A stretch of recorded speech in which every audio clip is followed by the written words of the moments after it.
Hello, Craig, and hello, GameBot. Last time on Well Dressed Bones, our party was celebrating or suffering, depending on their personal preference.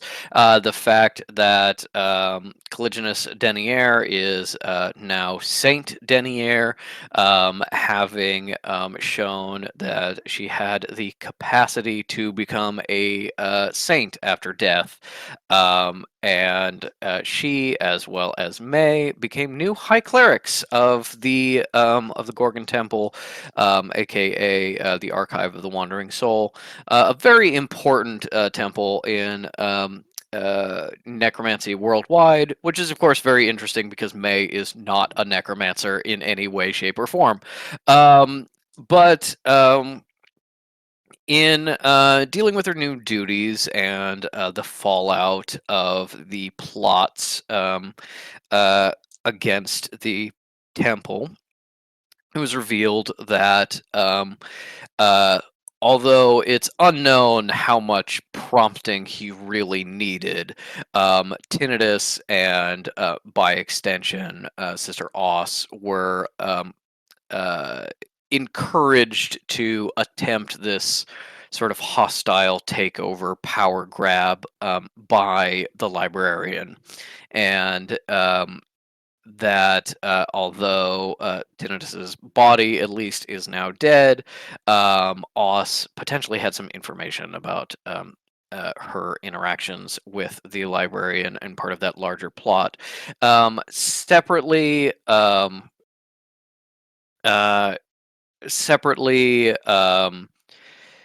uh, Cal and Jamal went down to research important documents uncovering future mysteries, found the name and some potential locations and history of the abomination, as well as a historical association with a Krenga named Dr. Nye that may be able to point you in the right direction. Meanwhile, May was joining her new secret society under orders of Jonas, and is reporting to an initiate Koala, and getting her first assignment. Koala being very chatty and seemingly just really excited to be part of something, regardless of what it was. Um, is Was willing to spill beans a little bit about some internal functions of the organization that May now knows as the Domus Arcanum Veritas, or the House of Hidden Truth. Um, this secret organization, seemingly having some connection to one of the ancients, and dedicated, as far as you can tell, to kind of knowledge gathering, both of the important and the mundane. As Koala's specialty seems to be mushrooms and the history of fungus specifically, something he is very dedicated to. May sort of failed in her first task for them, purposely not copying dangerous information to keep it out of their hands, and therefore partially at least going back on her deal with Jonas, which may have some consequences going forward. Um, Also, dealing with a breakup, not breakup, with Sinner Drum, who, after uh, low key mistreating him and especially not communicating, has ended with them having a bit of a fight after Sinner came. Um, uh, Came to see her, and now there is a bit of tension between them, as May probably thinks they're broken up, and Sinner thinks they're just going through a rough patch. Um, um, um, um, um, Sorry, I lost my train of thought. it was looking at the jokes and lost my train of thought. Um, um, yes. Cal also learned that it seems like Sister Tail, who will now be joining her temple, finally deciding that taking care of Cal is more important than taking care of the others at her old temple who can get on without her. Um, that Jonas may have had a hand in her survival and therefore Cal's ascension into sainthood, which is not something Cal needed to know, especially since nobody is going to take that under advisement when they decide whether to consider her a saint or not. Um, as all this is happening, and Fish is dealing with kind of the lingering effects of the remnants escaping and the corruption of the remnants of this temple, as well as being absolutely feral and shaking at the idea of needing to rescue their, as they now know, son that they have been distanced from all this time. Um, we had a conversation between Sinner and Jamal that we will be getting to in just a moment, and a little bit after that, a meeting with Sister Oss to transfer custody of her, a meeting that revealed some things about the librarian and the henchman working for her before a sniper bullet fired by a Andy put an end to her secret spills.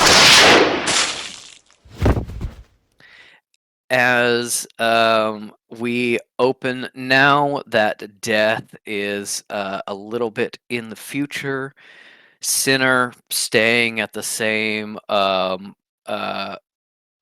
I purposely made it as loud as possible to use it as a jump scare. Yeah, I even when I was doing the recording, I lowered the volume of a lot of the sound effects because some of them were a little uneven, and I made sure that was untouched, so it was as loud as possible. Um, um, uh, as Sinner stayed in the one sort of hotel functioning place in town, and ran into, of course, May. As May poked around his room and went through his stuff, Sinner came downstairs and met up with Jamal, walking past a Fish desperately calling to try to pull in favors to find their son, and stepped out into the street with Jamal. As they wound their way through the little town, they ended up at one of the only restaurants in the area. This late at night, it's still serving a little bit of food. The kitchen is still open, but mostly it's functioning as a sort of bar, as people come and go in the background, finishing up their work in this early evening. Others. Uh, Continuing as the heat of the day sort of cools off, as Sinner and Jamal find themselves at this bar having a drink. Um, the alcohol here, which, in this time period, alcohol was still decently common in Iran, even more so as this is a rural area that is more associated uh, with the necromancers than with Islam. But they are drinking out of little handleless, uh, unsealed clay, like almost like mini vases instead of mugs. Sinner is about 5 strong beers in and starting to feel it. Um, Jamal is nursing the last like fourth of his watered wine because he is also really starting to feel it. I just I don't know what to do. Yeah, it sounds really really tough, and like um, I don't know. It sounds like she's not really, listening to you or trusting you. Or I I don't know what's worse. The May's always been headstrong, but she at least talked to me, and I knew where we stood, and I knew, what was going to happen, what risks she was going to take, and always knew we would do it together. And now she's hiding things, and she's keeping secrets, and she's lying to me or not telling me things, and I, I don't know. Yeah. Uh, yeah, I get that. Um, I uh, I understand a little bit, I suppose. But like, do you still think it can work? Maybe. I mean, uh, we've had some fights before. We've had some rough patches. This is just the roughest patch. And I don't know. I feel like I keep trying, and it's just that she's not. I mean, Sinner, don't take this the wrong way, but you did kind of fly like halfway across the world just to like confront her and kind of like have an argument. Yeah, that wasn't great. Yeah. So, you're just gonna go back to Sudan then? You're not gonna um, the wedding or things like that. Well,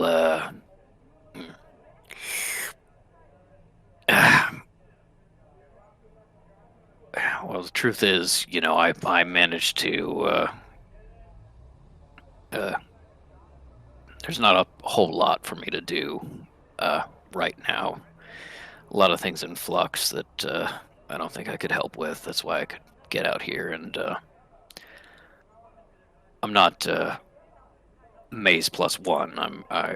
Metal invited me, so I'll probably give her a call, and if she really wants me there, I'll go. But maybe I'll find something else to do. I don't know. Okay, yeah. I mean, checking in with Metal would be good. Does May want you there? If you're. I mean, I I don't have a lot of experience with this, or really kind of any experiences with this, but I think that like if you're fighting, but you go to a wedding together anyway, if things work out, you look back on those pictures, and you don't remember that you were in an argument. You just remember the event, right? For a friend, and yeah, I guess, but I don't know. It's whatever she wants. Yeah, I mean, Bartender comes over. I'm sorry, I'm interrupting now. Bartender comes over and says, "Last call, sir." all right. No, not you. We're only serving alcohol for the rest of the evening. I mean him. This is. Do you want a last water? Um. Yeah. No. I think I'll have just a water. You don't want another wine? You've only had one. Why don't we'll get just put it on my tab. We'll do one more wine. Oh yeah. I'm not sure how much we can fit Okay. into your tab, sir, but we'll do it. This Yes. is This fish doing disguise. this is actually Fish. Fish is wearing a very fake looking mustache, and both of them are too drunk to notice. They've put the fucking concealer on, and they're a totally different guy.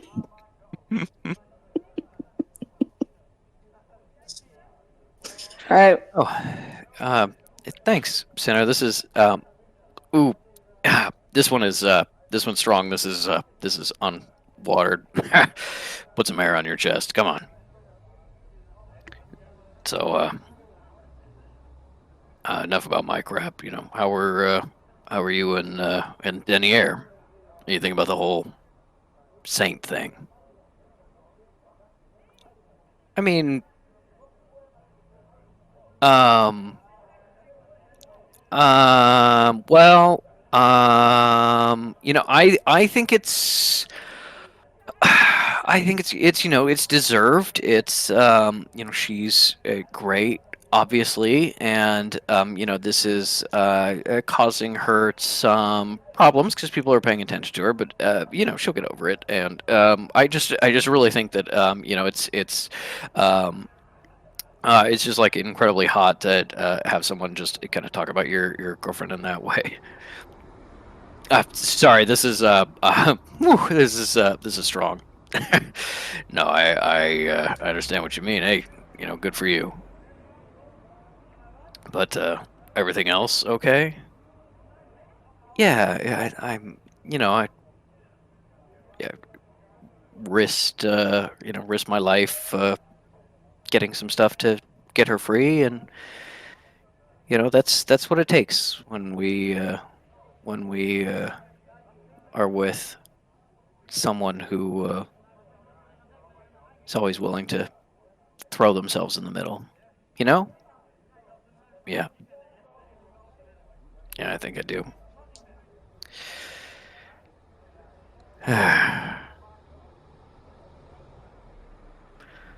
So what's going on with Fish? Seems a little more distracted than usual. Hey Genuinely, guys, I how's it going over? I How's it going don't over know. here? Just to check in on you. Do we want any more food? We got a killer kebab. We got We're three about to close left. the kitchen. Is Yeah, there anything I could Mr. perhaps put Bartender, in why for you? is your shirt wiggling and going, let me talk to them? what are we talking about? Excuse me, fellow bartender. It's just Kekano with a mustache. Can you send this order to the kitchen? Yeah, no, we'll take uh, say three beef skewers. Jamal, you want anything? Okay, you can just pick off my plate. No, yeah, we'll take three. Yeah, yeah, okay, yeah, all right, yeah. I'm gonna. Mm-hmm. Go back to what you were saying. The bartender like steps away and is still like really close, and they're kind of like looking at each other and looking at him, and then the bartender steps a little bit farther away, and they're like, "Okay, back to the conversation." Okay, I've come up with a killer joke. This isn't like yes, this is fish in disguise, but alternative way of doing it.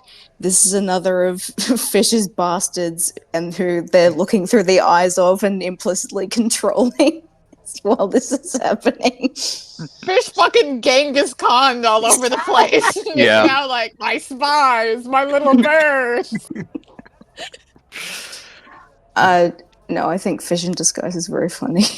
I think Fish ran out of people to call at some point, and like on a conversation with Dean, the administrator, was like, "Fish, you've called me 4 times already, and I've already told you that we're working on it. If you call me again, I'm not giving you this information." And Fish had to like, I need to distract myself. Fish does call again, and Dean goes, "I'm gonna actually have to threaten you with something, because you won't stop otherwise. I'll relapse if you don't fucking stop." And that's when they go, I've "All been right, I'll sober for just." 15 years. I got a bottle of whiskey as a gift yesterday, and I am staring at it, and I'm gonna pop the cork if you keep talking. And it's gonna be you, Fish. You did it. You did it. um. Yeah. After the barkeep wanders off while still being pretty close because this is a small place. Um. Um. Jamal is just like, yeah, no, no. Obviously, Fish was a huge help. in the death realm and saint stuff, yeah, it's great. As low as you are to admit it, yeah. But credit where it's due. They were helpful, I guess. But they seemed pretty freaked out ever since then. I kind of assumed it was just like lingering effect of Death Realm things, but I don't know what they were doing in the hotel, and they were making all these calls, and they kept shouting things, and they were talking about May being possessed, and they were like, "Sorry, what?" Oh yes, I Fish has been like talking about people being possessed all the time, like people or May specifically. Like, well, uh, there was when we went down to the to deal with the remnants on the others because the remnants are locked away in the library. Hmm? Yeah, the and people almost got possessed, and May kind of like tried to save them, and there was that whole thing, and then remnants escaped, and the Sinner like shatters his mug, and then like just reaches over for another one, just like shaky hand. um, Bartender comes over. Hey, you're gonna have to pay for that. Sinner pushes over like one singular coin, which is like 3 times what the what the cup is worth. Not even looking at the bartender. Um, Thank you.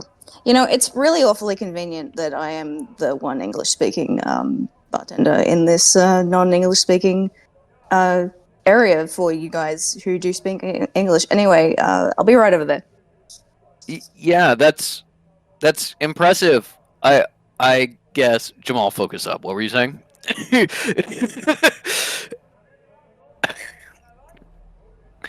um. Uh. Yeah. And then the fish found the ability to tell if people were like possessed with remnants or something. It was talking about everybody being possessed, and I don't know. Was saying May was possessed with something. So is Fish just saying that, or does Fish actually believe May is possessed with something? Yes. I don't know. You'll have to do the. Oh, the meat's here. All right. Yeah. Just no. Yeah, Just set it down. yeah, the mate's here. All right. Thanks. All right. Um. Right. Oh God. Okay. I don't know if that explains things, but shit.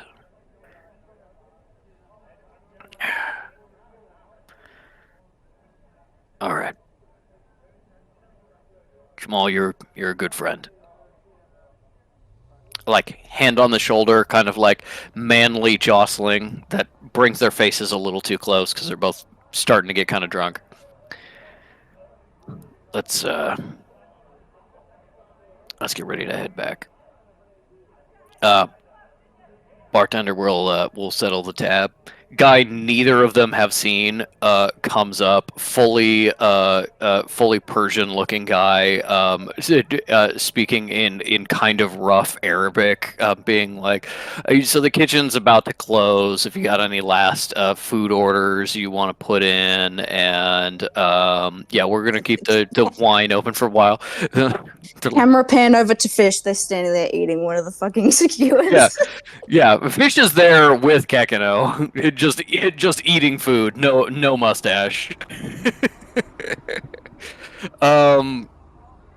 Yes, and the scene ends there with Jamal and Sinner stumbling back to their rooms separate rooms. Sinner does invite Jamal in, and then that doesn't happen, and Jamal goes back to his own room. Anyway, But he's thinking about it all night. yeah, yeah, just sitting there next to Cal, thinking about that big hand on his shoulder. Not next to Cal. Cal's in May's Squeeze. bed. Cal's being May's bed warmer. Reaching out a hand to where Cal should be, feeling the empty bed. thinking about it being full with a big muscular man. Also, that bartender was like pretty cute. Jamal's Seem like, to be flirting with I me. need to go to sleep. I need to go to sleep right now. um, the next day, uh, Jamal looks a little. Someone got killed. It's Jamal looks a little worse for wear in the morning. Sinner looks absolutely and completely fine. As Jamal joins you, Sinner takes a moment to hang back, makes a couple more calls, making sure that flight arrangements have been made, or at least that's the excuse, making sure that he doesn't have to walk with the others and give May some space. Probably a little bit of a glare this morning when they met up, and he's just trying to be a little bit respectful, perhaps, before following them at a distance to head up to this meeting with the clerics and Calling Sister Oz. Metal and him being like, yeah, I don't want to impose. Just hearing like that screech of someone crying and like the thing of being like, I know, I'll come, I'm sorry. I didn't know Fish said he wasn't going to go. Yes, no, that absolutely happens as walking. I think Sinner is like assuming Metal knows that he and May are on the rocks, and so doesn't get into it. And Metal doesn't really have the context for that. Was like, I'd love you to be there. We can figure this out. As you observe the now deceased body of Brother Tinnitus, as Sister Tehale stays close to you and observes the body of Brother Enharkin, and as you listen to what will become the last testimony of Sister Oz, as the gunshot rings out almost before uh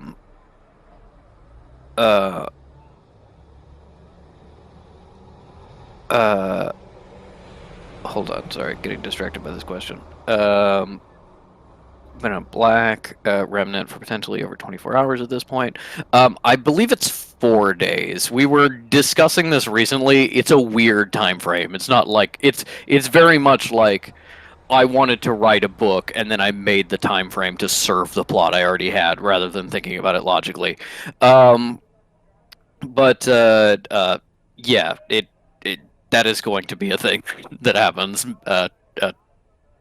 Sinner thinks she's possessed by a black remnant, probably. As Oz gets hit, even before she collapses, even before her knees hit the ground, Sinner is wrapped around May, pulling her into cover and shielding her with his body. What does everyone do as this gunshot rings out and Sister Oz ceases to exist?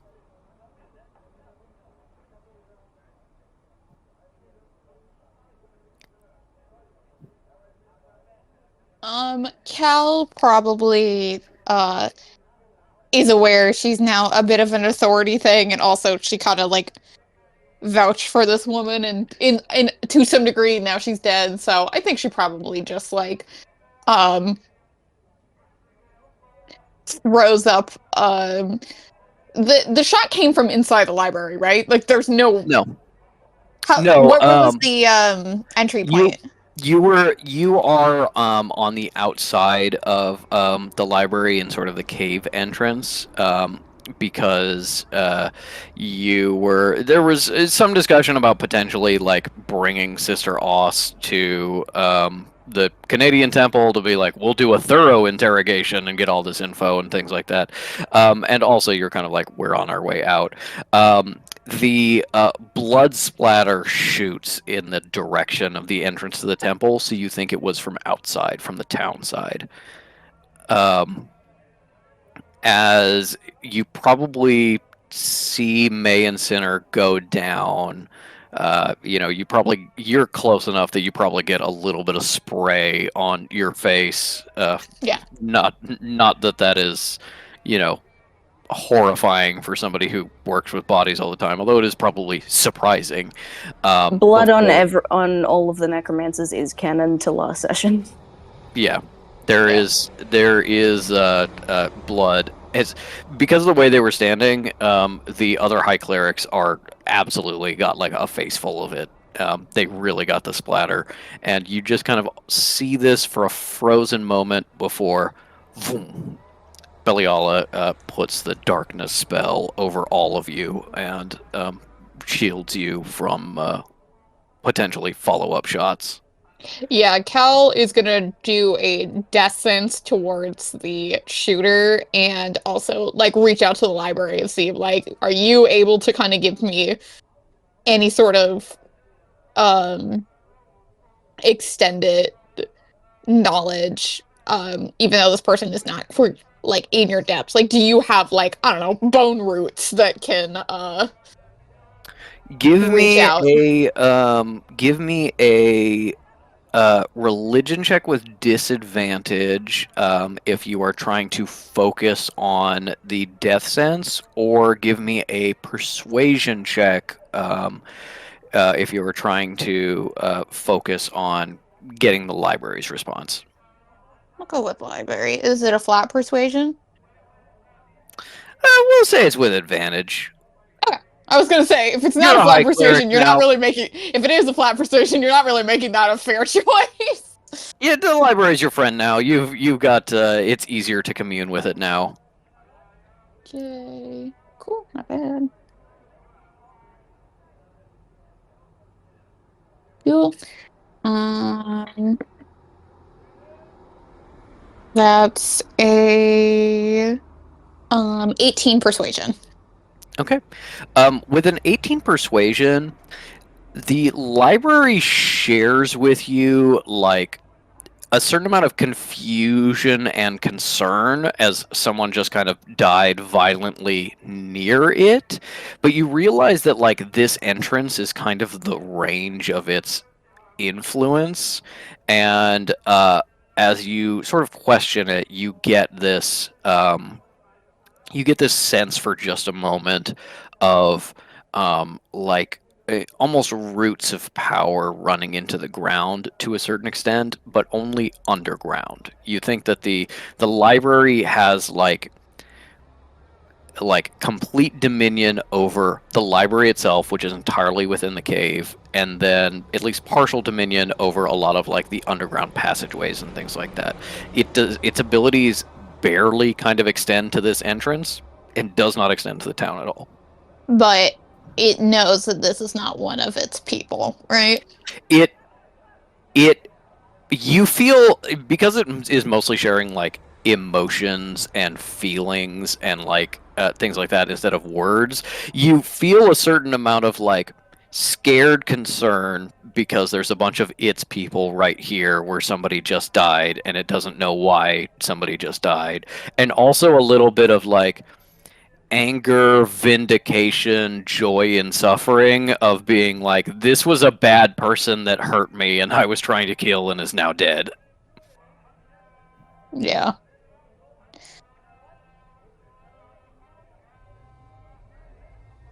Fish goes dodge, dip, duck, dive, and dodge.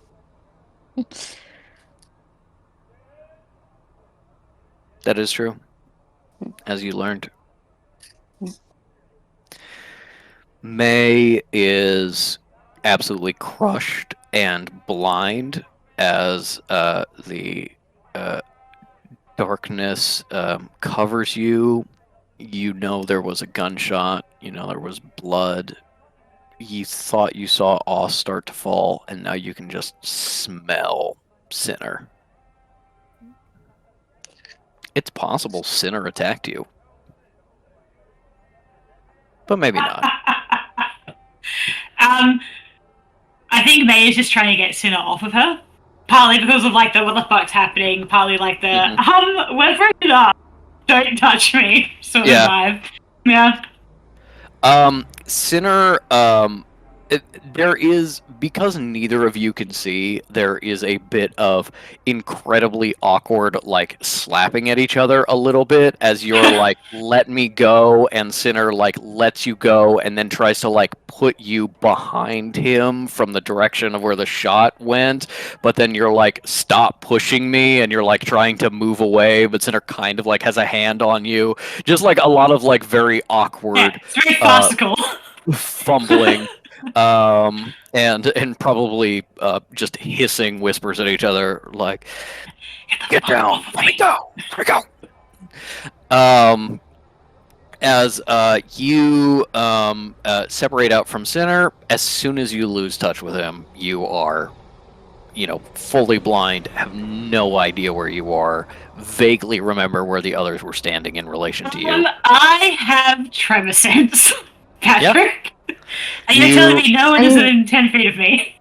You step away from Sinner, and for just a moment you feel, totally alone and kind of vulnerable. And then you focus on the shifting of the stones under your feet, and you feel Sinner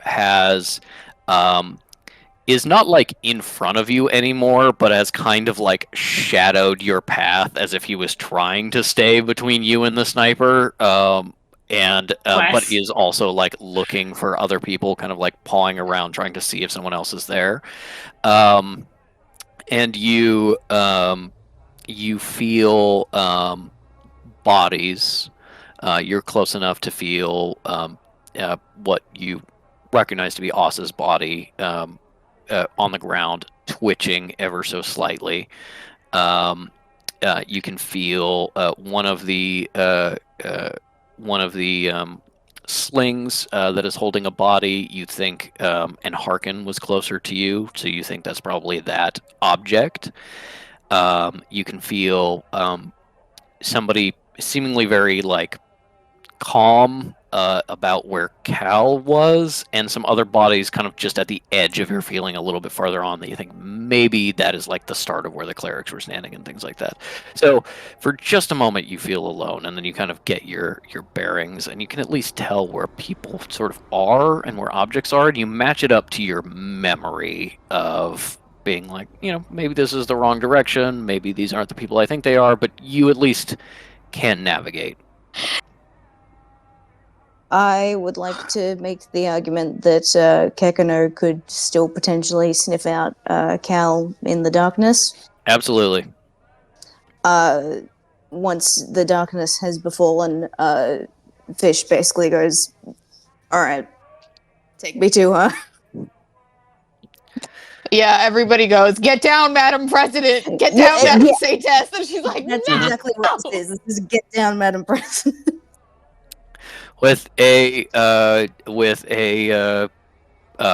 21 on that sniff check, as soon as this happens, Kekano goes, "Loud!" And you go, "Find her!" And goes, "Okay, Dad, this way!"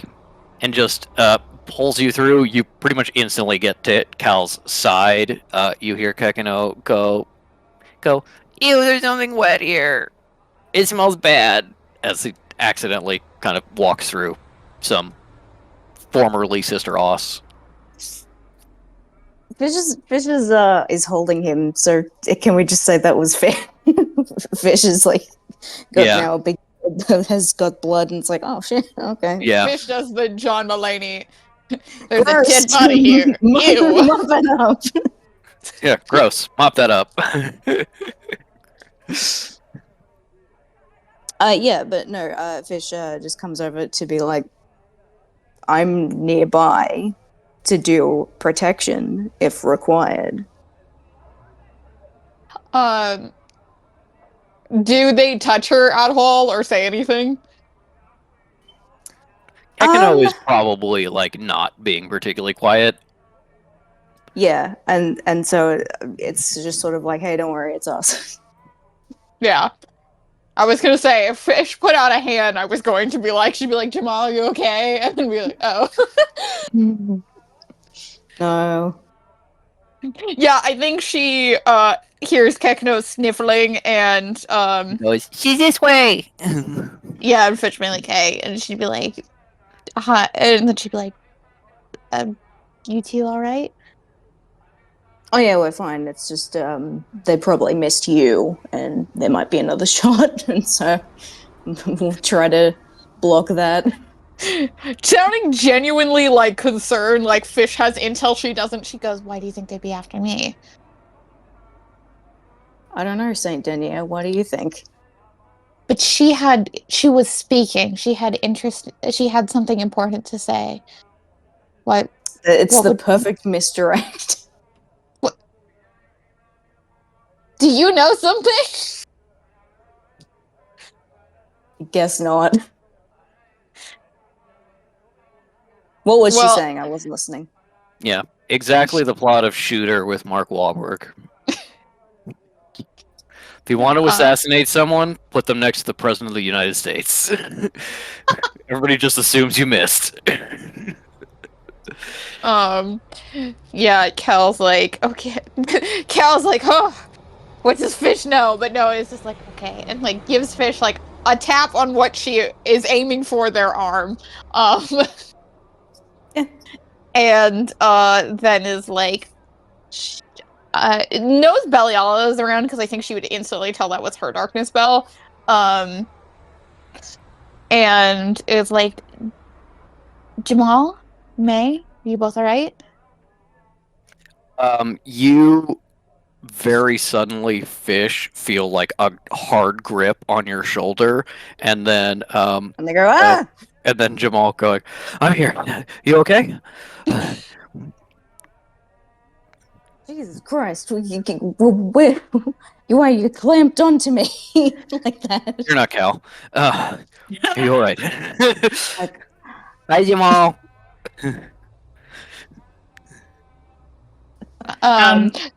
Did he actually grab onto Cal or just grab somebody else again? He probably like figured out what direction Fish was facing and then came over to Cal. You know, like touched an elbow or something. But just nose pointing that way. Okay. Mm-hmm. May is going to try and make her way out of the smoke and see if she can get any sense of like, are people about to ambush them? What's going on? Is the shooter nearby? Etc. but she hasn't said anything. I think she'll be like, "Yes, I'm here," and then hearing everyone else is just like, "All right, we can't stay here forever." Cal's like, may I hear your voice walking away? What are you doing? May's like, don't worry about it. Exactly. Which is like, wouldn't it be funny if she was the shooter? Hard cut to Andy. Yeah. And like that, waiting for the darkness to clear and going, now who can I get next while I'm at it? Yeah. As you are creeping towards what you think is the edge of the spell, because you can kind of tell with your tremor sense, you know, you move a little bit, you see people like not moving or kind of fumbling around, you move a little bit more, you see like somebody like ducking behind something, and you're like, okay, maybe that person's not under the spell. So you kind of like search out the edge as you get kind of close, you hear Beliala, or rather you feel someone step up in your kind of general vicinity, although still a little bit farther away, and say, "May gladly, it's me." Hello, Beliala. The attack seems to have come from the side of the town. I do not sense any attackers nearby, but I think we need to move people out of the open. Do you concur? Yes, I feel quite certain that the attacker is not near us, then yes. Let's May's kind of disappointed, uncocks her revolver. Pulses the revolver. Alright. Could have gone for a light fucking gunplay, aka shooting the shit out of someone. Yeah, and May will happily work with Beliala. Between you and Beliala being the two that can kind of like fully see and operate in this darkness, you are able to approach all of the others and sort of guide them into cover, for lack of a better term, just sort of entering the entrance of the tunnel and being able to step off to the side so that you are not in direct line of sight from whoever fired. And as some of you step Whoever out, puts their hand on Fish, they yell, "Stop fucking touching me, Tractate!" Jamal's like, I'm not touching you. It's not me. Ooh. um, no. I imagine May is like, hey, I'm coming up, or maybe sometimes silently steering people. Beliala is fully like waiting and is like going up to someone and still staying out of their personal space and saying, "It's me, Beliala. I'm here. Don't be surprised. I'm going to approach you now." Um, but some of you were steered out of the edge of the darkness spell. The rest of you were kind of steered into a place where you are probably safe, and then the darkness spell drops. And you see, the way kind of cleared in sort of the middle of this cave entrance is two stretchers holding dead bodies and a very splattered Sister Oss. There is not a lot of her head left.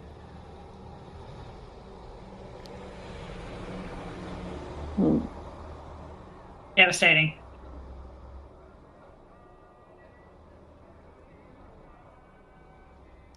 As you hear Sinner arguing with a cleric off to the side.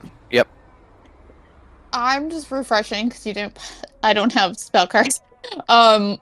My revival spells include attaching somebody's soul.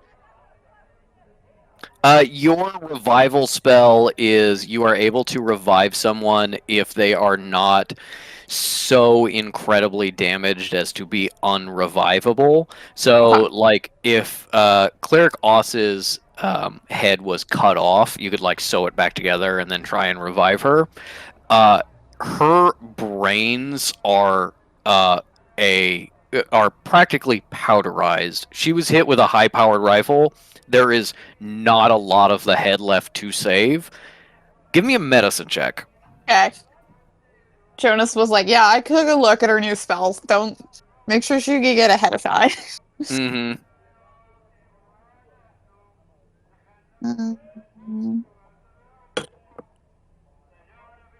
Make sure she doesn't get ahead of that. 16. Okay.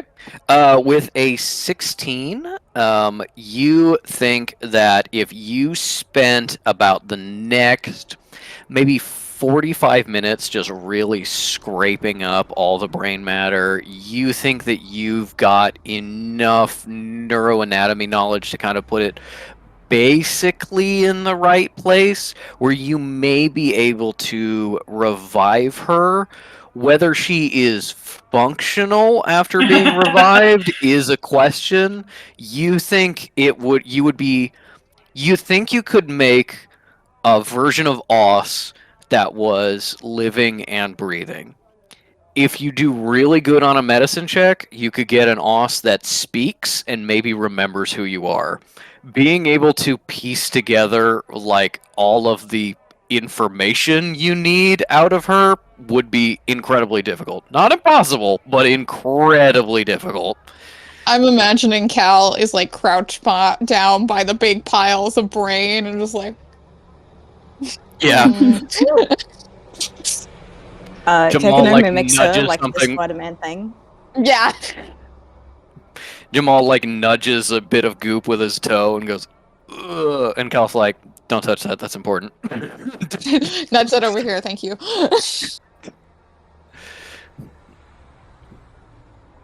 Yeah, to get closer would be to risk getting into the sniper's range again. Sinner is Cal's like, Sinner, you go out there. Sinner is actually coordinating like a response with the necromancers. They're like, "Is there any other exits to this temple? Send them around into the town. We're looking for someone with a high-powered rifle that shot was probably from longer than 700 feet away. So start looking in this area, things like that. Like really, like trying to get things on track for this to not turn into just like a standoff. And Cal people are notices people are like fleeing the close part of the town where they watched somebody in the distance die. Cal notices that people are doing this and like in English and goes, "Why are you listening to them?" And then like the like annoyance in her voice like alerts some of the clerics and they're like trying to find like an English translator and she goes, "Never mind." Fine.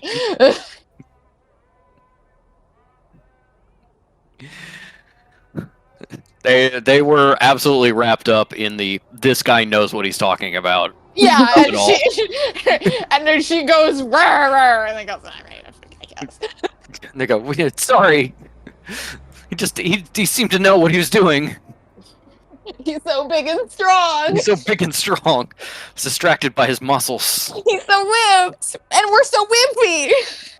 If Cinna wore a high-vis vest and walked confidently, which he does, he could just go anywhere. Yeah, it's I do very think- true. I do There's think not a in the construction modern site in the world- world that wouldn't Yeah. welcome him. I do think in the modern world, Sinner is like me in that he just keeps a high vis vest in his car in case he needs to go somewhere he's not supposed to. I saw a video on TikTok once that there was like obstructions in the road, and so the boyfriend stops the car, gets his high vis vest from the trunk, and starts moving the obstructions off the freeway. And I was like, Patrick, this is the most you thing I've ever fucking seen. Yeah. Yeah. That's also Sinner. That is also Sinner. You put a little bit of yourself in the characters you make. That's what Sinner and I have in common. I will say, Sinner did not start carrying a Kai-Viz vest until Jamal suggested it or said that he carries one. Yeah, and that was in like 1980. Yeah.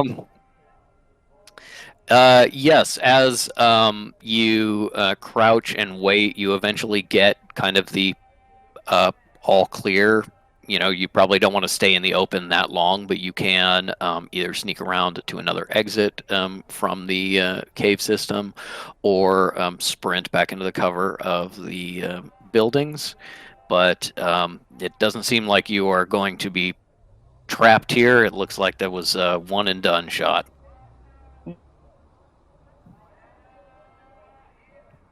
Well, Fish is done with this place.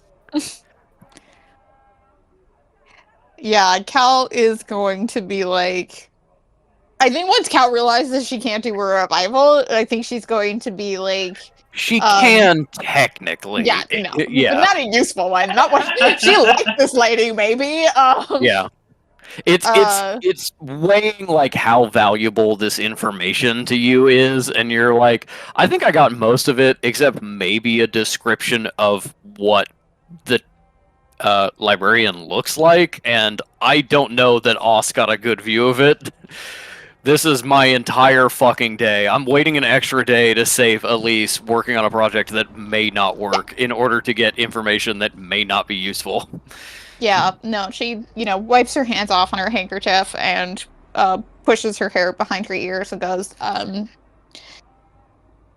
well, anybody who's coming with me, will sneak out, try and make sure the sniper can't see us and head towards the airport as carefully as we can. I'll try to put on a pass without trace on our vehicle and such. And everyone else, I think you should stay in the temple for as long as possible. Try not to go into town and use the fortifications of the temple. And we hope that the sniper got their target and we are done here. I can try and see if I can get some local detectives from the nearest sanctuary over, if that would make you more comfortable. That would probably be approach to the cleric rag. Yeah.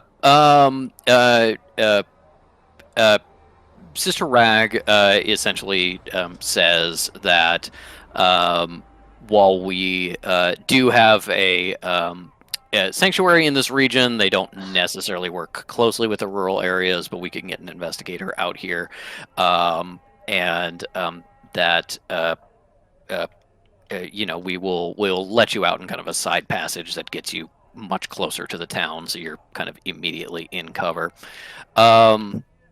May being Cal like wipes off a bit of frontal lobe onto her handkerchief and then goes to put it back in her pocket. Jamal grabs it and just like throws it on the ground. It's like, we'll get you a new one. No, I not even they like she saves like a bone shard and Jamal's like, nope. Yeah. And it's just like It's a little piece. disrespectful. That's her thing. Yeah, there's like a little piece of skull, and Jamal's like, "Do you need that?" I guess I don't need it. Yes. Okay, let's put it back then.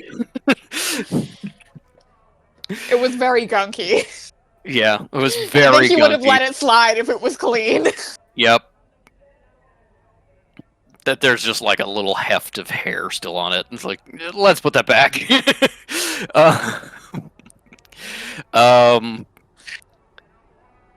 As you enter into the town, try to rush around and get your stuff together to, get the fuck out of here. May is very experienced in firearms. Does May try and figure out where the shot came from? Hell yeah, absolutely. Yeah, May is not a sniper, but does know enough about firearms, having worked with soldiers during the war, having enough experience with guns that May can try and put together where this came from. So go ahead and give me. Honestly, I think it's a perception check because no, because perception is wisdom. Give me an intelligence check as you're kind of like having to do the trigonometry. Okay. Dirty 20. Dirty 20. All right. You're looking at this as you sneak into the town. You remember how Oss was hit, how Oss fell, and you remember you weren't looking like right at her. You were she was like, you were just kind of like focused on the others. You were listening more than you were watching her, but you did have your eyes kind of like on her a little bit. She was kind of at the corner of your eye.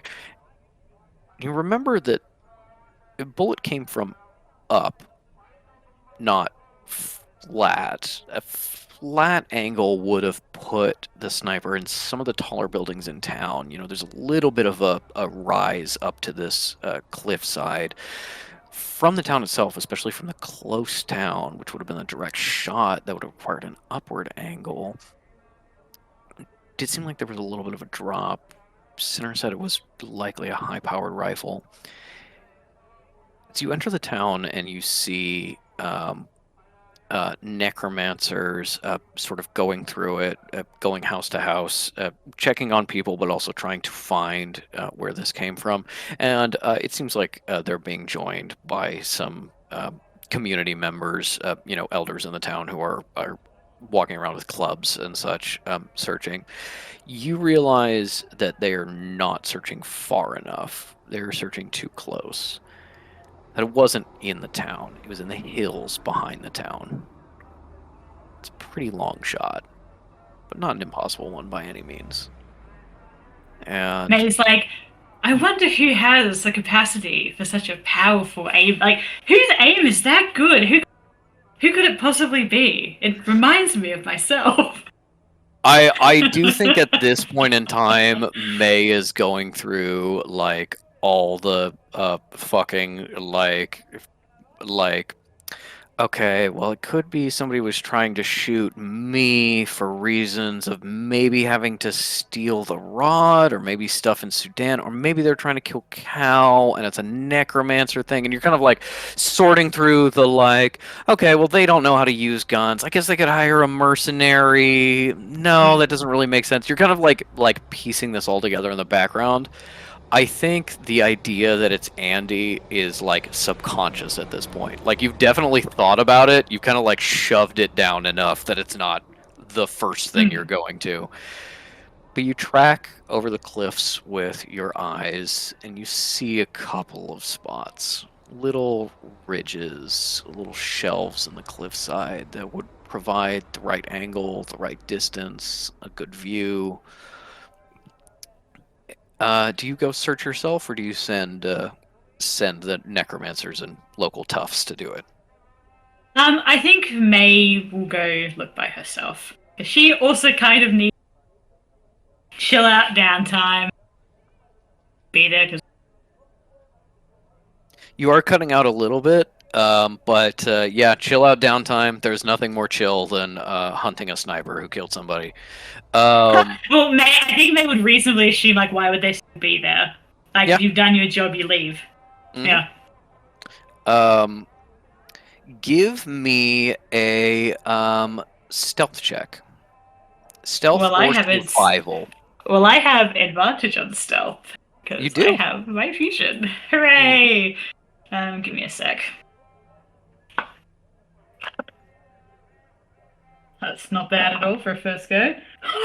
So I got a 19 on my first roll, and then a natural 20 on the second. So that's a natural. I think we explore the like function of the infiltrator armor for the first time. Yeah. Nobody else is with May. She's sort of going off on her own. Yeah. But anybody else who was watching would see the colors in her clothes start to shift through earth tones and greens, and then it starts to, in a fuzzy way, look exactly like what is behind her, like those fake invisibility screens that the military is always working on, of like a camera projects what's behind you on the front. Yeah. Sinner has a raging heart on about this particular infusion. He thinks it's the coolest fucking thing. It is the coolest thing. Up You tried to make him one, and it was a problem of just like he was so big that like he would move too fast, and it would like ruin the illusion. But you were working on it before you got distracted. With a nat 20, you sneak up through the brush, and you see the approaches. One of these cliffs you'd have to scale. It would be pretty difficult to get up there, and even more difficult to get down fast. So you start eliminating those. As you sneak through the brush, you find the one. It's the right angle, it's the right size, it's the right place, it's got the right entrances and exits. And you're seeing a heavy tread of a boot, seeing a scuff of someone climbing, broken branch of someone pushing through with something large. And entirely unseen, you just appear on this isolated shelf. Fortunately, nobody sees you. No necromancers go, "There's the sniper! Take her down!" That'd be funny. as you almost just sort of appear out of the brush, you see a low slab of stone jutting out of the cliff. Some scuff marks in the dirt of somebody laying down with a rifle. When you had to deal with World War II, it was a war. Not a lot of people were picking up after themselves, but some did. The assassins, the snipers, they policed their brass, picked up the shell casings and put it in their pocket after they left. Maybe there's a sign here that this was or was not a professional. But instead of a shell casing out in the grass, or a missing shell casing that disappeared into a pocket, you see right on the edge, glimmering in the light, almost as visible as possible, as far out, as far away from the brush so that it would catch the light. There is a shell casing stood up for large 308 rifle bullet. And as you get close, it's turned towards you, so anyone approaching on the path would see written on it in marker, OS. May takes out, I imagine she has a handkerchief because it's the 50s, takes it out, and like wraps up the bullet, you know. And as she does, she's thinking, does she recognize the handwriting? I imagine it's very similar to hers. It is very similar to hers. Yeah. But furthermore, you could only think of one person who would haunt you in this way. I think that's the real thing that like pushes it to obvious. Yeah. And May thinks, yes, the slant of the letters goes the other Yeah. direction because she's left-handed. Yeah. May is like, fantastic. Got an attention seeker on our hands. And puts it in her pocket, thinking that because she hasn't touched it with bare hands, maybe someone can do some sort of tracking magic, maybe, on it.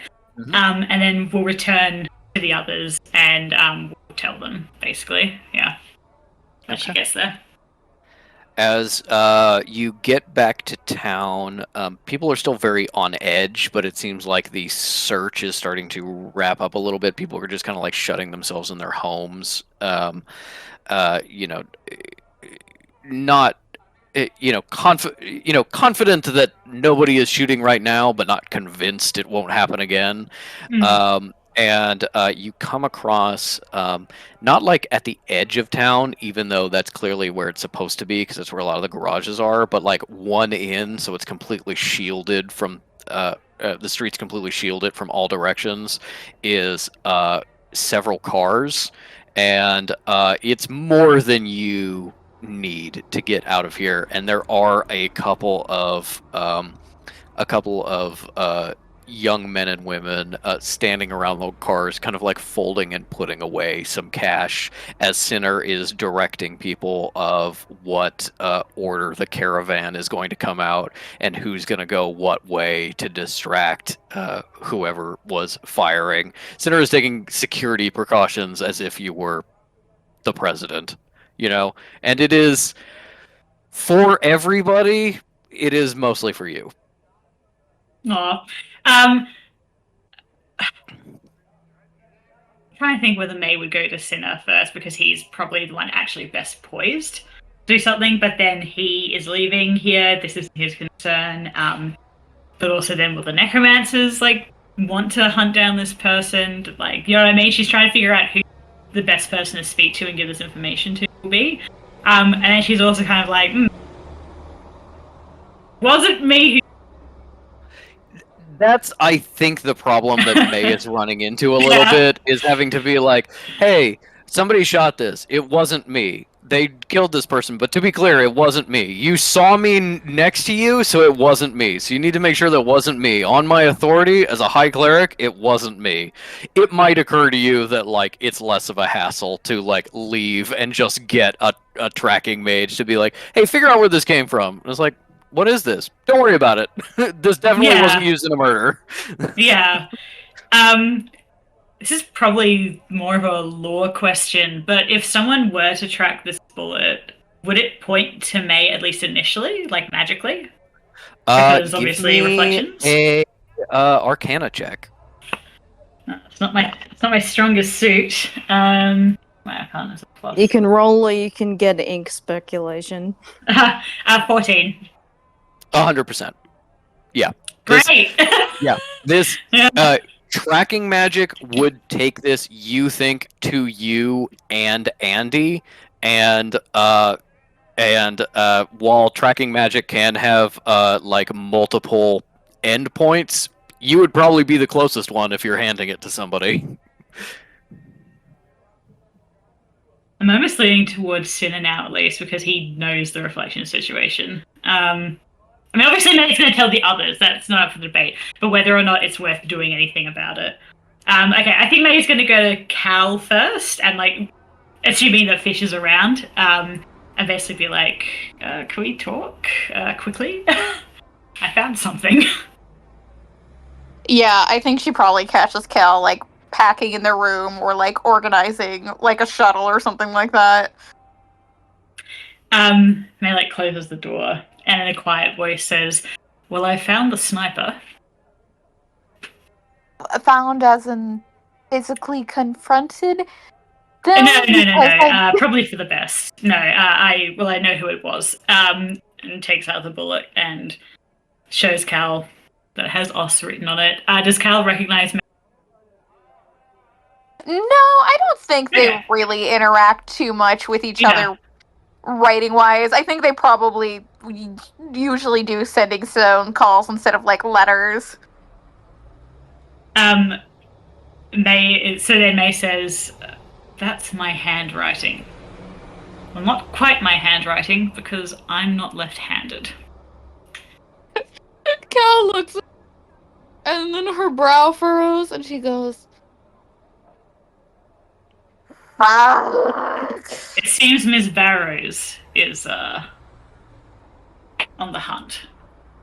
Well, was on the hunt, considering it seems she accomplished what she came here to do. The last update we got was she like scampered off before we said our final goodbyes to the other reflections, right? Yes, that And she didn't come back while Fish was staying with them. But yes. I don't think Cal knows that part.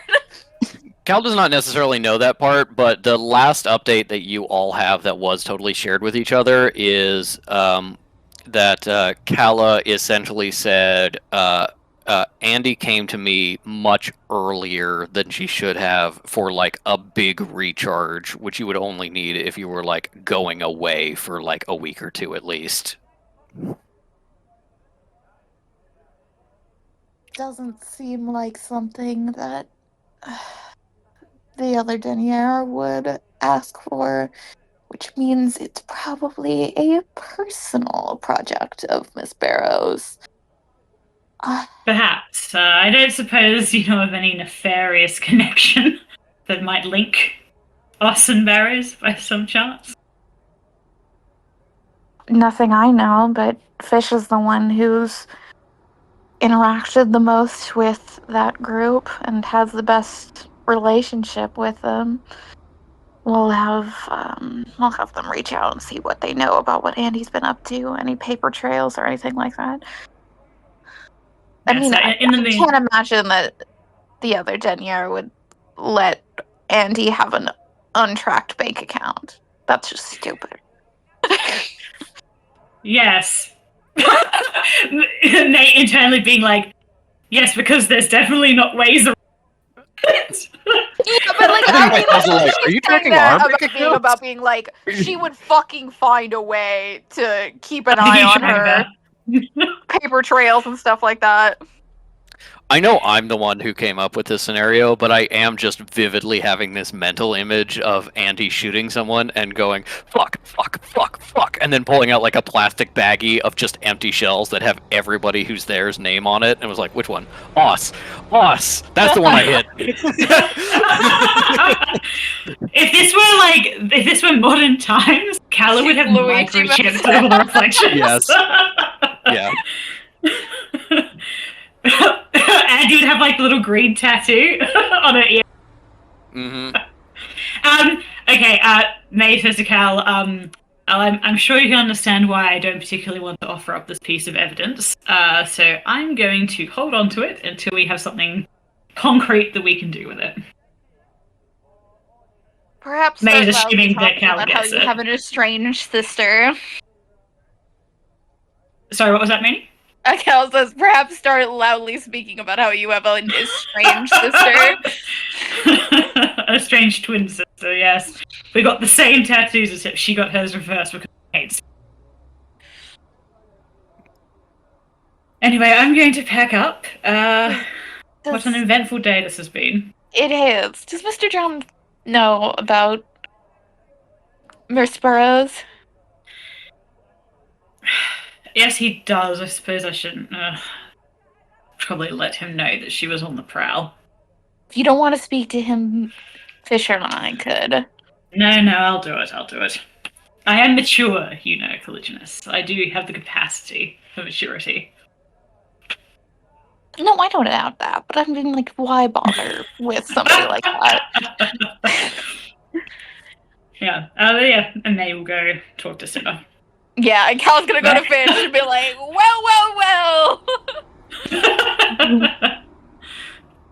Fish is like, can't talk, I'm waiting on 10 different phone. Yeah, I'm waiting on my follow-ups.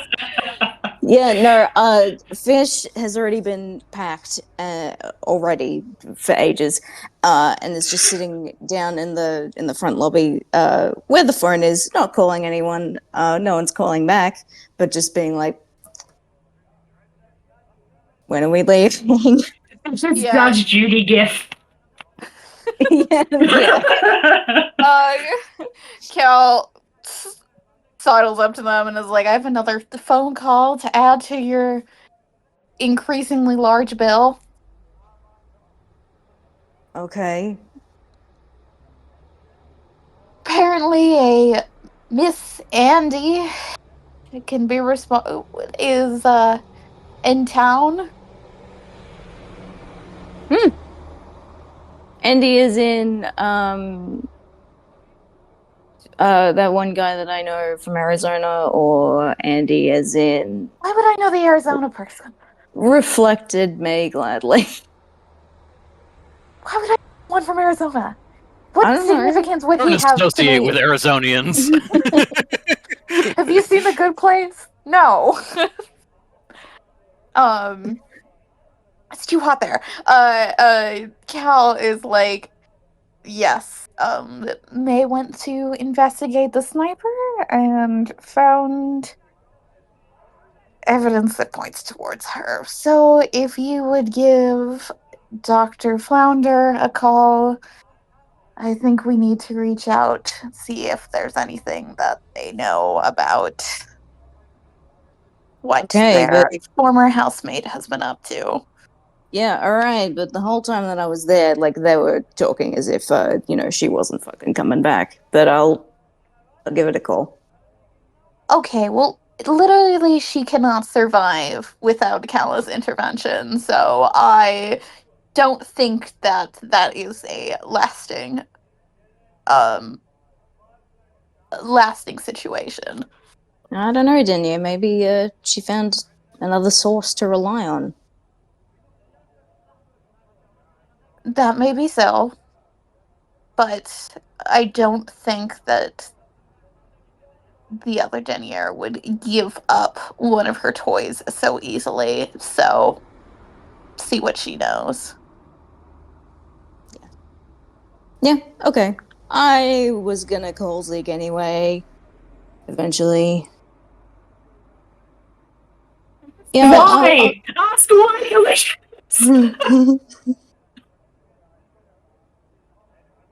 Cal goes, eventually? For what purpose? The same way that I'm gonna have a talk to you eventually. We need to catch up with other Kekino as well. Dad promised. I see. Are we saying just in an eventual passing of time you plan on speaking to other individuals? Or are you being cryptic for a purpose? I'm being cryptic, Denia. You're just gonna have to deal with it. I have a piece of news that is not appropriate to be sharing at this time because we're busy with other things. Just basically keep that in mind for when it's time. Oh. Alright. I apologize if what I have going on is so distracting. No, it's not. Like, I just don't want to be like, by the way, I have my whole thing. Like, it'd be nice to get fucking Elysium back. and then I can tell you what's going on and why I have to go. All right. But I want to help you get her. Okay.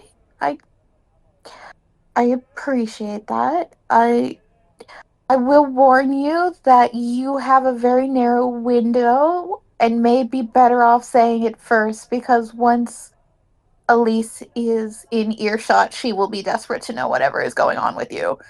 I'm not going to be talking to her. Oh, she'll find out. I'm not going to be talking to her ever for any reason. You think she won't corner one of us, especially Kekno, and immediately be like, I detected there was something going on and people were keeping secrets from me. I need to know. She will. Instantly. She'll smell it on you.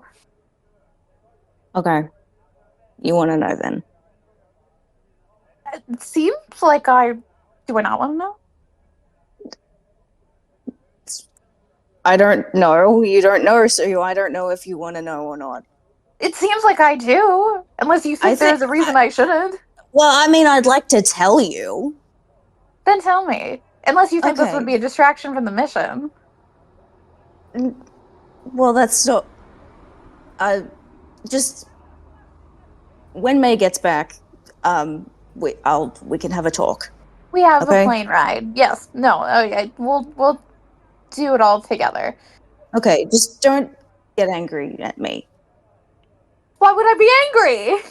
Just don't. I'm just telling you not to. You can't make me promise to not have an emotional reaction to something before I know what it is. Of course I couldn't, but I'm asking you nicely. I will try to be open-minded. That's the best I can give you. I really know that that is good and a lot. Dad, can I Thanks. share the big news? Not now. Okay. Right. Collision, Well, I got very big news. separate from your father's news? It's the same news. It's the same news. I don't know. Well, that makes me less angry. You're talking about, Dad, you're talking about the SPOTS? Oh no, I think that is your news. Okay, Collision, check this out. He does his color changing, and just for an absolute brief moment, he gets leopard spots, and then it goes away. Cow claps. Thanks. Oh, Dad, what was the news? Was it the same news for you, Dad? Or was it... Don't worry about it, buddy. We'll get to it. Oh, when it was on the plane. Oh. No, don't talk. It's fine. No, it's the spots. It was the spots the whole we'll time. talk on the plane. No, it was the spots the whole time. Cal is like, I'm not gonna get into this. She says, we'll leave. She just walks away.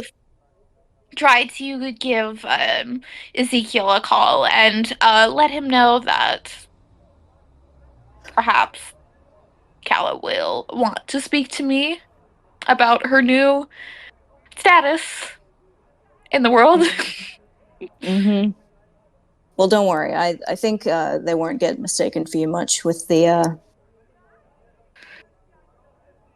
hair. Yeah, you're once again looking at Cal with just white, honestly kind of poofy because it's damaged hair. Very smugly and like proud of herself is like, oh, I've already warned the temple about her. I've already, you know what? No, I think picking up from visuals today. I've already warned the temple about them. Okay.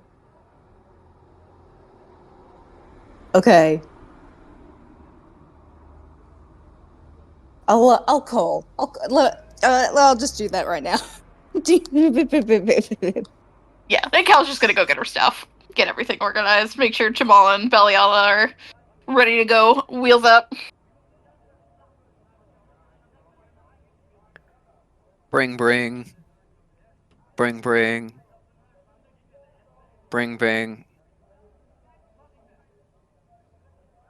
Yeah, I'm in the middle of a surgery, but I can talk. Yeah, what kind of surgery? Keyhole? Oh, have we invented that yet? No, open chest. Okay, yeah, that's pretty good. Like, less room for error, I guess. Just don't drop anything. Getting my fingers all in there. Hope this guy survives. Yeah, no, I'm joking. Yeah, no, they'll survive. I know you can do it. Yeah, so Andy just killed the person that we needed to talk to. You haven't heard from her, have you? Andy killed it, like somebody like, oh, it's good they're dead, or just like, Oh yeah, like, no, good they're dead, but like bad all because right, we didn't get all the info. right, yeah, Like, no, I a hate bit it when that like happens. kind of a narrative plot device twist type thing where the narrator's like, oh, we're gonna give you some part of the information, but then bam, she's Right, dead. As if yeah. like you're familiar with, yeah. That kind of thing happens with Andy all the goddamn time. She's always just like, I'm sick of this, and then shoot somebody, and it's like, yeah, we could have played that out for at least a couple more hours. Yeah. And like you and I, we'd fucking know about like running a thing into the ground. Yeah. The joke isn't over until Kala looks like she wants to jump off a bridge. Yeah. Oh, by the way, you're gonna love this. Um, my denier is a saint now, so sucked in. You're shitting me. No. Oh my god. I need to figure out how to reveal this. Oh my god, do I wait for dinner? Oh. Fuck I can it, make a call her banner. now. Let me I tell. can I make a don't want to tell banner. her. Oh, I'm gonna get so much use out of this. Yeah, it's good. And guess what? Even better. White hair. Real like a streak, or Oh no, all of it. crazy. Well, I guess they're It's not too similar anymore then. it looks really good. I really dig it. Does think like you think I should suggest it like a bleach treatment? No, this is for me and my Danielle. I thought you were given some, kind of brotherly, sort of, in a weird way, No, advice. I'm bragging. I'm telling you how I'm currently doing better. Well, fuck you. I'm gonna try it then. No, don't. No, Ellie, you're no, getting a bleach don't. treatment. No. Can you just fuck up the surgery, please, on for me? No, this guy's kind of important. Oh, how? Local party member. Like, not like the party committee, like, communism. Yeah, no, I got you. Yeah, fucking communism. Yeah. Yeah, the nephew. Talk to you later. Wait, you wanted to know about Andy? Yes. Tell me where she is. Oh, all right. I mean, I haven't seen her in like a week and a half now. I They're have to ask making Cal if notes. she Week and swung a by. half. Swung Yeah, by. Kekino. The big forceps. Kekino, the big forceps. Oh, fucking crosses that out.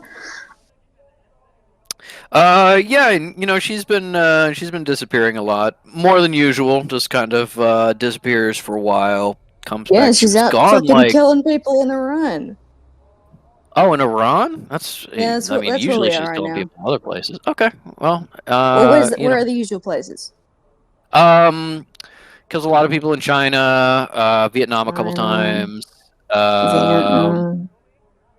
There was like a Cambodia trip. Cambodia. Yeah. Yeah, but it's weird now that you mention it. There was a little bit ago, she was gone for like, when she just came back a week and a half ago, she was gone for like 3 weeks before that, three and change, and that's like long. That's like way longer than Kala can usually do. And I assumed her to be like all gross, sometimes it happens, but no, she looked fine, I guess. Mm. It's weird. Do you think? Okay, so I was just talking about this with my one.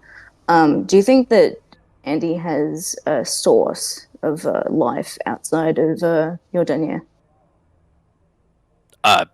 Maybe, but that'd be real fucking rude. Not telling anyone. Well, this is May, but evil. and maybe Yeah. evil would be rude. Yeah, Andy's kind of a bitch. All right. Well, I guess could be.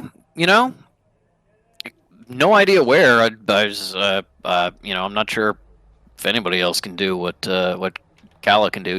Even without the saint and the white hair. Yeah, so she has her own things going on. So, like, you have your own pluses. Yeah, no, I will I say say all I this, do. and I'm just gonna talk over you and remind you that actually Denia, the original one, is still dating Tractate. Don't Really, fucking share this with anyone. even with the white hair now and the saint thing, there wasn't like a dramatic rescue or I did the dramatic rescue, actually. It's yeah. not true. He helps. Yeah, obviously, and there's no running into your arms. I hate you No, so much, and then she kisses no, you real hard. It's usually happened for me.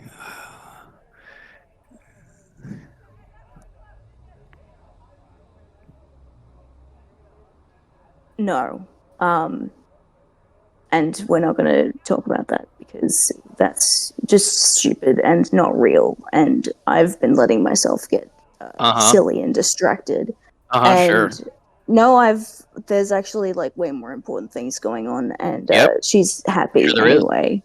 Yeah. Yeah, there is. Yeah. Totally not a distraction at all.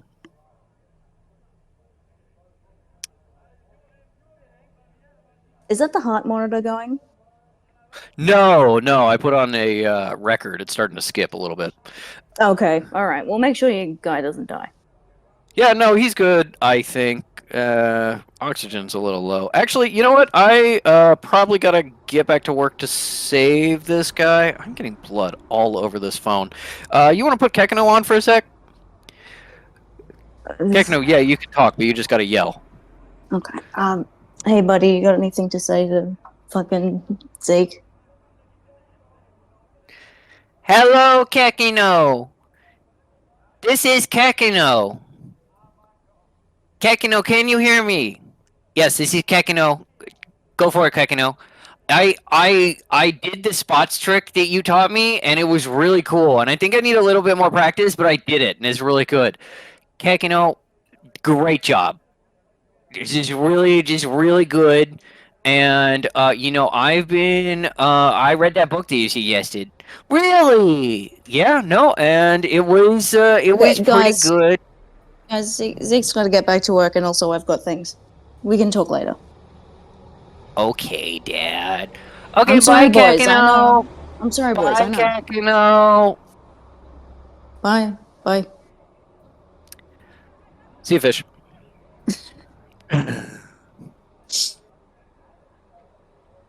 That guy is dying Looks on over that it. table. that guy's so fucking dead. Looks over. Jamal standing there like, what are you fucking looking? No, where has he been? Hopefully not listening in. You turn around and Jamal is standing there, and you're like, ah! He's like, did you get all your stuff together? I just came down with the bags. Oh yeah, I've been ready. All right, let's load up the car, I guess. Gotta go save Elise.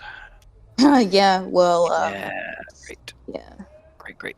Listen, Tractate, we disagree on a lot of things, but at least we both can't stand that fucking lady. You know what? It's funny you should say that because Elise is great. Say again. I didn't believe it. Cal's sister is an important I don't know. Don't talk about person Danielle. in my life. Elise. So that Elise, Reverend Elysium, has to be good, and it's hard to manage religion like that. So that's impressive. And anyway, I think I hear Sinner honking. Let's go load the car. Yeah. And that's what they do. as everybody else loads up the car and gets the fuck out of there, does Fish share, the basics of, maybe Andy does have a different source or something like that.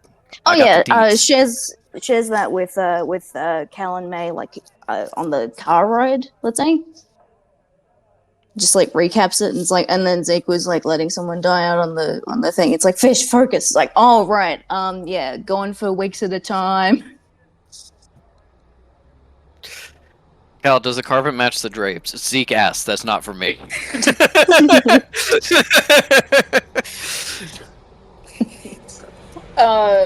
Cal is listening to all of this, like, very serious, and it's just like, yes, that's bad.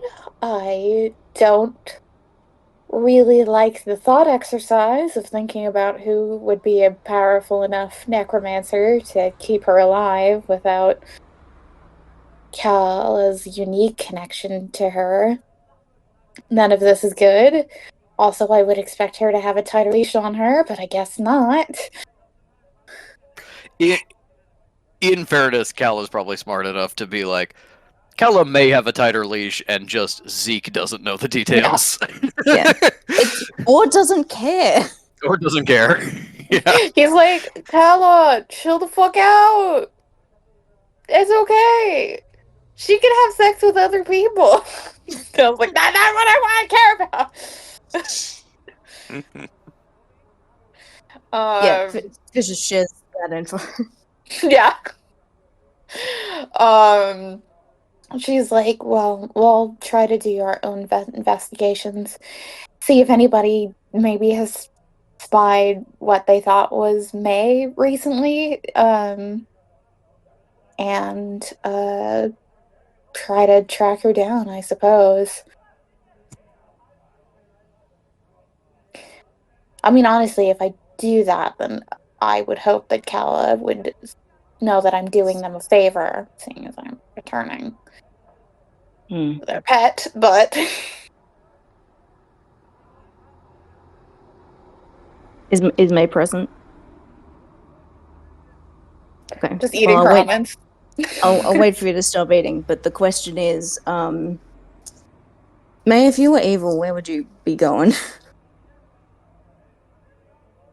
If I was evil, which I'm not, absolutely. After shooting an unarmed necromancer, where would I be going? I imagine to find the next person that I wanted to shoot to death. Cal goes, no morals. Genuinely, as having a revelation, puts her fist in her hand and goes, Center drum, is anyone at your house?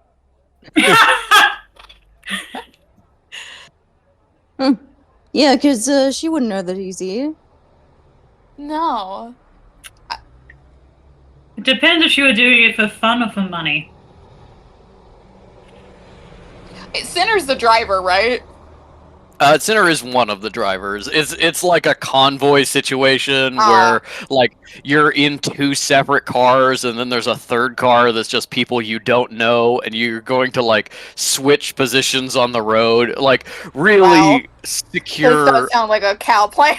Secure security precautions that were probably expensive and unnecessary. Okay, so Sinner's not in the same car as them, so Cal can't be like, is anyone monitoring your house? But she'd be like, okay, so she's... I agree she would prioritize any paid work, but at some point she would go to your house either to assassinate Sinner or to brag and let you know that she was there and she had access to it. So at some point, if she hasn't been already, you could try and spring a trap for her there. Perhaps, but I think if she was going to assassinate Sinner, she probably would have taken the shot when she had the chance earlier. He's been outside for quite a while now. As in when he was packing, so. She probably could have taken the same shot from where she was without moving, and no one would have known. forgive me, I'm not as familiar with sniping. Would it be immediately obvious? Sorry, Mooney, do you mean as in where Andy was shooting from, or? As in being, and also I'm not super familiar with, especially sniping in the 1950s, about being like, if you were like, yeah, they're gonna bring somebody out with a bag over their head to interrogate, shoot that one. Would you even think to be like, and is my boyfriend here if you weren't expecting him? I mean, the sinner would have been very visible, is like my point, right? Because he Yeah. literally Would the threw sinner himself be up on me. obviously visible as sinner when you'd think there's no way in fucking hell my boyfriend, my clone's boyfriend is here? Normally, probably no, but Sinner is very shaped. Yeah. But also, like, we don't know what Andy's been keeping track of, which I think May would also be like, we don't know what she knows. Based on that, I would say inconclusive. But also, she's not obsessed with a man. Yeah. Yeah, so I'm sure she'll be overjoyed when she eventually hears the news. Actually, maybe he'll finally be safe from her specifically. I mean, That's confidence I cannot imagine. Yeah, Oh, I don't not know, mate. confident. I'd this would be funny. I imagine if I separated from Jamal, he would probably be kidnapped by Kala within like 48 hours. Why she has everything. With what she needs. intent? It's intelligence.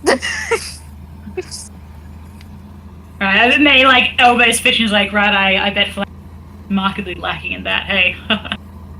I'll give you that one. Mm. Seriously, that guy was totally dead.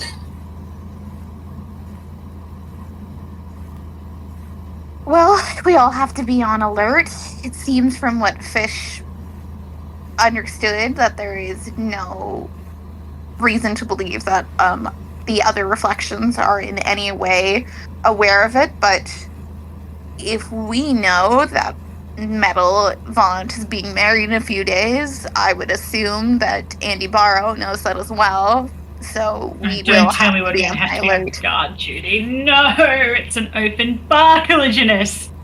That's gonna be Come really on! interesting, guys. It doesn't seem like she's particularly eager to assassinate you, so if you want to get drunk, we can keep an eye on you. No, I can't do that in good faith. In good consciousness, I can't let you do that for me. I'm just very annoyed about it. Do we have any tracker? Does anybody have any connection to? She was like, any trackers? No, I know two, and they're both Fish's exes. We can try to use Isle or Sarah to track her down. I Anything think from- I'm out of favors from Sarah for a while. I'm not. Well, I barely know the woman, so I'm pleased to hear it. I think you'd really get along. Did they meet briefly? They did, didn't they? They met briefly. Yeah. Yeah, very briefly. Yeah.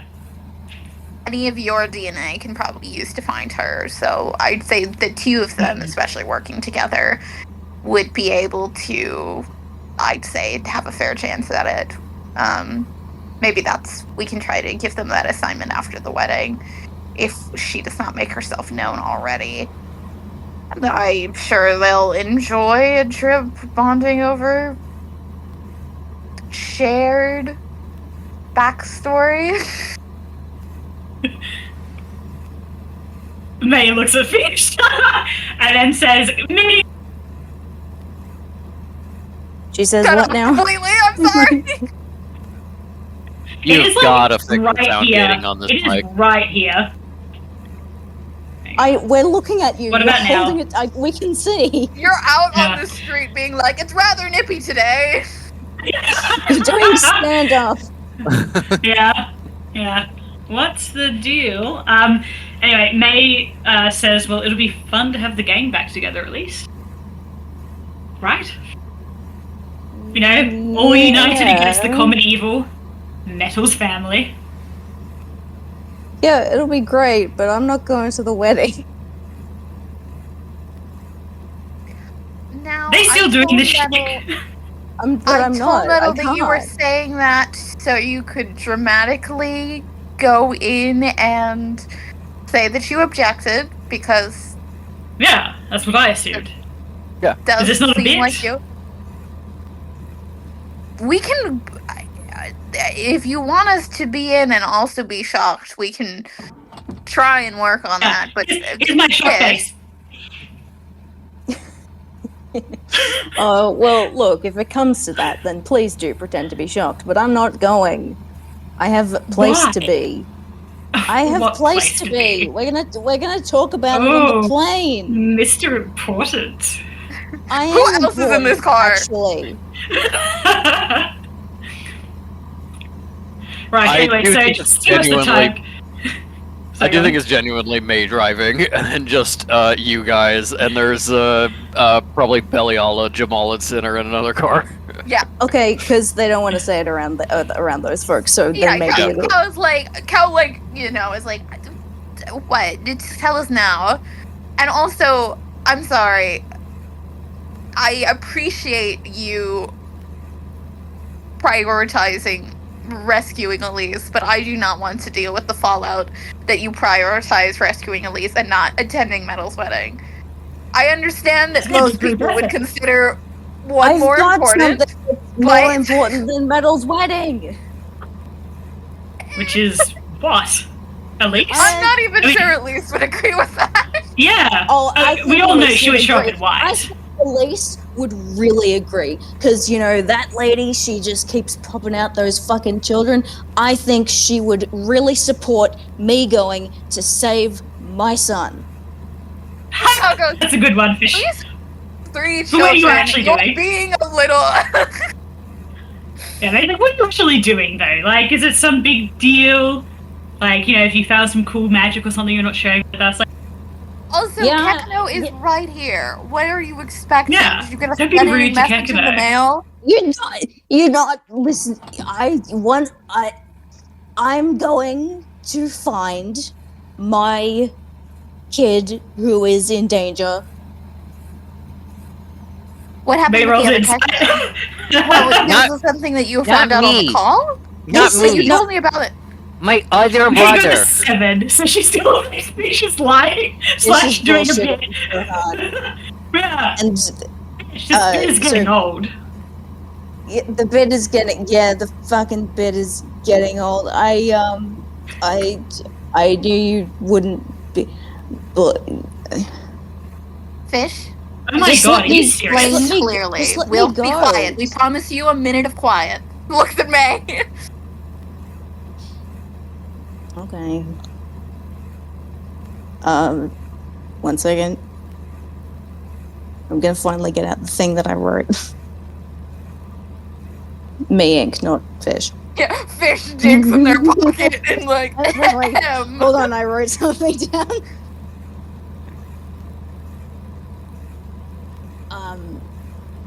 Alright, well, I need you to fucking actually listen to me rather than just pretending that I'm lying to you all the time, which I'm not at this time. Just, you know, let me talk and don't be angry at me. Don't be angry at me. It has recently come to my attention that I have a biological human son. I didn't know before, but I do now, and I have to go and get him because Jonas has taken over the town where he lives and is producing grey remnants, which is the thing that is in you right now, May, and I just have to save him. His name's How do Henry. you know this? I have vision.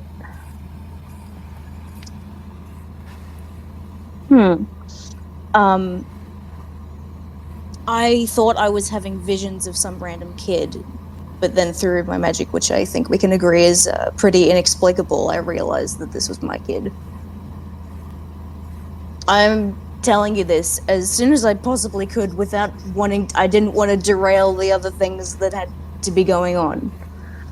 So once Elise is rescued, you better fucking let me go. How old is he? 19. 19? Sorry, Yeah. no. Go on. Yeah, 19. In my defense, I didn't know he existed at all. I didn't. May is just thinking, don't they know to wrap it up? It's like in the head that she's Every time, Fish. It's why you use protection. Didn't they teach you this at school? No, my mom didn't let me go to school because that's where. Fish, this is where babies come from. Fish's mom made them stay home on sex that day. Yeah, That's why this is happening. yeah. Yeah, her thought was like, if I just didn't learn anything, then I wouldn't reproduce, and we just weren't. Don't worry about it. Yeah. So, are you gonna fucking let me skip the wedding, please? Please? Wait, you're going to go to a town that Jonas is running by himself and do what? Rescue my son How? with By my yourself, how? magic powers.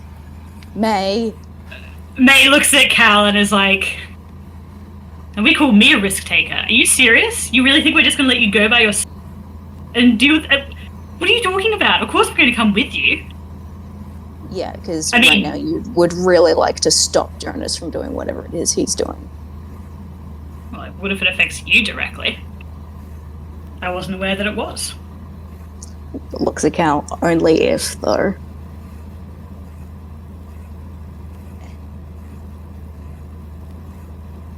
Regardless of that, which we cannot afford to start that conversation. I don't know, Fish. Of course, that is. How do you know Jonas's? Sorry, I didn't mean to interrupt you. You go on. Okay, she goes, of course that's more important than Meadow's wedding. Have you considered that she would want the opportunity to be there for you? Who? May? Metal. I don't know, do you? Oh, Metal. No. I know she will her mother hasn't let her? made the same Whatever. effort that she used to, but you're making that decision for her. Yeah, Look, frankly, we've I don't made give a shit about decisions what for her Metal all her wants. life. I'm doing it I'm- good. Yeah, frankly, I don't give a shit about what Metal wants. Really, my concern is that what information do you have about this town? Do you know going into what you're up against? Do you know anything about the situation besides the fact you're in danger? Do you know where it is? Yes, where is it? What? I have to pull some strings. Listen, How do you get there? why do you think I've been making all these fucking calls? I'm trying to work it out. What I can tell you is that he's taken it over, and everyone who isn't possessed is complacent in some other way. There's some magical experiments going on. Henry's magic. He's got magic, of course, from me. Henry. And but he doesn't know because he wasn't raised with magic. He just thinks that something crazy's going on, and I don't give a shit about this town. I'm going to be so real with you. I just want to get Henry out of there. Yes, understandable, but what if, hear me out, this is a trap of some kind, and then we have to come rescue you? I know you hate it when I bring logic in, but... that this child is a genuine byproduct of your past Has your paramour father and not confirmed some this? elaborate... I don't know how you think that it works, Denier, but he looks like... Have you had sex ed? Well, yes, but we can all disguise ourselves, like our appearances. Has your father confirmed? Check. Looks just like me. Do you know what I said about the disguising? What were the words? Oh, sorry, I said, did you not hear what I said about the Yeah, he's not magic, so he You just said he is magical. No, he does. He is magic. He doesn't know how to do it. But Jonas could make him look differently. Yes. But why? To trap me? Oh To god, who to knows? fuck with you. Okay, well, it's worked. It's worked. I'm gonna Have go you to the reached trap. out I'm to- going to the trap, guys. Have Oh you my reached God. out to his mother at all? No, I don't have a number. Have you? Is that? But that's one of your calls, right? You're calling. You're trying to get a hold of Well, her. yes, I would like to get a hold of her. Do you want us to beat her up?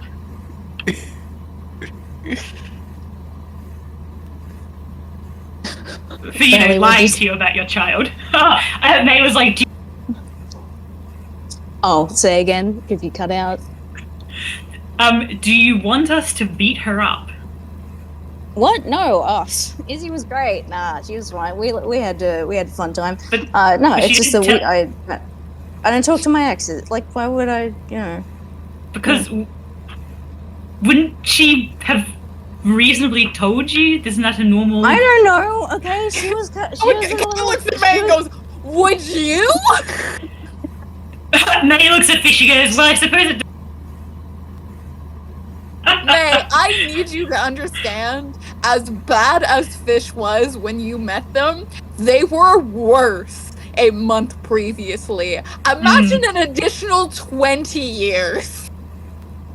Which is a rather good May- point, I suppose. May, it's true. Here's the thing. I know me, and I feel safe. I feel I'm in a safe enough space to admit this. I wouldn't have fucking given a fucking care in the goddamn world. But I do now. And I'm not going to explain because I don't know exactly what has changed inside me. But I have a capacity for love now. Something has changed within me. Sorry.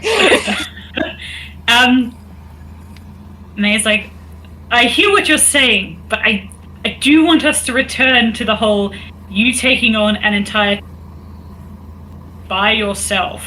At what Yeah. are you again? Level 10? Yeah, I am level 10 actually, but we're about to have level up after this session. And also, Sorry, level 11. what do you think I'm doing calling everyone? I'm calling up Sarah's family. I'm calling up thought the you said you were Canadian famous. Sanctuary. I'm calling up people who can help me. Sorry, storm the so you're castle. calling complete strangers while expecting us to abandon you for a wedding none of us want to even occur? You know, I've circled back around into believing this is an extended bit, because Fish would surely not think that we would just be like, yes, go off with people who we don't know, who don't know really, and we'll just be fine. We'll check in. What do they call it? A ranger check-in? Are you still alive? No? Well, we'll send out the bloody foreigners or coroners or whatever. Are you... Fish, come on, be serious. Maybe I would think that. That's a damning indictment. For God's sake, she's a saint. Saints don't abandon their friends by definition. She wasn't a saint when I found out. I think that kind of affects the thing. She Danya, always had the capacity, didn't you, Colliginous? Danya, you don't have, like, I'm not asking you to. You don't have to help me out with this because it's a me thing. I want to help you with. You fucking moron! Danya, I'm sorry, you think said that you you can corner me by rescuing my sister and then going, I'm going to rescue my family member and you're not going to do anything? Fuck you! I didn't even have a choice in this! And if I did have a choice, I would choose to, but you made it so I don't have one! Do you think she knows that obviously saints can't owe you. swear? So, Danya, you promised that you wouldn't get mad. I was like, You're just excited. I'm angry. Collisionist, you did promise to not get mad. I did promise not to get mad, and I apologize for that. I'm angry. I thought the anger was I couldn't be angry at the situation. I'm angry at your opinion of me. Yeah, that seems fair. I think very highly of you both. I just don't think that. I think that you guys have more important things going on. I mean, rescuing my very good friend's endangered child kind of jumps a few points in the queue. The only To the thing top, I could I could not say. prioritize over Henry is Elise, and I fully intend on getting that out of the way. Yeah. She's actually in the death realm, obviously, so a bit more immediately in danger, but...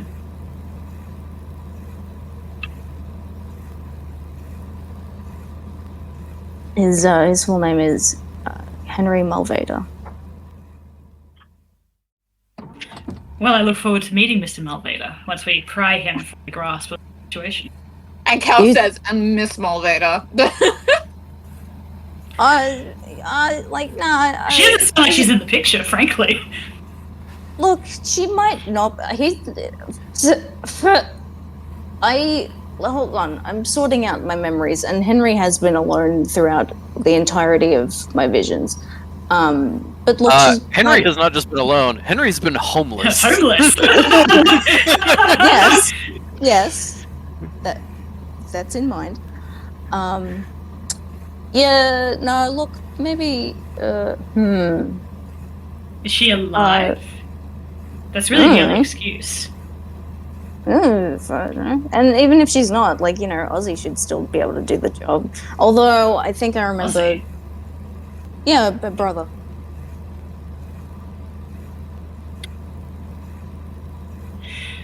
Guys, do you So understand how long why were you I two was together?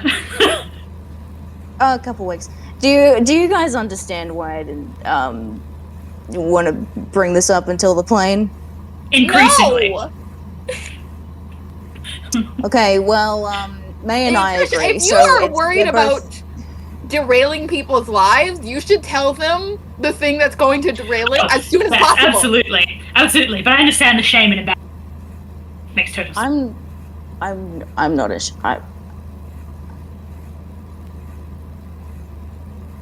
I'm not ashamed. Then I don't understand why you... never mind. It doesn't matter, right? Literally, Fish is not going alone. That would be ridiculous. Yes. We'll figure something out with Yes. Metal and I will surely as well will come along. Get the gang together. rescue Henry. Are you intending to invite Ezekiel? I just need to emotionally prepare for that. No. Wait, why not? Wouldn't they want... They're not his dad. I mean... Yes. They're more of his dad than we are. They're adjacent. They're not his dad. They have your memories of... an independent person from me 18 years after I was born. Also, I think everybody else moved on from it too quickly. But I just want to shout out the absolute fucking amazing choice of, have you called his mom? And Fish going, yeah, I've been making all these calls. Of course, calling his mom is something I considered that I probably should be doing. It's like, so you didn't. That's a no. Yeah, I'm glad that you caught that, because that is the intention. Like, no, of course they fucking haven't.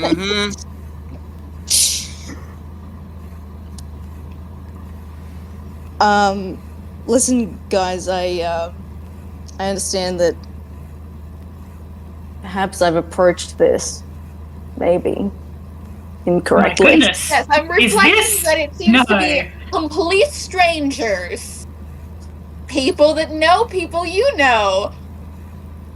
Your reflection. Why would this be your rescue team? Also me. That is important to remember, that I am rescuing and also meeting my older brother. You're bringing Kekino No, I'm into not this. including you because you are antithesis to my point. Okay.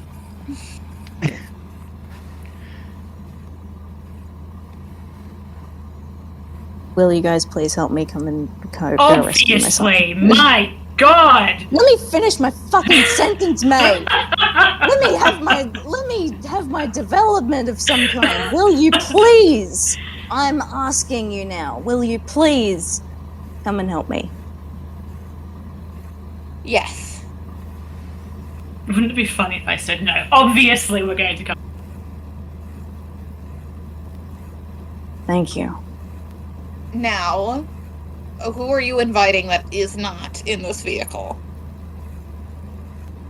Beliala would obviously be a good choice if she could be spared. Oh yeah. Do you think Ashita would be alright with it? She'd be alright. I will say that it is a little... Rousseau and Jamal can run the temple by themselves, but they are soft-hearted. It's a diplomatic way of saying absolute cowards, collisionist. I've not heard that one before. Also, I think Cal is thinking of being like, if there's any blowback from this saint and temple stuff, I think somebody who is actually there and knows the information needs to be able to answer for it. I don't think it serves as well secondhand. Probably not Jamal, right? Probably not. If anybody's going to... I'm not introducing Jamal Tractate to my boy. I mean, it sounds like he needs a healthy masculine.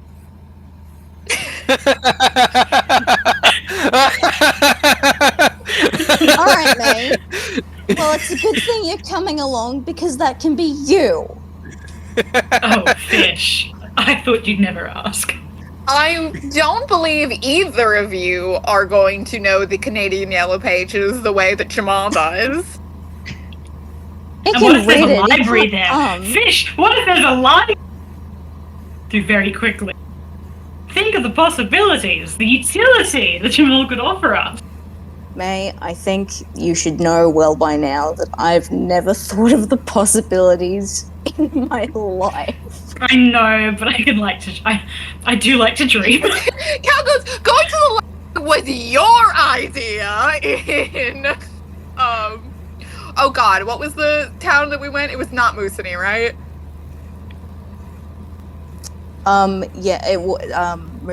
Moose Knuckle, no, whatever it was. Chris's town. Chris's house. Chris's house. Moose Knuckle. Moose Knuckle was the name Colorful of the location. bar in Moosonee, yeah. Gotcha, it was the bar. Yeah. I was gonna say, because that's a name for. No, Not a name like it was big. we already know that was the joke back then. Yeah, it was the local bar. Was it a Sarah gay took bar? them to it. The over the bar is like like retail store underwear model figure, you know, just like the waist and upper legs, with undies with a Canadian flag and a big stuffed moose coming out of the crotch.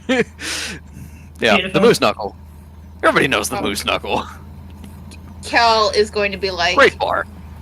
if you do not want Elise to come with us, you will have to give her an assignment to distract her. I'm just warning you now. She runs your temple. No! Okay, I didn't know you well, wanted to sow discord. I came up with an idea and you just said no to it, so how about... I hate to say it, but wouldn't Metal's fertility perhaps be the obvious thing to route her onto? Or rather, perhaps preventing it? Cal goes, I can't do that to her. And then she's going preventing. And I was like, no, we can't assign her magic birth control. That actually is a good one. We'll just make her be very thorough. Don't What was make that? me go to the wedding. Well, I mean, how soon do you think you're going to gather all this information and then make a plan and then... I hate Might as well hang out. weddings, May. But fish, it's an open bar, darling. Think of all the fun you and I can have. It'd be very rude. No one has ever said it's an open bar. I feel like it would be. Come on. They're like Nobody's high cheaper people. than a rich person. Hmm. It absolutely like says on an invitation open bar, but then you get there and it's like open bar, 2 drinks maximum. Yeah. He doesn't know that yet. Look, at least come to the rehearsal dinner. But if you get the information after that, fine. At least then you know, appeared. Fish, You've gotten time to plan. if you can find exactly where we are going with exact coordinates with no one else's help by the night of the rehearsal dinner, then we will come with you. If not, it's not like you're going to be delayed anyways.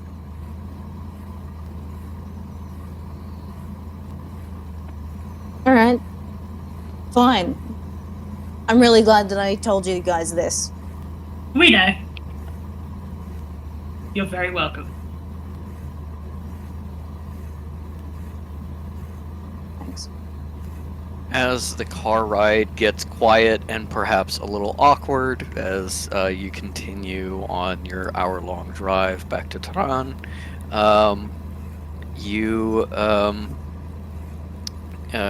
finally make it to the airport, check in, get on a plane, and heading out. Now, to be clear, you're all going to Greece rather than just Cal. You're all going to go there to support her. Yeah. Okay. As you get on the plane headed to Greece, Sinner has booked separately, and by happenstance, he's ended up like 2 rows behind you. You all get on the plane and head out. As you're in the air, heading to a number of destinations, heading to Greece to help Elise, heading to Canada for Metal, and then somewhere in Colorado for Henry. It's not that big a As- place. We can just search the whole thing, right? Yeah, you can just absolutely search the whole thing. It's not like it's a fairly large state that is like almost entirely mountains, and therefore that city could be fucking anywhere in the entire state. So remind me, isn't Sinner from Colorado? Sinner is Or he spent a lot of time there? not from Colorado. He has been there before. Yeah, he spent some okay. time when he was younger. Yeah. Yeah. Sinner was always bouncing around. Yes. As you are flying out, you've got maybe half an hour left of the flight. May feels a little bit of Jonas's attention. God damn it. Well, May, I'm surprised that you failed your first assignment. That wasn't our deal, as I recall. No, I'm Koala terribly will be sorry. so disappointed. Oh no. I'm so sorry. I'm sure that the damage done will be irreparable. Oh, of course, damage will be minimal, but it wasn't about damage, was it? It was about obedience. Well, I obeyed a little bit. Then You demonstrated the capacity. And I'm sure I can hold to our deal just a little bit. You join and I purge the remnants from your friends. Of course, I can always put them back. What would be holding to my word a little bit? Maybe only half of them? Give me a wisdom saving throw. DC 13. Jesus. Well, he was hoping. Is May doing her thing where she's sitting there just going like May doesn't actually do that. I know that. I think I'm sorry, I I'm think just May naming doesn't it. like to talk out loud, but I do think if you were like really paying attention to her, it is entirely in the eyebrows. It's like Yeah. Okay. I want Fish to like just kind of wake up from the nap they're taking and go, "Are you talking to him? Ask him if Henry's okay." Does Dylan- Janice say anything to that? You get a little bit of kind of unfiltered annoyance that Fish is like interfering with the dramatic monologue, and then it doesn't say anything about Henry. May got a May. 15, by the way. I'm using Flash of Genius. May holds up a finger, but like, isn't like May- I've heard you. Give me. I know you have the thing. Okay, I'll just I falls want back to call asleep. Fish. Yeah. As you feel this sort of flush of anger come over you, you feel a push as if something is trying to redirect your attention.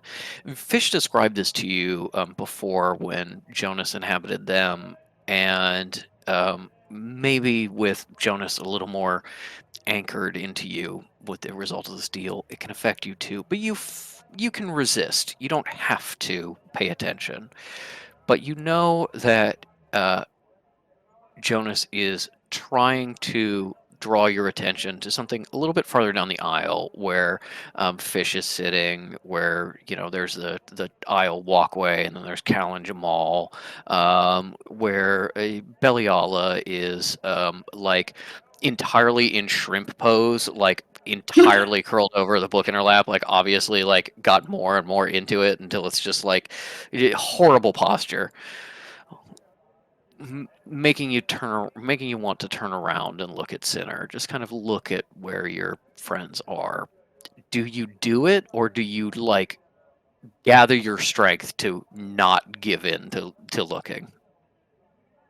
Can May have a moment of like, I can resist you, but I'm going to go with it? Yes. That's what she would do. You hear a She's little polite. you hear a little chuckle mentally. You look over at Fish kind of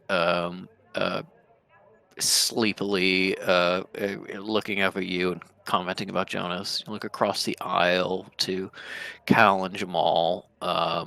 And Jamal is probably writing up notes. Cal is writing letters on the tray table. And then something moves. You look past them. You see in the frame of the window a little gray tendril drop down onto Jamal's seat. Eyes flick over to Beliala.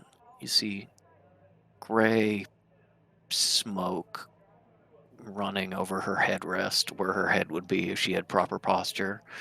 You see What about Sinner. Sinner? He's doing the classic fell asleep on a plane thing of like snoring Yeah. lightly with his mouth open, and you just see this darker streak in his stubble. He hasn't shaved in a couple days traveling. It's creeping closer and closer to his mouth. You've made your point. A little gray tendril looking out and hooking into his lower lip. I trust that I have, May. Everything you have can be taken away. So those dorky little mushroom books weren't enough for you? Well, it's not me you have to please, it's your new friends.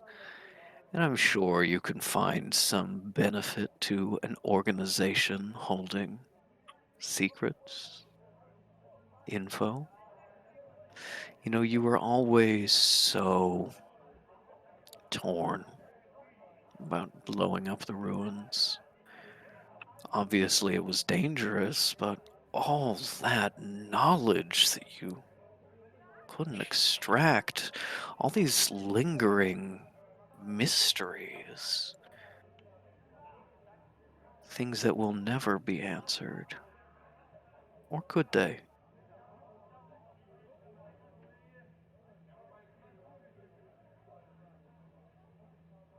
Well, what is it you need from me? Bar the obedience, of course. Oh, I need nothing yet. Just a reminder that your loyalty now belongs to this new organization. That is, if you want our deal to be wholly fulfilled.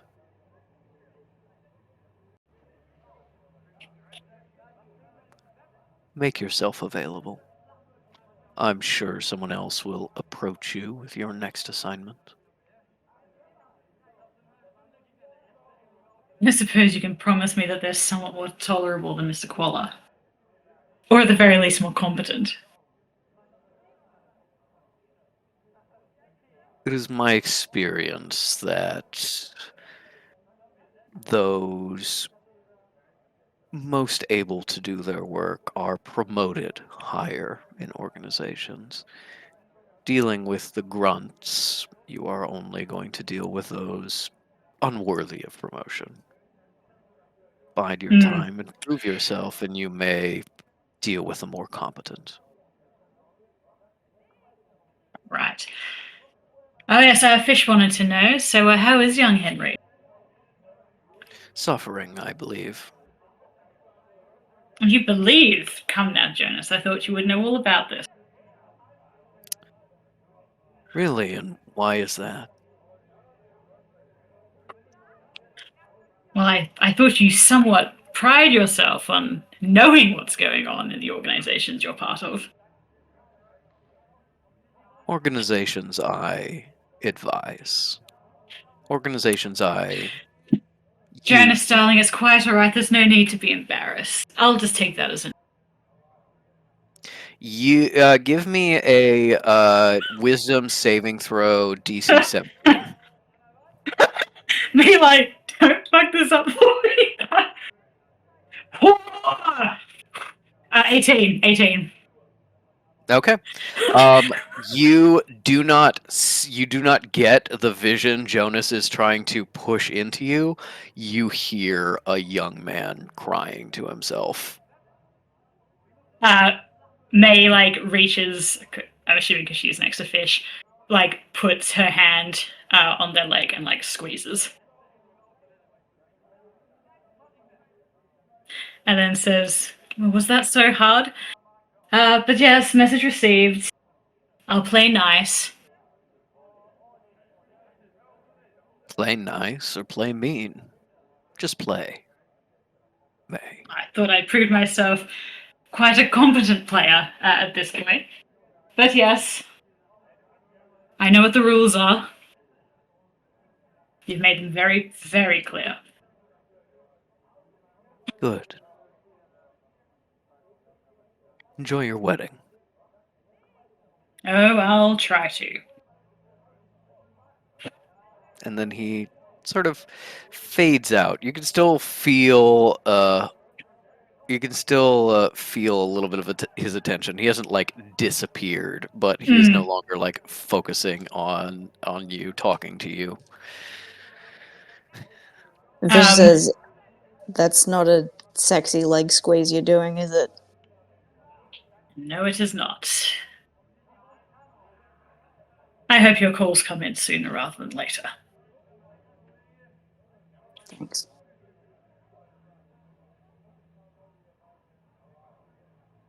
Can May do a perception to see if the remnant is still hanging around? Sure. Particularly the one that was malingering on Sinner. That's a 12. Okay. I'll bump up to a 16. Okay. With a 16, using your Flash of Genius again, with a 16, you don't see them anymore. That doesn't mean they're not there. That means you don't see them.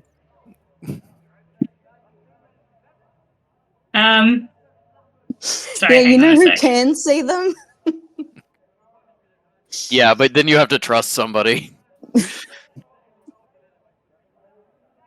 And also open up yourself to the fact that Fish will immediately be like, well, there's a one in you.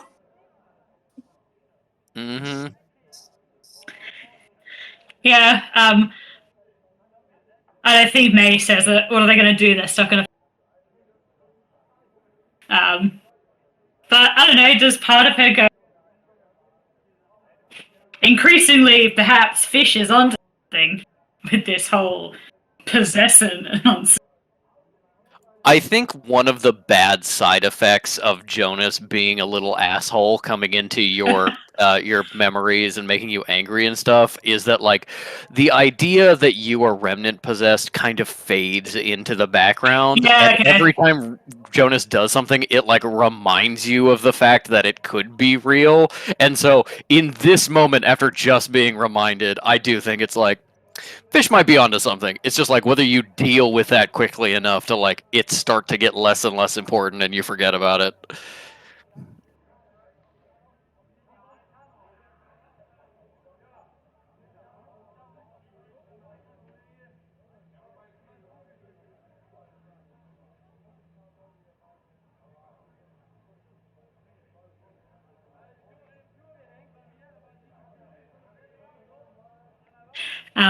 Yeah, May decides to have a nap. What else can she do? Yeah. As you go to sleep, as the plane starts to descend, elsewhere in Iran, a squirrely little academic is talking to some necromancers, saying her name was May Gladly. Yeah, have you seen her? She's gone. What? um, So I was actually going to ask. I wanted May to do a couple of papers with that loser so she could get finally so she can get what? some money. For the love of God, she needs yeah. money. Honestly, you could have left him your sending stone number. May did that. May did that. She's like, I've got a wedding to go to, but bye. Phone down. Sort of bullshit. Mm-hmm. As you are coming into Greece, you fly over Megalopolis, which I found out is an actual city recently. By recently, I mean like an hour ago. And head into the airport in Kalamata. You get in a car that the rental is arranged for you all together, driving down the rocky coast as the sea washes up on the cliffs near you. As you get farther and farther away from civilization, with all the research, Cal knows where this is, but obviously has not been here before. And so as the towns get farther and farther behind you, people become rarer and rarer, going from pretty densely packed urban area to small occasional villages to rare villages. You find yourself heading into a area that is pretty much all ruins. The house you're passing, the villages you're passing, most of them are tumbled down and old. Many of them clearly no longer having permanent residence. Some places still have something. Clearly, some people coming around, but interspersed among the villages, you are increasingly finding. You're increasingly finding ruins. May can give me a history check if you want. Surely with layers of history, I don't even need to do a history check. There is a specific thing later that layers of history may benefit from, but for right now, make a history check. Okay. Yeah. My history again. It's been a while since I used her. It is good, just as big as I remember. That's a 21. Okay. With a 21, there is a aspect to the ruins here that is very interesting. Something that you dealt with very early in your career, mostly in Egypt, a couple of other places too, about being like, some of what you're going past is very clearly like places that have been excavated and studied, and some of the places have not been that. You're going past places, something that you are used to, where like an area is so old and has so many ruins that people don't bother. So you are looking at like a series of pillars that you think existed as the wall of a temple in maybe 400 to 300 BC, and now it's being used as the supporting pillar of a goat shed. You are seeing people walking to the market on cobblestones that are older than pre-English languages. You are seeing just like history upon history upon history that is so universally prevalent that nobody cares. And as you are stepping farther and farther into this rural area, more and more ruins appear, and the roads start to shrink. Sinner, following Cal's directions, turns off the main road into a little dirt track. A dirt track goes into the rocks, into the hills, turns from a path that's clearly used to one that's less used. Goat track. The villages become fully abandoned, not a person to be seen except for the occasional shepherd, until finally, on Cal's instructions, you park at the head of a cliff.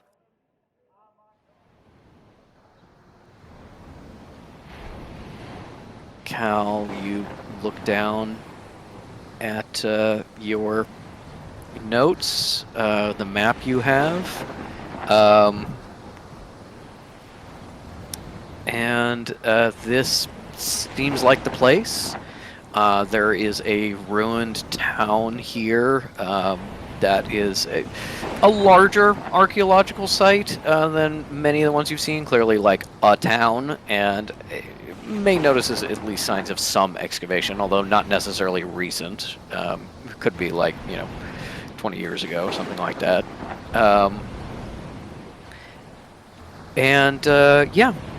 Cal knows that there is supposed to be a necropolis here, and doesn't know exactly where. You're just on this cliffside. There is this ruined town, not a single person in sight. But you do hear what may be human sounds on the wind, and there is a little bit of a rocky trail. It might have been stairs at one point, long ago in history. Now more of a climb than a walk at the edge of the cliff. How high is the cliff, Patrick? With your passive perception and just like ability for distances, I think you would clock the cliff at probably like 45, maybe 50 feet of being like decently high. It's not the cliffs of Moher, It's. Would Cal have mentioned that there's going to be a cliff? Probably not. Cal's a man. This tell us that Cal would have said this. Oh, how just make fish for location details? So the reason I'm asking this is because I want to say make preemptive for an infusion. Yeah, she wants to switch to her infusion to one that's cool in this moment. If they consistently in character digs for details so she can prep spells, Cal would give her that information. Cal would not volunteer that information unprompted.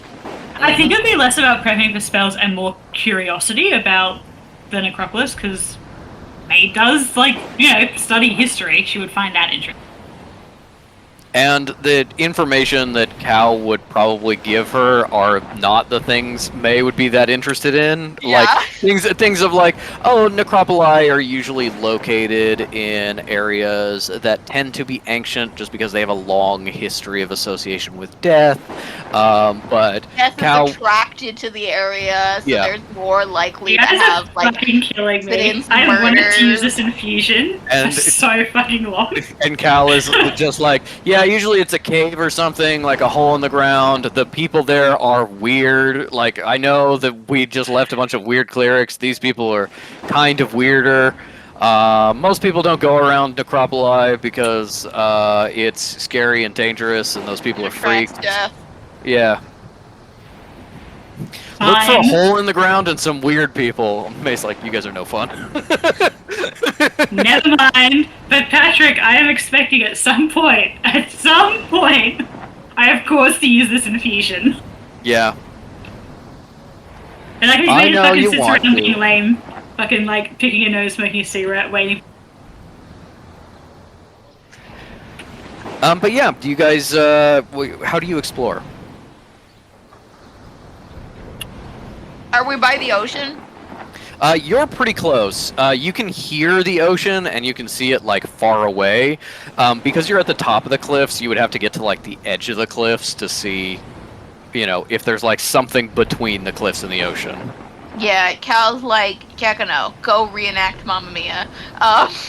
Mamma Mia, here I go again. It's my favorite movie.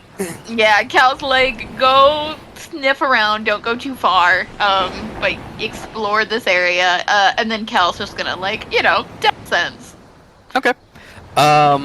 When you use Death Sense, it is very similar to doing Death Sense outside the temple you just left, where Death Sense normally feels like a coldness, an uncomfortableness, a pinprick of death at the edge of your vision. This is like a hole into death. This is so powerful, so powerfully full of death that it's beyond your range by quite a bit, and it is like dominating in your senses. You could be standing on a graveyard and you wouldn't sense it because you were too close to this thing. Cal's like, we're here! Found it, guys! Cal's basically just trying to see, is this, there is an entrance that is most appropriate to go through, or is it just, find the comfiest place to go into to, set up for our bodies to be, sitting on? It is not right next to you. It actually seems to be, down the cliffside a little ways away. As you tell Kekino to explore and he roams around a little bit, you can approach the cliff edge in this path and look down. Yeah, Cal tries to see if, May has any rope to do it safely. There is a path that you think could be done, okay. If someone's particularly clumsy, you might hurt yourself. But you don't need to, rappel necessarily. Okay, on a scale of Salt Spring Island murder pass.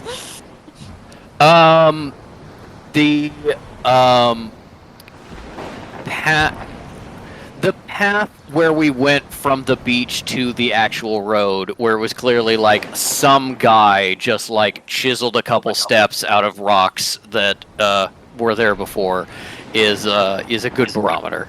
Okay. Not easy. You might have to scrabble at some point, but clearly somebody made this with the intention of this being a way to go. Yeah, Cal's just gonna check that everybody is ready to go down and that Kekino is within shouting distance, and then just start to head down. Okay. as you come down to meet Kekino, to get Kekino to come over, and you bring the others to the cliffside, the sounds of people get a little stronger, but you can't quite see where they are. You look down, and there is a little run of like a rocky beach between where the surf is crashing and the wall of the cliff, but not a particularly big one. As you climb down and start on the path, it brings you around a little hump of land, and you can see the entrance to the necropolis. You see what was probably a natural cave that is about halfway up the wall of the cliffside, and there is a series of like kind of roaming pathways up and down in the edge of the cliff that can take you there. So you can kind of go down to the water, or you can stay hugging the cliffside and get to here. And it's clearly been expanded with ancient buildings that are seemingly all marble, long fallen into ruin. But you see people moving around, people in black robes. You're a little too far away to see what's happening. There is some activity at the entrance. As what looks to be a small kind of living and worship compound exists in front of this cave.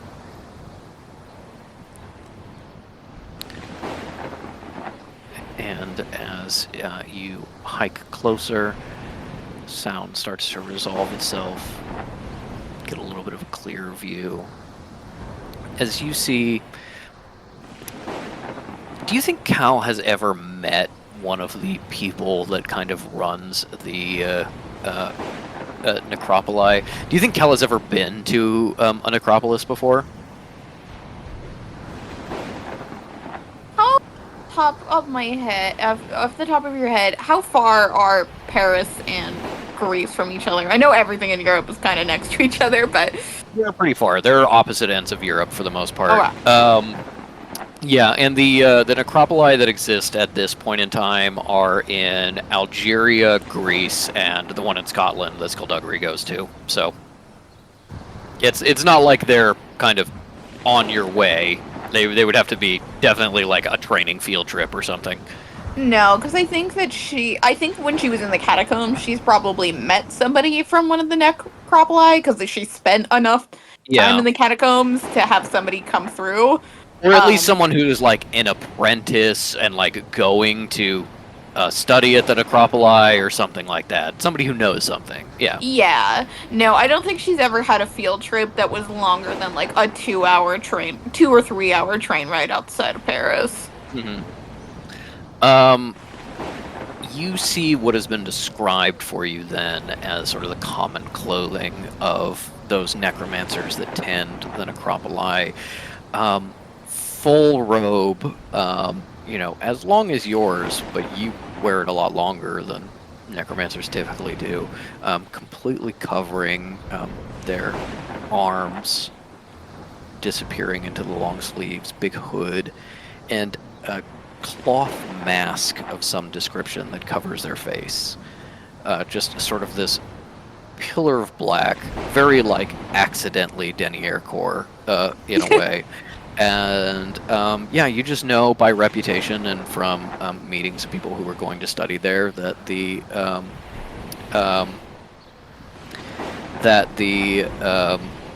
necromancers who work at and guard the necropoli are their own strange sort of like pseudo heretic. They're these. It's the equivalent in like Catholicism or Christianity of being like, yeah, there's the guy who goes to church, and then there's the guy who lives in a cave and whips himself every day. Of being like, yeah, they're part of us, I guess. Of being like, these are the weirdo necromancers. These are the necromancers that these are the necromancers that don't socialize with other necromancers. It is very rare for a necromancer working at one of the necropoli to end up transferring to another temple. It's often when you're there, you're stuck there. And necromancers don't like going to the necropoli unless they have to. Sometimes you go there for religious reasons, more often for magical reasons, but it has there's like a deep sense of fear and paranoia in these places. And as you approach, you see all of these ambiguously gendered covered necromancers surrounding and seeming to do rites on a normal woman, just in regular clothes, nice kind of blue linen peasant dress, just enacting some sort of purification ritual or something like that.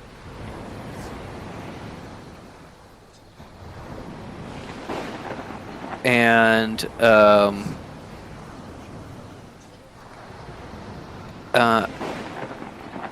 as you approach, do you make yourself known, or do you just sort of wait and watch? You know, do you get close? Do you keep some distance? What vibe are you going for? Making yourself known is a is not a true necromancer. You creep there in silence. Mm-hmm. Every necromancer conversation starts with one of them going, "Ah!" I'm pretty sure that is literally a joke in Deathbringer. I think so. Yeah. Oh, Deathbringer. I love you so much. Ink, I will say, if you ever want to get the high of reading Deathbringer for the first time again, Gideon the Ninth is the one that comes the closest. The Okay. first one. Okay. Now, it was quite the high. Yeah. Yeah. Okay. All right. I'm not gonna Alright. say it's the same. It's just the closest I've ever gotten. All right. May be a high cleric, but she's gonna follow Saint Denier's lead. Mm-hmm. Fish goes, I'm gonna do the fucking opposite of whatever she did. Hey guys! What's up, numbnuts?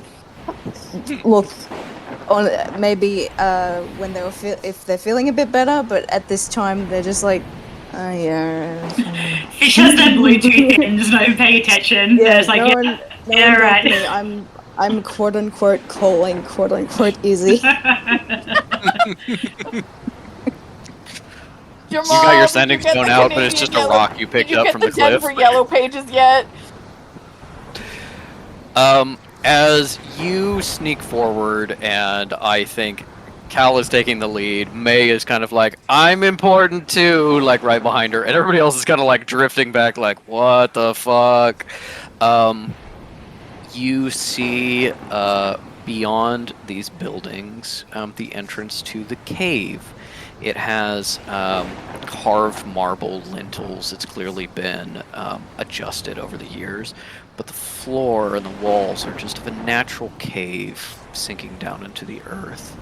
As you get closer, you can see the marvelous but very worn carvings and reliefs on all of the walls.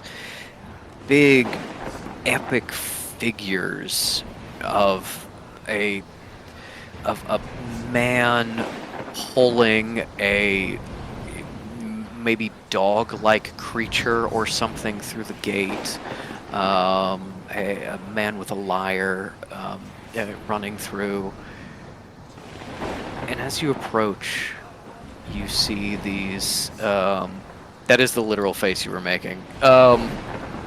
As, like, not May, you, in the camera. As you approach, you hear the chanting increase. What may be a high cleric or maybe just a regular cleric comes forward with a bowl of water and splashes some on her forehead as the woman holds her head. As you get closer, it's clear that this is willing. She's not restrained in any way. Nothing bad is happening. And as the ritual completes, one of the clerics kind of like turns and looks at you as if like not surprised, heard you or felt you approaching or something. Well, the rest are just focused on this woman. And as they take a step back from her, she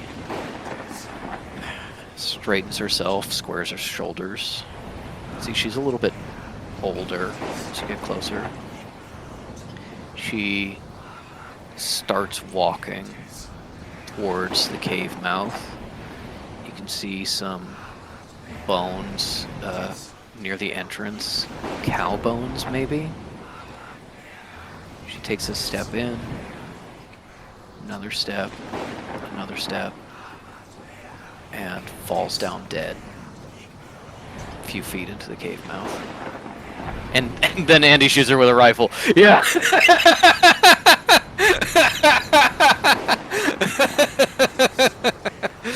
God damn it. She falls down dead. Cal, give me a religion check, please.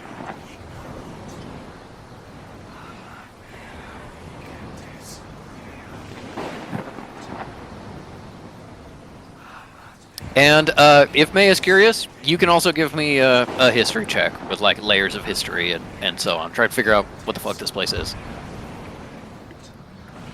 Ooh, 24. Also, are they speaking in ancient Greek by chance? You are close enough now to hear that a lot of the chanting is in ancient Greek. Not all of it, but like primarily. Yeah. What are they saying? Dirty 20 for me. With a dirty 20, necropoli are the physical entrance of death. They are where someone can walk into death, and therefore are often used by necromancers who are cursed, or who are at the end of their life, or other people who are suffering or otherwise want to end it. A quick and hopefully painless trip into death. And that is what you've witnessed, that perhaps a suicide of some kind. And you see a glimmer of just a moment. You don't think anybody else could see it. No one else is attuned to necromantic magic. Of almost like a soul fleeing the body and flitting deeper into the cave. And after a moment, the body coming to rest, the clerics step forward into the mouth of the cave and, seemingly entirely unaffected, pick up the body and bring it deeper into the cave to rest. How similar are ancient Greek and Aladdin? Very dissimilar. Okay. Yeah. I don't know. They copied everything else. Yeah, no, it's true. As the chanting fades out, as the necromancers return from the cave, and now some of them are splitting off to disappear into the buildings, but those that are left turn and look at your approach. I think you were close enough that May could probably have translated some of the ancient Greek in the chanting, and then we'll also handle your, what was it, dirty 20, 23? What It was was 24. 24. Okay. The chanting you understood was references in oblique terms to Hades. Pluto originally started as a kind of a polite term for Hades, the wealthy one, to refer to Hades. There is a bunch of these like names of acclaim that were part of this this ritual, but you don't think that they are worshipful in that way. They are what you got was a lot of like let her soul swiftly enter the realm of Hades. May Pluto take her as part of his treasure and bring her swiftly to the beyond. Like very normal necromancer canon, like mixed with ancient Greek legend, kind of in a way. And with a 24, you recognize the inspirations of all of these murals or things like that, and you know the kind of history of this place without relying on Cal to having told you. There are places in ancient Greek called Plutonian, and they were the traditional sanctuaries of those who worshipped Hades, the places that gave him respect, and also traditionally the entrances to the underworld. They were often caves or other breaks in the ground that released noxious gases, such that if you walked into them, you would die, thus being, of course, places of Hades. This, you realize, is a pretty famous Plutonian, because it's the only one in, like, southern peninsular Greece that you know of. And with that, you look over the murals and you understand what this place is.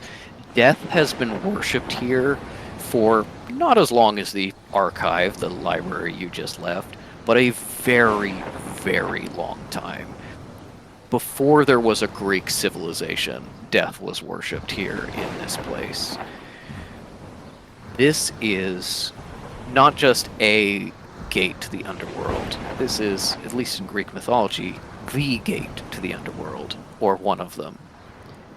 You look at the carvings of Orpheus entering the underworld to find Eurydice, Theseus venturing in to rescue Persephone, Hercules dragging Cerberus out to complete his challenges. This is Tenerum, the gate that, according to all classic myth, was one of the primary entrances to the underworld. And it makes sense. The Terranum Necropoli. That is the name of this place. And as you approach, Cal in the lead, you understand that getting too close to this place would be incredibly dangerous. You don't have to die. Usually noxious gases are pretty heavy, so you might have to enter the cave, but honestly, taking a deep breath too close to this place is probably not a good idea for your long-term health. But Cal is in the lead as these masked figures step forward. Perfect Doth Kids stream. Mm-hmm.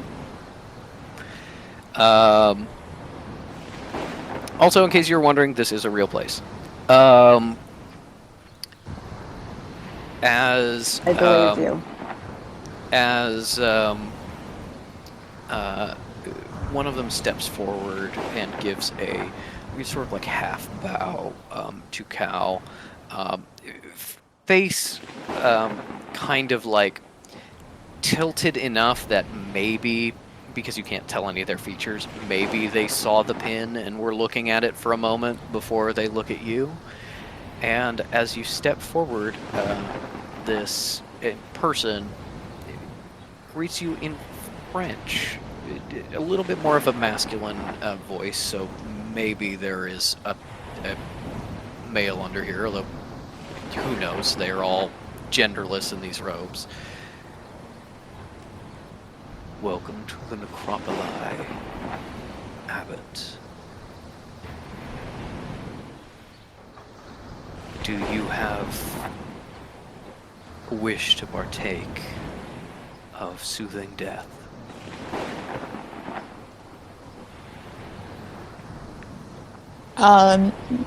Cal did call ahead at the library, right? About being like, let them know we're coming. I don't think you said that. Oh, I thought I did. Maybe not. I think that this is entirely like It's spooky. spooky. These weird, creepy guys are like super well informed. Okay. This place that doesn't have bones. Cal tilts her head and says, I'm afraid I do not know what that entails. Would you mind informing me?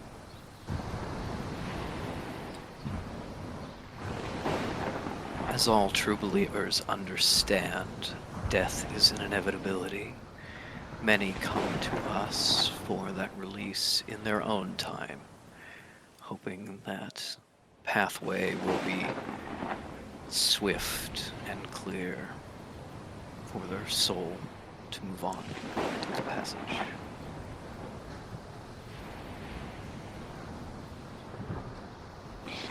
No, that is not what we are looking to partake in.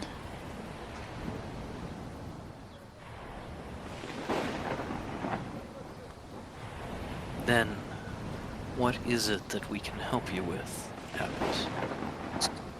Cal is like literally thinking about being like, to what degree we can be like, look real in Greece? Crazy!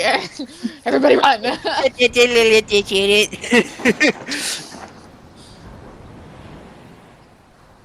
Cal is like, I have these new initiates.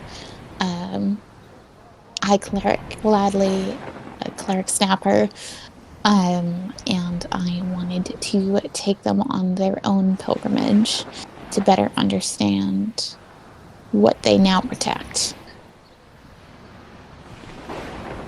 We understand, Abbott. And of course, the way is clear to any who wish to walk it. And they just kind of like take a step back and just like show you the way forward. It's very much they're not here to keep people out. They are here to protect this place. If you want to walk into the cave and die, that is entirely your prerogative. Absolutely go for it. I was like, okay. Do a backflip on the way out. Yeah. Cal's like, the equivalent of like rolling up her sleeves and being like, I think I know what I'm doing. I don't know if you two are particularly eager to recreate the experience of a few days ago.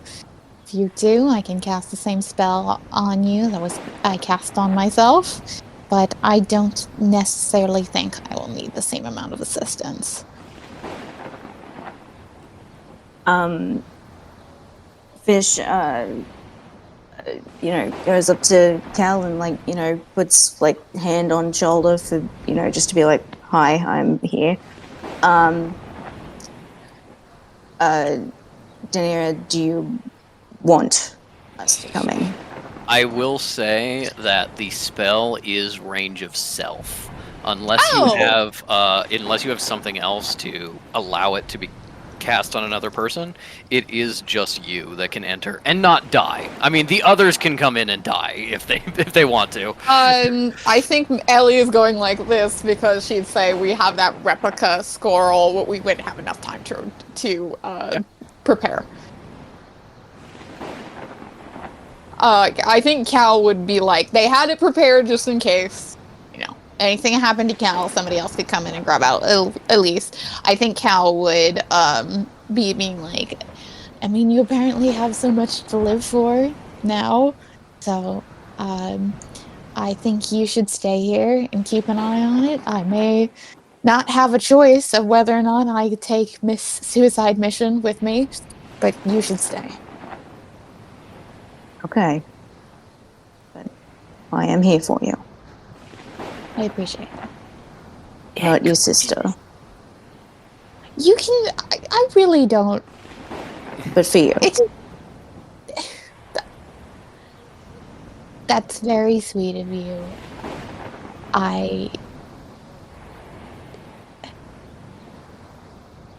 That's very sweet, but... Cal's like brain malfunctioning from being like, no! Not you and her. Not her first and then you. You only! Not that fish. Brain short-circuiting. Yeah. Dad, Clintonus isn't going back to this scary place, is she? Daniel, do you want to take this one together? I think, two heads better than one. Yeah, but unfortunately, Danielle just no. Scary for You me got the anymore. badge, so you never have to go back. No, it's not scary anymore. But do you remember the special spell that Jamal and Beliala were, having me do translate? The one that made Cal gross? Yeah. Don't fucking say that. That's don't say that. That she's beautiful as a corpse. It's gonna be. You hear she's that, got Clintonus? We think you're beautiful. as a Believe corpse. it. Only as a corpse, though. Cal's like. I was like, that's the May's nicest thing they've ever said to me. With Kakano, everything's gonna be fine. She's gonna go in there and get Elysium and come back out, and it'll be done. Tell him. Okay. It'll be fine. It'll be easy. I'll be back before you know it. If the time dilation is on our side. If it's not, I will take a long time. But we can choose to be optimistic. Okay, Clinton, just as long as you're safe and careful, because that place is scary and bad. It is scary and bad, which is why we need to post-haste rescue Elysium. Okay. Just, you gotta come back soon, okay? I will. Turns to May just to get this done quickly and is like, is there any convincing you to not be suicidal? Well, firstly, Collisionist, we have that spell now, so no. But secondly, I'm at the literal gate to hell. Of course I'm walking in. What an honor. How many people... I was hoping you got it out of your system. Look at these murals, Collisionist! You can see them from here! Sinner is in a hotel room with Jamal right now, and I am going to be held responsible for this.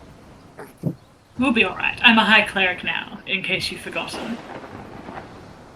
She's a saint. She outranks you. Cal could be Yes, like, I but I'm carried very you. worthy. I carried you. You're only a cleric because of me. Cal's like, well, I do not want to think about this for too long, so fine. Gets May already with the, pulls out the spell for May. This will be like, we'll basically start walking in and then do it, so we just have the minimal amount of sea damage on our bodies. Yeah. And if the necromancers ask, Fish isn't going in because they still have to do the homework. Yeah. I assigned them an essay. They don't do their essays. And I said, you have to do your essay before you can go on your pilgrimage. You know how it is. Apostates. I think Fish can give me an insight check on these people. I'd love to. I'd love to make a roll. That's 13. With a 13, you can tell that the clerics are like, seem to be paying attention to this, seem to be interested, don't seem to be expecting Cal and May to actually walk into death or whatever. Bringing the new people to learn to show respect excuse is like, yeah, that happens a couple times a year. Somebody goes right up to the border of where it kills them. Maybe they breathe in a little gas so that it's they feel really bad, and then sometimes people misjudge that spacing and they just die here. Yeah, we'll just hang out here in case they fuck up and kill themselves. But obviously they're not going in unless they have the intention of dying, While Fish is hanging around these people, can they be, and they overhear about like the gas and go, so like what kind of bad for you is it? Like poison bad for you or tobacco bad for you? You see two of the people in the background just kind of like shift and look at the entrance of the cave where someone just died, like pretty much instantly. Also, and then, Fish just picked up a handful of sand and ate it. Yeah. Oh, are you speaking in? Are you speaking in Greek? You bet. I'm eating that sand. All right. They also seem confused by the fact that you're answering them in this language. But one of them goes, I think poison bad is too insignificant of a level of badness for this. Usually, yes. So you typically you breathe in the gases, and they are heavier than air, so they sit in your lungs, and you can't expel them. Usually, unconsciousness is within about 20 seconds. Death is usually about 45 seconds after your heart stops, and then afterwards your lungs start to burn from the inside, and usually there's a nice hole in the chest as sort of the acid burns through you. Was that well, the your good question? thing about that is that you're already dead, so you don't have to feel it. Yeah, no, it's peaceful. Obviously, that's why we want to do it. Yeah, I couldn't just like idly stand by and just have a sniff.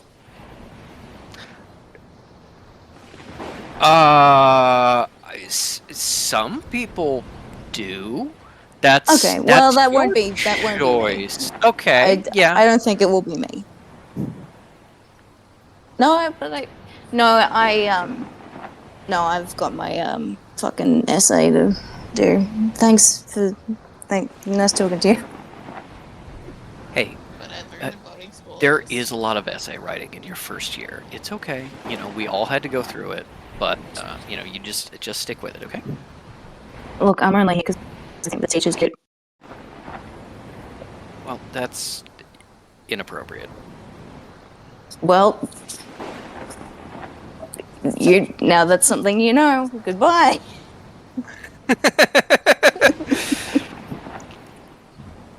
But yeah, you guys ready to enter? Many years from now, there are rumors about Cleric, Snapper, and Saint Penier and some random necros in Greece are like, we do it! I knew it. What? And this specific person is just like, I knew it because that fucker was never like finishing that essay. Yeah. Yeah, we gave them a pencil and paper, and they just kept wistfully looking into the cave. So you know. You know what it's like. Patrick, I like your tower. Yeah, Thank you. It's a good tower. Then are you many D6s? Many D6s even. I didn't either, and these are not my my mini D6s. Can't even focus because they're too small. A cat is going to try to eat that. A cat has tried in the past, and that's why they always need to live in the bag. Yes, are you ready to venture in? Yep. May is ecstatic. Hell yeah. May so reveals cool. she was so goth as a child. Yeah. May was like, no, you don't understand. I did not settle. I did not arrive at Egyptology. I settled at Egyptology. Yeah, literally. May is like, this is perhaps one of the coolest ever do. May was like, I got into Egyptology because at my Hot Topic, I bought a copy of the Egyptian Book of the Dead, and I went, yeah, this is actually obviously interesting. I started with Percy Jackson, but then he released the King Chronicles. No, May started with the Egyptology books, those specific books. Yeah. That's what got her into the vibes, yeah. It was between Egyptology and Dragonology, and you know what? That one choice really shaped her life. Yeah. May's so excited. This is sick. As you step forward to the entrance of the cave, you chant a little bit under your breath, and Fish sees for the first time, like, outside of the realm of death, what happens, which is this sort of oily wave of magic goes over Cal as you watch the moisture start to suck out of her skin. She starts to shrivel and become more corpse-like, and May gets to experience that for the first time. Cal doesn't have enough, like, body knowledge / gets enough regular sleep to understand what this feels like physically. She's like, I feel slightly more tired than usual. Yeah. You feel like you're like you ran a few laps and you haven't eaten in a long time. Like, you were very physically drawn, very tired, hungry, but you look down and your body is haggard. You don't feel that bad. Like, in comparison to being a living zombie, you're like, honestly, this feels fine. But yes, you do feel, like, very worn all of a sudden. And the clerics here look at each other in surprise. As you step forward into the cave, one of the clerics sort of steps forward to try to stop you. Almost, it seems like, as Cal is stepping up. As you kind of stop as he cuts you off.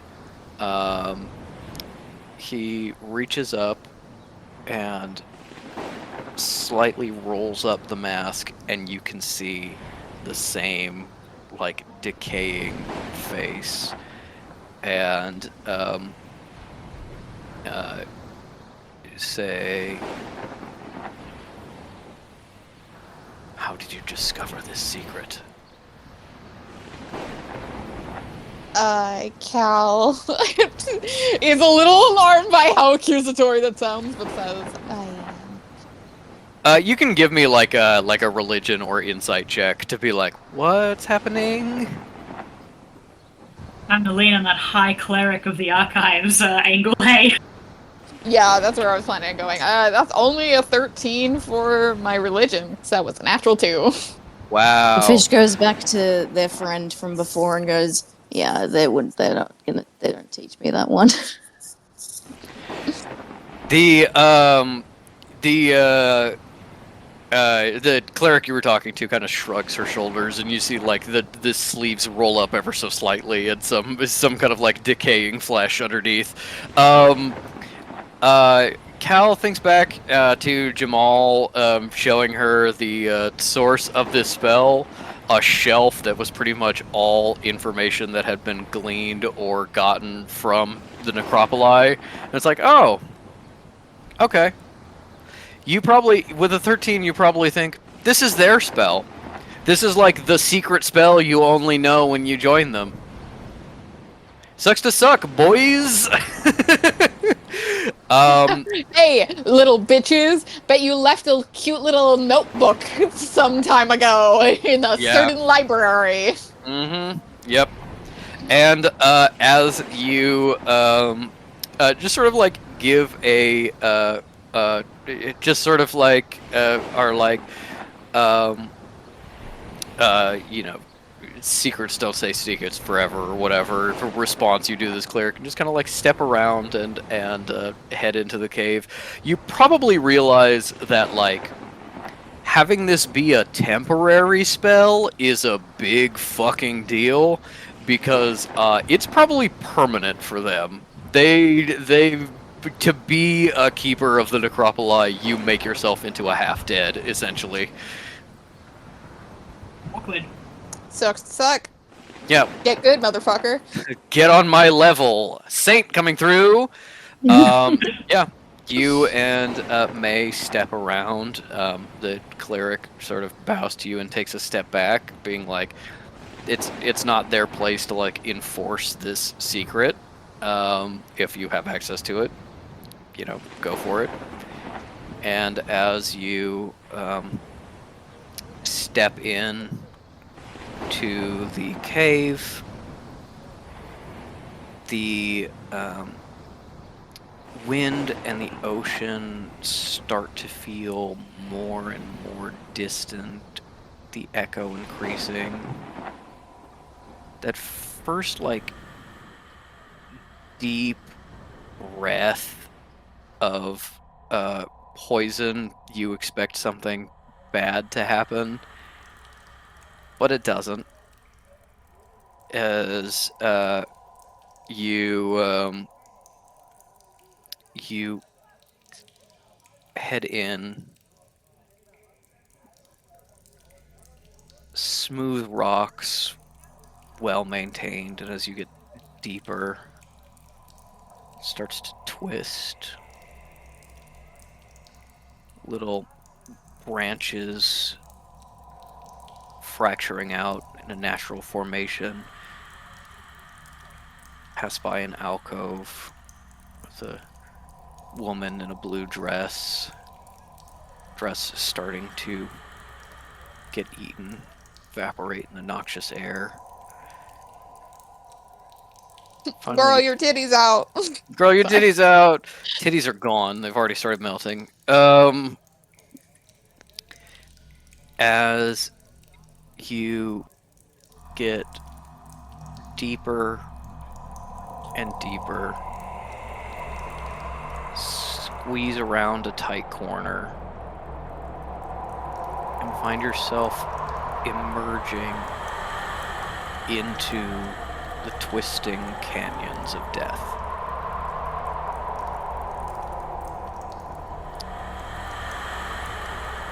You pull up your map that you have of the sanctuaries around here, the direction to get to Elise.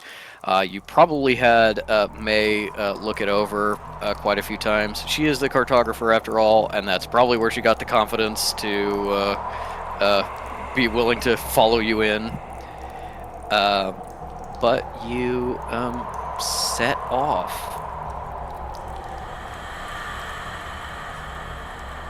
This part of death seems a little more peaceful, but that doesn't mean empty. It is clearly maintained, at least a little bit, by the keepers here. Dangerous things that feast on souls, forced to move along. And as you walk for what feels to you like several hours,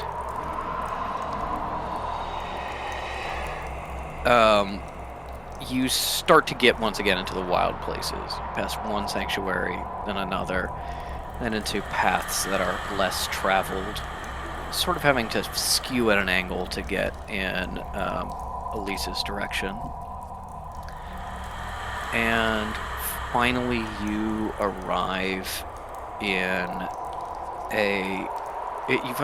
at the sanctuary that Elise said was the closest to her. As you look around, you see a few celestials floating around before being snapped up by creatures here. Far fewer than you saw before. At least maybe starting to lose power. But you can kind of tell the direction they were sent out from.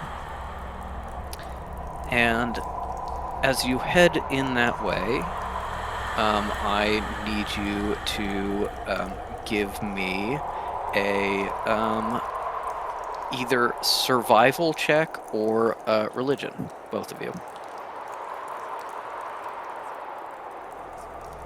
Maybe it's just like a hobby now, just being like, pew. Can I sacrifice my religion to give Mooney advantage?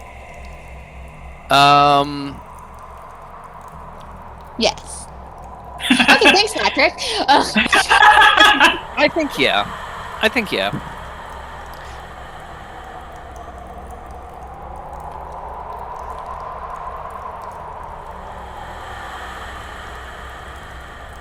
That's going to be a 26. Okay. As you work your way through the canyons and caverns, you leave the sanctuary behind, and you were mostly under open sky, for lack of a better term, most of your previous journey. This is taking you into a lot of caves, under a lot of arches, things like that. And while you did occasionally have to deal with like the path twisting and turning, turning back around and the path not looking like the way you took, turning a corner and finding a wall where there shouldn't be one. The way the Realm of Death changes and twists and plays with your mind, May is getting it way fucking worse. You are just going down into temples. There's one time where you watch Cal climb down into a sarcophagus that seems to have no bottom. Anubis is there, and you've got to scramble over his scale. This is sick. Now that May's not panicking, or we got to, it's like, this is so cool. May's like, who needs mushrooms? Yeah, literally. This is the coolest trip, both literally and metaphorically, she will ever have.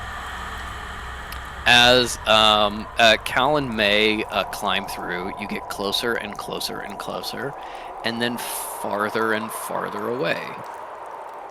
And with a 26, Cal realizes this, doubles back, knows about where Elise should be, and searches again, and again, and again, practicing all the tricks, all of the mental exercises to keep the Death Realm steady in your own perception. And so with a 26, you realize that something is trying to keep you out. There is some spell effect, or maybe some creature of some kind, trying to make this place unnoticeable, perhaps so that others couldn't find it, perhaps so those clerics of the necropolis couldn't find it, or a random wanderer, perhaps so you couldn't find it when you searched for her. But with a 26, you realize that the pattern hiding this place is not infinite. It starts to repeat. And you know that, okay, so in 7 versions, there is a cave here and another cave over there, and that other cave is also there in versions 3, 14, and 76. So if we take that cave and then take the second branch, not the first branch, because that doesn't actually exist, the second branch, then we can do that. You disappear into this cave system, kind of sidestepping this labyrinth. I'm glad we did not roll bad, because what the fuck? Until you finally step forward into a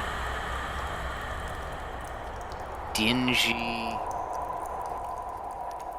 dripping little room that looks familiar to you. Lots of shelves, metal now. They were wood when you were younger. Here a lot of tools, some toilet paper on some of the shelves, and a couple of machines running, and a cleric Umbra crouching over something that he's fixing. Oh, hi, Caligulus. Oh, and Elise, welcome. What are you doing here? You look down at yourself and find a younger version of Cal. May sees a younger version of herself, not Elise, but that seems to be how you are being perceived. Cal's like, oh shit. Wait. Okay, so I knew that, oh my gosh, Askura won't care about people of our temple dying, but I did forget Umbra existed, and I am obligated to report the test to him. Shit. Okay. I'll remember that when I get home. She's like, can't use the excuse of looking for Elise, so she goes, I'm looking for Tail. Oh, Sister Tail was here just a little bit ago. I think she went to the dining room. Maybe her office there. The new abbot wanted her for something.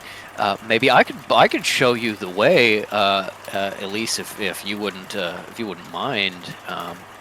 Just accompany me. Or I can show you which way she went.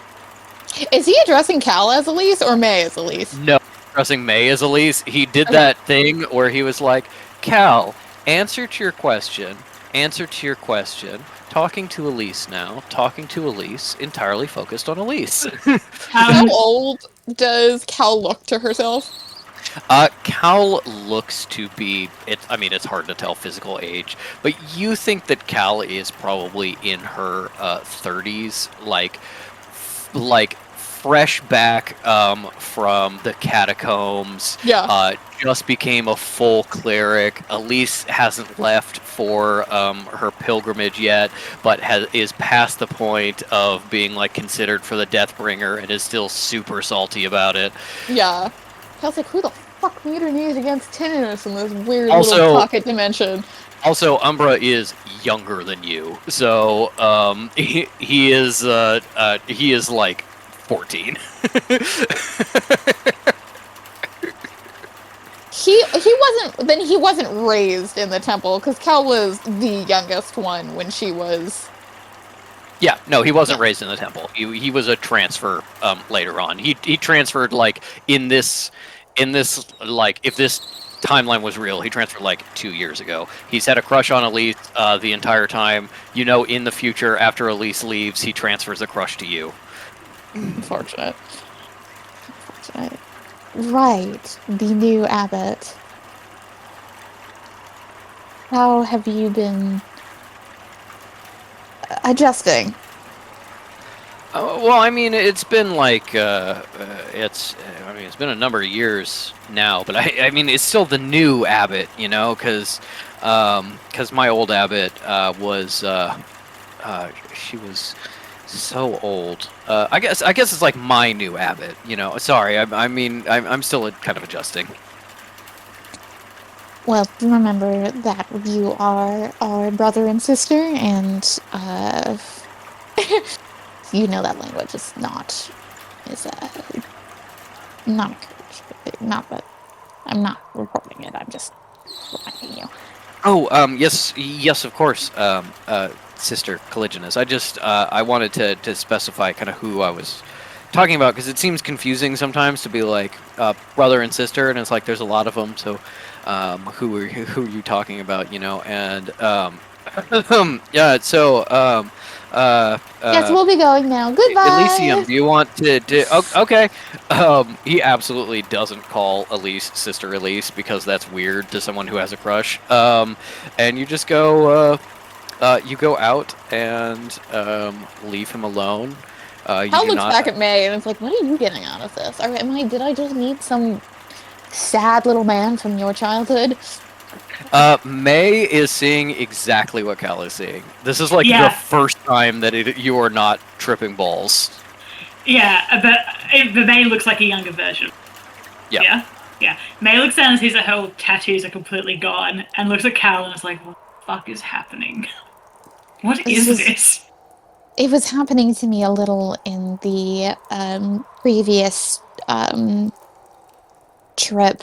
I'm going through memories Elise and I both experience, but I didn't know. What are you seeing? Oh, I'm seeing them. I don't know that strange little guy. Cal's like, did you meet him? No, you didn't.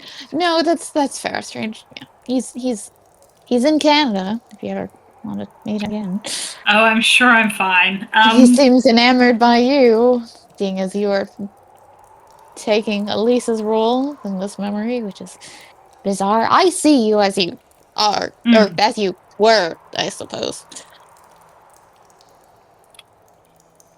This isn't very fun. Should we keep moving? This is the least fun I've had so far. Wait, I'm sorry. This rescue mission isn't exciting enough for you, May. You can go back outside and go fight a bat rat. Bring the crocodile back. This is emotional stuff. Bring the crocodile back. I didn't hear you, Patrick. Go, bring the crocodile back. Yeah. This is emotional stuff. Bring the crocodile back. Yeah. I don't want to do this. I don't deal with a prepubescent boy having a crush on me. Ugh. This is lame. I'm not trying to prolong this. I'll read her along. She's joking. Like, she's not being active. Yeah, Kelp doesn't care. As you exit out of the door, the temple doesn't work this way. You'd have had to go out into the hallway, go through 3 more hallways, past the meeting rooms. You could have taken a left to go into the schoolrooms, but then if you go straight, it takes you to the dining hall. You open the door and you were just in the dining hall. So it's clearly like dream logic in a way. Yeah, Cal goes, see, the cave is also sharing your frustration. We skipped like 7 hallways. I hope you're pleased. Exceedingly. Yes, you open the door into the dining hall. It is not a mealtime, so it is fairly empty. But you see over to the side, the little door into Sister Tail's office is open, and you hear the sound of voices. Cal eavesdrops a little bit. It is Tinnitus's voice. Yeah, nope. Turns around and leaves. May is like to Cal, if we kill him in the dream, will he die again? Yeah, He's maybe. already dead, you bloodthirsty imp. All right, he was talking about you and Elise, but you sneak away. Yeah, May. Cal is like, hey, I feel unnerved by this whole scenario. I'm not bored of it, but I don't feel comfortable. Cal's not signing up for EMDR anytime soon. Yeah. As you sneak away, you open the door out of the mess hall and find yourself in the mess hall. Religionist, I think we have to go a certain direction. I don't like these kind of puzzles. No. Can't say You I haven't do tried either. splitting up, but yeah, you walk out of the mess hall and you go into the mess hall and you hear a conversation between Tinnitus and Sister Tail from a slight door that's cracked. Patrick smashing us over the head with a bat. Yeah. No, genuinely, Listen, no, conversation. genuinely, there is a puzzle aspect. Oh, to okay. this. Yeah. May we roll perception? Okay. Dirty 20. Okay. With a dirty 20, you listen in a little bit, and you hear something that you don't think Cal can hear because Cal is looking for a way out. You probably go back into the dining hall, and Cal goes, "What the hell?" and just like turns around and starts trying other doors to get out. May is like, "I'm gonna figure this out. Okay, let me just take a second." And because you are listening, you hear a bit of a whistling, a bit of a growl in the undertone of Tinnitus's voice. Right.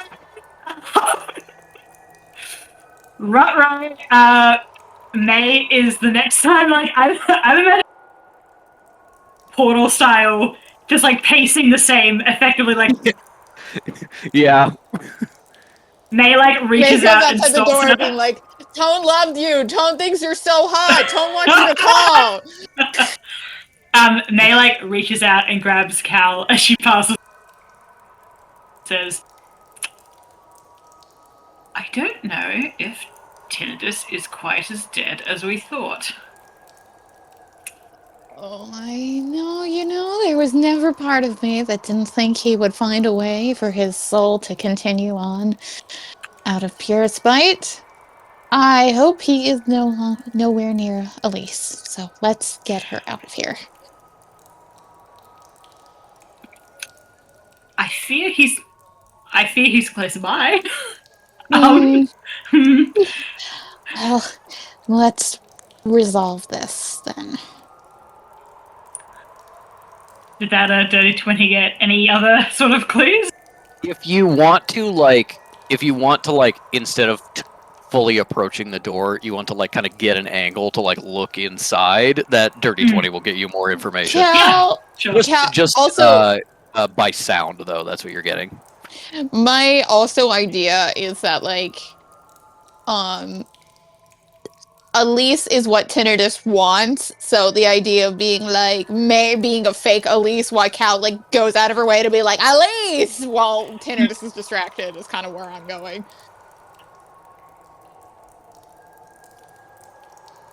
Also, what is Noodle going to town on? Himself. He's grooming. I see. You go wash your bad self. It's just his side. It's all for. I thought he was knows that licking the couch. I've started doing something horrifying to Mooney that distresses her incredibly, which is every once in a while she jokes about oh, Pepper's grooming you. You should groom him back. And I go, okay. And then I lick his forehead. And he's just really unhappy about it. I bet. And I'm unhappy because I get fur in my mouth. Yeah. Do it to yourself.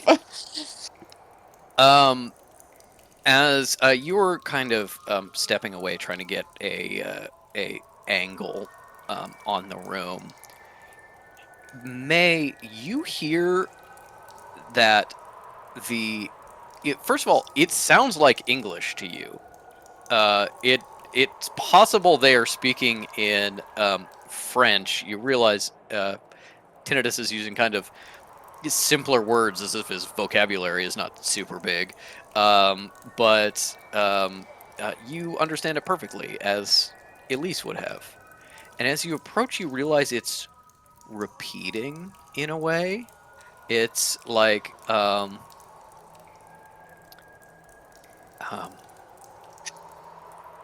Brother Tinnitus, I do think it's a little premature to send Sister Elysium out on her own, especially to a place so dangerous.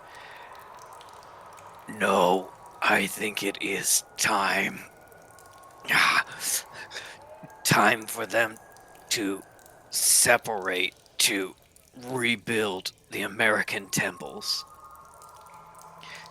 But Brother Tinnitus, I just don't think it's time for Sister Elise to head to the United States. Just repeating over and over again as if it's ambient dialogue you're supposed to interrupt. As you kind of cross the room to get an angle on it, May will see this in more detail because of the perception check, but Cal can probably see it to a certain extent too. May just gets the more immediately what it is and what it means. Tail is in her office, sitting at a desk, looking up at Brother Tinnitus. Brother Tinnitus is grotesque. His face has started like putty-like, morphing into like half of a snout. Teeth have started growing in, pushing up and out one side of the face, as if there is far too many teeth for the size of mouth he has so far. There is fur running down the back of his arms and claws, and he is shaking like he's in pain as he repeats these words over and over again, and you see a little bit of like his eyes darting around. You don't know if this is you don't know if this is like a simulacrum of tinnitus as part of this test or whatever, or if this is actually what's left of tinnitus trapped in this same loop that you are. But the it's almost like he is unwilling to speak, and his jaws are moving to say the words against his will.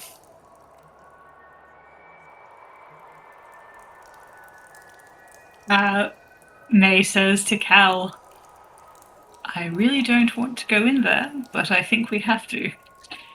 Maybe you can interrupt him and run in one direction, and I'll go look for Elise so we can get out of here as soon as possible. Oh, I hate that plan, but I can't come up with a better one. So, yes. I was trying to think like you. Well, May has her hand on her. The guns come with her, yes, just like the previous time. The guns were with you in the realm of death. As you're looking down at your younger self, you're not carrying anything. Does May get the sense she'll be able to use Cat or like her psychic powers at all? You try to reach for them, and they seem distant. You are this weird amalgamation of May and young May and Elise that it's like, You got your wits. that yeah, you've got who you are. Cool. You does may May be have able them- to. You may be able to with some arcana checks. You may be able to like use Elise powers or something like that. Like there may be more to it. That would be very Wow. hard. You are what? Oh. Give me a intelligence check. That's I a think it is 22. And I'm going to 22. boost it to a 26 with like. Okay, a 26 then. Hun, what do you know about Princess Tutu? Everything. In a similar way to Princess Tutu, this is a story playing out over and over and over again. May you realize that you don't fit. Cal was here for a lot of these, and Elise was here for a lot of these. You do not have a role in this story, so it has forced you into one. That is why you are not quite Elise and not quite May, is you are in fact both and neither. Now, in order to honor that 26, I wasn't going to give you this on this check, but I'll give you a little bit more. A story has a theme, has a message, has a moral, even if it doesn't intend to. What is the moral of this story? What is trying to happen? You've found so far that trying to resist the story too much, it just won't let you. It repeats itself until you start to take the appropriate actions. But what is it trying to accomplish? Why does this exist? Why are you both here as you try to rescue Elise? Unless Patrick is Trying to messing split up us his apart. timelines, we're about 20 years too early for, actually, no, wait. We're about 40 years too early to, or wait, no, sorry, let me reverse my math. Okay, so She was about 90, and then she was in her 70s. So yeah, we're about 40 years too early for Elise to be sent off. So unless Patrick is massively messing up his timeline, I'm feeling like Tinnitus is going back through his memories and being like, this would have never happened to me if I had sent her off earlier and she had died. Yeah. Yeah. That's exactly what I was thinking. So I'm thinking Cal is like, you need to distract him with something that will anger him. Maybe if you're pretending to be Elise, say that you're not going to go and that you're staying, and then run. Yeah. Yep. All right. And I'm hoping you were a good runner at this age. Oh, I was an absolute scamp. So yes. I was not. So let's hope he goes after you. Patrick, one last question. Mm-hmm. Does May have Sacred Flame? I believe that is like an innate spell that does not come through Cat. Yes, exactly. So yes, I believe so. Yeah. All right, cool. May waits for the right moment, like when the conversation meant to be interrupted, and then Cal is aside. out of eye shot.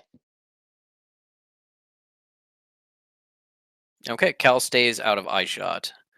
Soundboard went down. I don't know if it was Yeah, I supposed know to. it failed, and I had to reactivate it. Okay, Cal stays out of eye shot. May is approaching. You got it.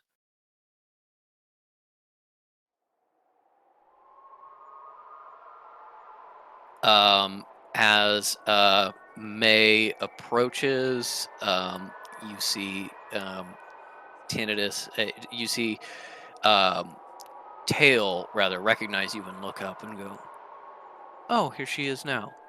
As Tinnitus turns to regard you, the body language, the motions, the movement are very like restrained, as if this is acting out something that actually happened or that could happen.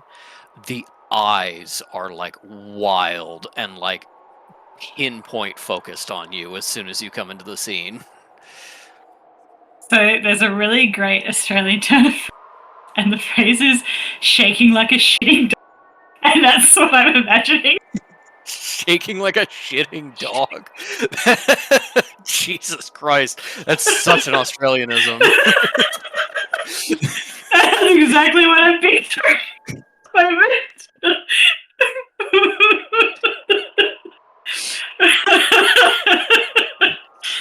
God, what a visual. Just like the tense muscles. The look of shame. Does May get the sense Tinnitus is seeing her as Elise or as May? You see him hyper focus on you, and then coming out of his mouth, totally normal, but with like the echo of this growl underneath it, is like, "Ah, now we have the chance to ask. Ah, now we have the chance to ask." You think he is saying Elise. Cool. Okay. I can work with that. May in the most like girl in her Peter Pan performance goes, what? I won't go, I shan't. Ask what? Abbott? Leading into it, I guess. We were just discussing that it may be time to restart the pilgrimages, as I'm sure Brother Tinnitus has told you. The lost American temples are something that all necromancers should try to prioritize restoring. I was merely mentioning to him that it seems a little premature. I was only just saying that since you have proven yourself so powerful and worthy, you need not wait. You could go now. But I couldn't possibly leave Cal. Sorry, Callie. She says Callie.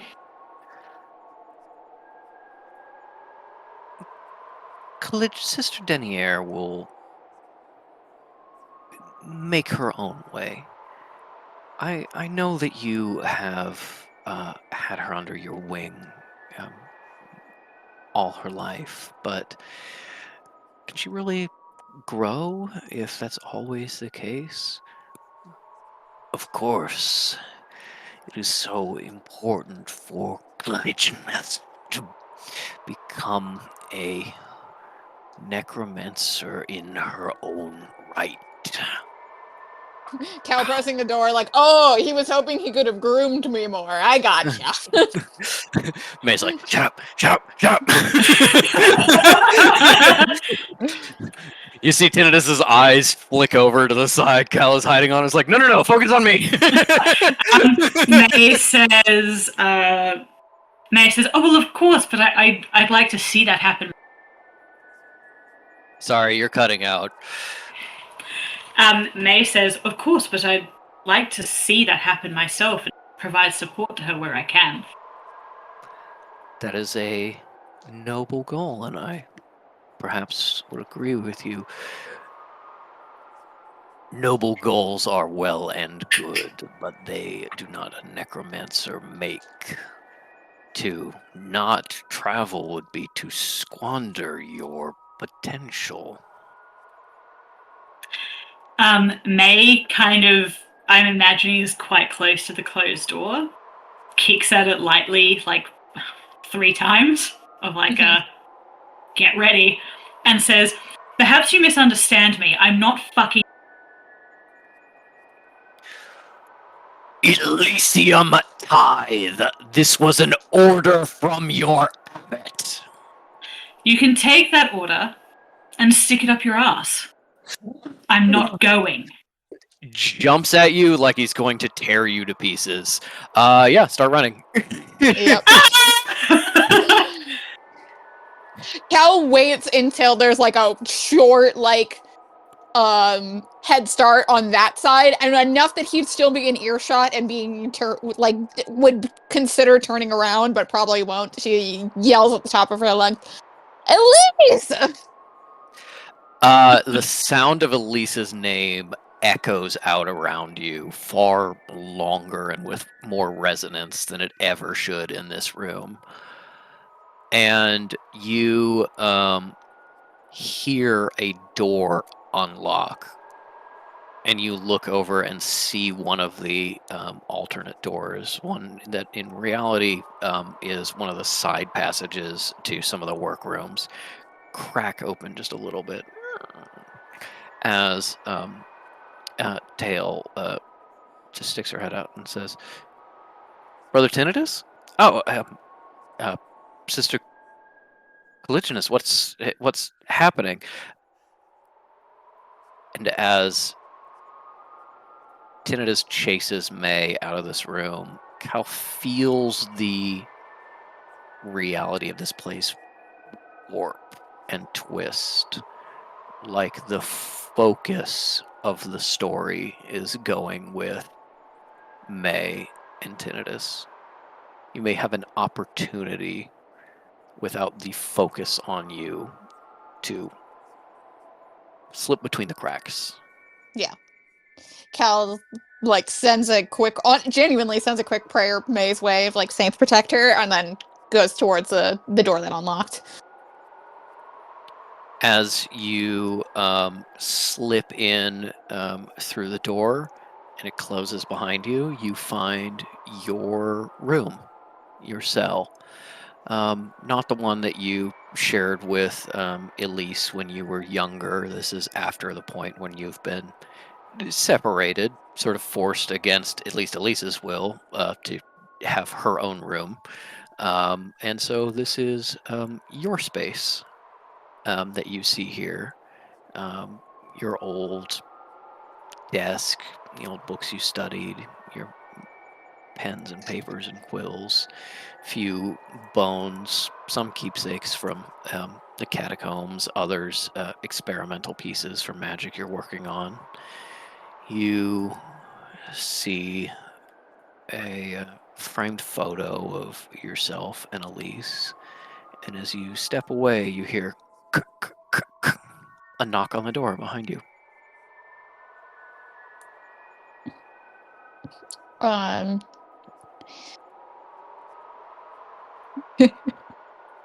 Yeah, you know what? This is how she usually answered the door.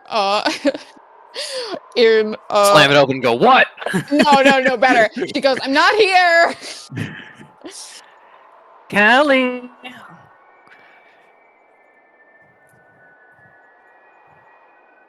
I said I'm not here. I think you want to be here because the most wonderful sister in the whole world has something for you. Cal gets close to the door and presses herself close to the opening and goes, "I don't. How wonderful are we talking?" You something like lightly hits your face between in the crack, and as you step back and pull it out, there is this lovely velveteen brocade that you remember in your time keeping and using. Became a trim of one of your very early veils, a gift from your sister. And with a sudden like shock of deja vu, you realize this has all happened before.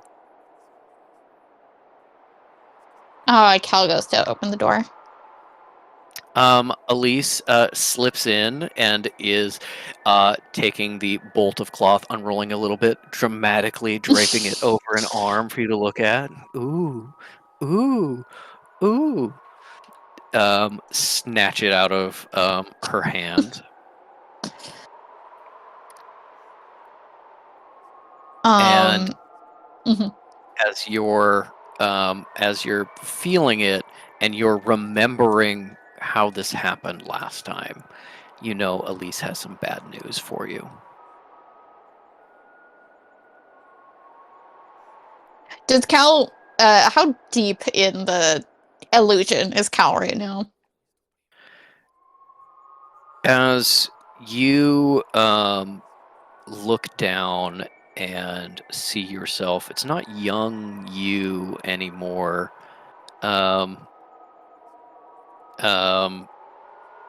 It's the age you were when this actually happened.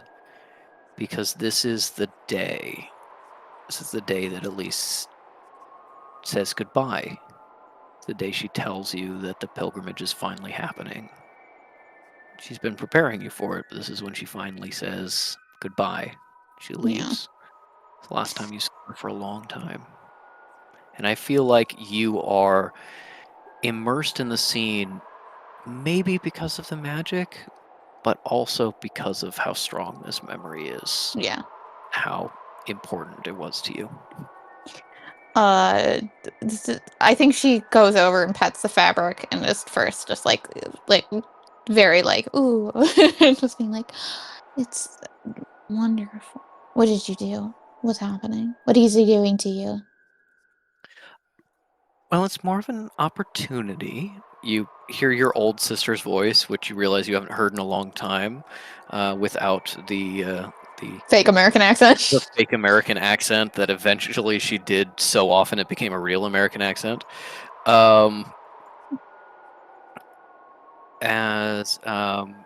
She says, "Well, you know that I've been getting a little bored here. You know, I've studied all there is to study, mastered all there is to master, and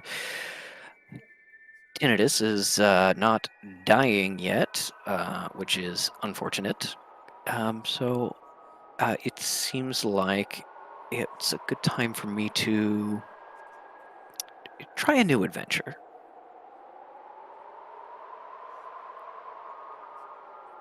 You try a new adventure. I'm not coming. Well, I was hoping I could actually pave the way. She flicks her finger and shadows seep out of it and like kind of seal the door from prying ears. And she says, "Kelly, I think I found a way out. Tinnitus has been going on and on about this pilgrimage taking me to America for some reason. And I think that if I go, maybe I could make some connections there. Maybe there are some people who want me for their temple. We could get away from tinnitus. I just do some of the legwork and then I send for you. I don't know how long it's going to take. Maybe even a month, maybe two. But then we can both be rid of him and be somewhere else. Maybe somewhere that's a little more exciting and has more books you haven't read 100 times and I don't want to leave. It's not fair. This was our home before it was his. And I don't want to be somewhere exciting, and I don't want to be in America. I think that you'll find that America has a lot to offer. There's, they're doing some new, interesting things with textiles, probably, and there is, all the people from those fashion plates. They're mostly Americans, for the most part. Oh, All those yes, that you're looking at. famously, people go, there's no fashion in France. Go to America. Okay, well,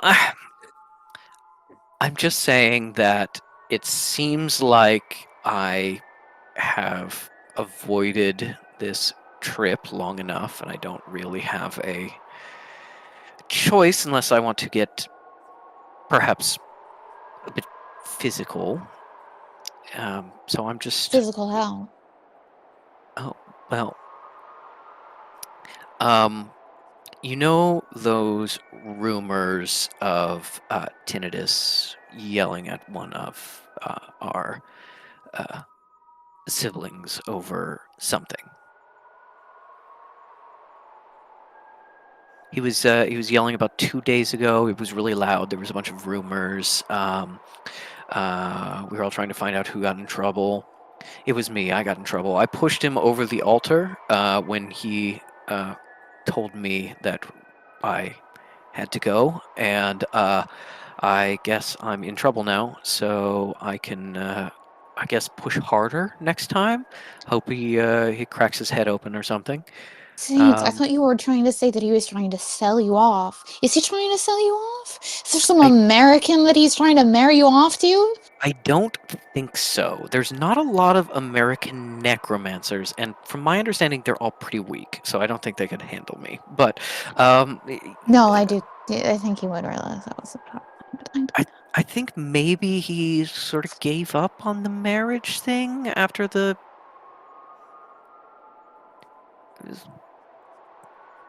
Was Carlisle the 7th or the 8th? I don't recall. The maybe this is an opportunity for me to even spin off my own temple, become an abbot myself, and then we can sort of set the rules. And you don't have to be super social. We can just arrange a new place for you and find a way to get away from him.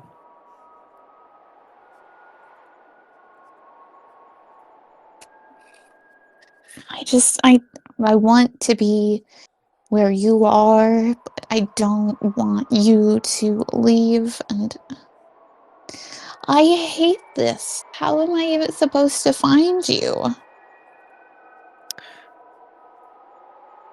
Well, I may have something for that. We've always been able to tell when we were close, right? You could always tell when I slipped off to town, things like that. I think I've managed to isolate that little bit of sibling magic, maybe make it a bit stronger. Do you want to try? Yeah. I don't think he can Um, go across the ocean even for you, but Elise sits and does her magic, and you feel this connection between you kind of tighten like a string and then loosen a bit. And it doesn't feel different to you, but it does feel stronger. maybe like it would work across an ocean on the other side of the world. Well, I'm gonna go pack. I'm gonna write, and I want you to tell me everything. And she kind of like wraps you in a hug, just really tight. And hopefully you can join me soon. Okay. She lets you go. She kisses you on the head, and whether you realize it was part of the original memory or something you added, you can see the tears welling up in her eyes as she brushes them away, leaves, closes the door. What actually happened in your time was that you were sad. You were upset with her. You went back to your table to work, and then you confronted Tinnitus about it. In your cow way, a civil conversation, not yelling and pushing. But Elise ended up leaving anyway. You didn't see her for decades. Now you have the choice to do something different. Old Cal never would have advocated for violence against Tinnitus. New Cal maybe would. Old Cal never would have said, "No, I'm coming with you and you can't stop me." But New Cal might. Here in this moment, you have the opportunity to make the choice you wish you made. What do you choose? It's not so much, I think, that Cal like wishes she made that, but she previously leaving home felt like dying, and she had no interest in doing it when she got her own pilgrimage. Even though she knew that Elise was probably not dead, and even though she knew it was an opportunity to find Elise, it just felt so horrible to do. But now she knows that leaving is not death, and it's not going to hurt. And even though it's not necessarily like this is the choice I made of thing, it's like this is a choice I would have survived being able to do. Mm-hmm. And I don't want to give him any more of me than he got. What do you do in this moment? Pack her stuff and just like slip out, pass without trace to be able to just shadow Elise and leave. As you make up your mind to go with Elise, to follow her, to not let her leave you behind, as you gather your things and resolve in your heart and place your hand on the door to make a new choice, door creaks open. You find yourself in a little cave full of light, a bed, writing desks, scattered papers, a few bobbling celestial creatures at the ceiling, and a very tired looking Elise. As you have escaped the trap, thing that always tried to keep Elise here, has tried to keep it separate. Umbra flirting with her, keeping her there, trying to send her away, keeping you apart, trying to go alone and keep you apart. May distracting the attention of this trap, you have managed to slip through it, and you see your sister actually there in front of you. Elise does not look very good. You don't look very good either. When Elise sees you, I think her first reaction is shock and horror about the condition you are in. Cal goes, I'm fine! But also, she doesn't have a mirror in here. And you can see that her hair is unwashed, matted, and graying. Wrinkles have started forming around her eyes and on her hands. You get the sense that while you were able to survive with this spell, someone like Elise could survive with her life magic, but only if it was rationed as much as possible, life magic being the antithesis of this realm. For the last month almost, Elise has been someone dying in a desert, allowing herself 1 sip of water a day, and it shows.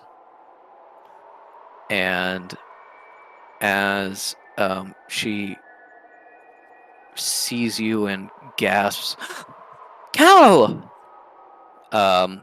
Behind you, the howling and the rumbling as May, swiftly followed by Tinnitus Bargast, burst into the chamber as well. Meanwhile, I gave you one job. Meanwhile, in the past, May is absolutely fucking booking it. Tinnitus is hunting you and is faster than you, so you are having to duck around corners, you're having to swing. You don't know this because you are not familiar with Cal's temple. Something about your need to escape is changing the landscape. Cal's temple didn't have tons and tons of corners. You're turning a corner like every 4 steps to like break line of sight and keep him from chasing you down, as your perceptions is kind of warping this place as he chases behind you. Elise! Elise! Running on 2 legs, occasionally on 4. And he is going to get 1 attack off on you before you hit the dead end. So let me get a Constitution saving throw, please. That's my really good one. Give me a sec.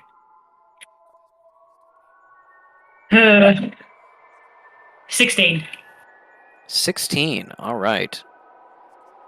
A 16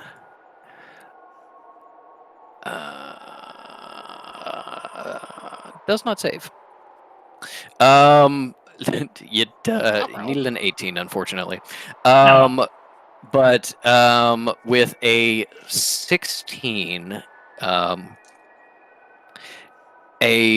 as he roars, a wave of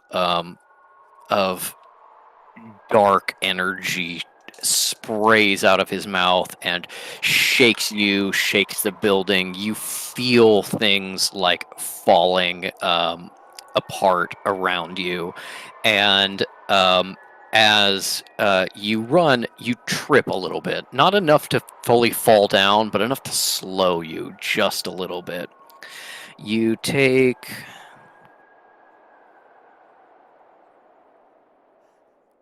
Wow. 20 points of damage. Do I have resistance to necrotic damage in this form? Yeah. So that's the resistance. That is not resistance. halved. Take that halved. Oh, okay, yeah. Yeah. I'll take that half. Thank you. So 10. Yeah. As you run,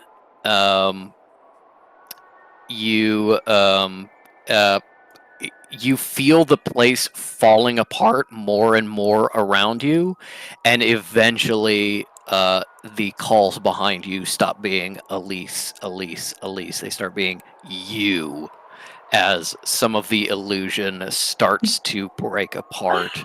The cave of the temple, the ground becomes less smooth.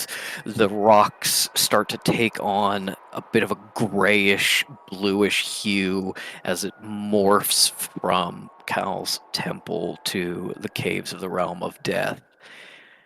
And as you run and run and run, you see in front of you a door. A door that does not belong here.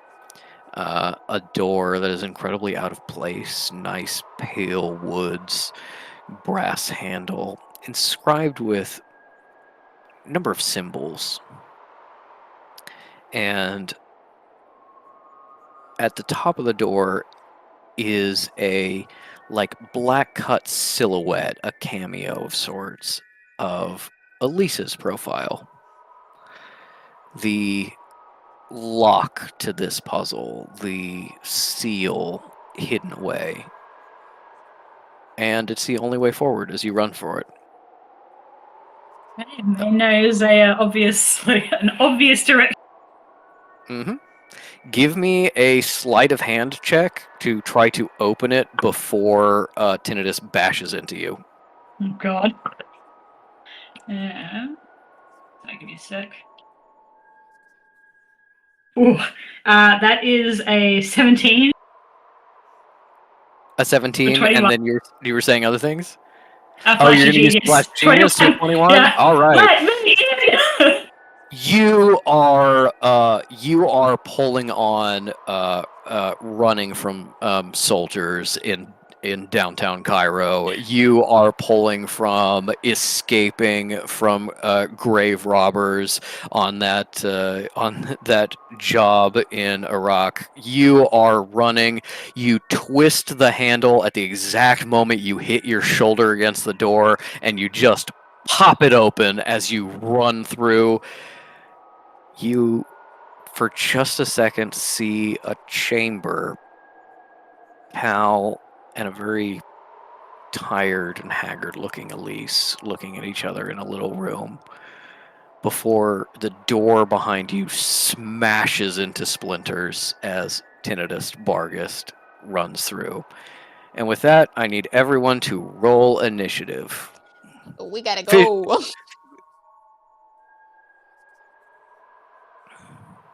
11 for me. Okay. Give me a sec. I'm trying to remember. Do I get? Sorry, give me a sec. Yes, I thought so. I forgot I had advantage on initiative rolls now. That's still not great. That's a 6. Maybe it's like. Yeah, just exhausted.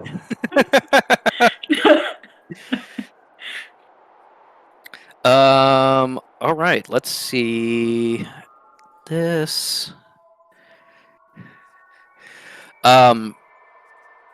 So what was the roll? Me 6. Yeah. Even with with advantage. I used up my good rolls earlier. Okay. Well, you are very fortunate because with a natural 1, Tinnitus ends up with 5.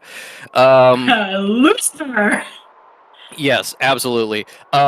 He clearly hits this door way fucking harder than he kind of intended to. You don't really understand how much like humanness is left necessarily for him, but yeah, that's gotta hurt. It resists a little too much. We're gonna start with Cal.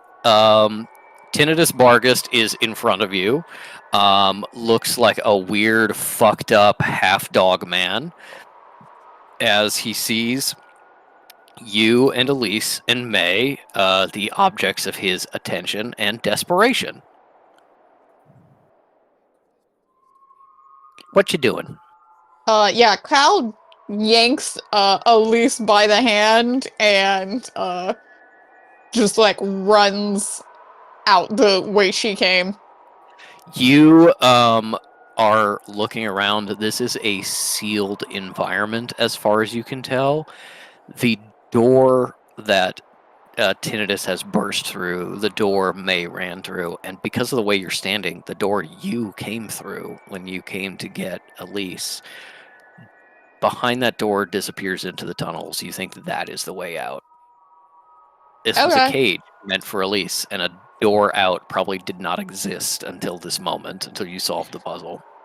Cool. Cal will still grab onto Elise's hand and then does one of her big old death elevators to send Tinnitus into the Shadow Realm. Okay. This is a cave, so there is a ceiling. Yeah, ricochets around like a pinball. Exactly. Give me an attack roll. Give me a spell attack roll. Okay.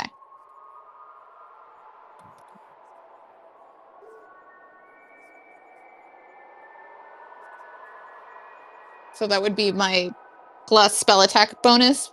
Yes. Okay, then that's pretty good. That's a 23. A 23 definitely hits. Okay, roll me 3d6. Cool. Sometimes I feel bad when Ink is not in a scene for a really long time, but then I look at Ink and they're just like, I'm watching my show. My Yes. soaps are on. Yeah, don't forget, I care very deeply about all of these characters, and also you as people, my friends. Yes. Thank you. Do I get a sneak attack? Ooh, that's a good question. Yeah, you do get a sneak attack. Cool. Add your sneak Thank attack you. bonus. Okay. Oh my god.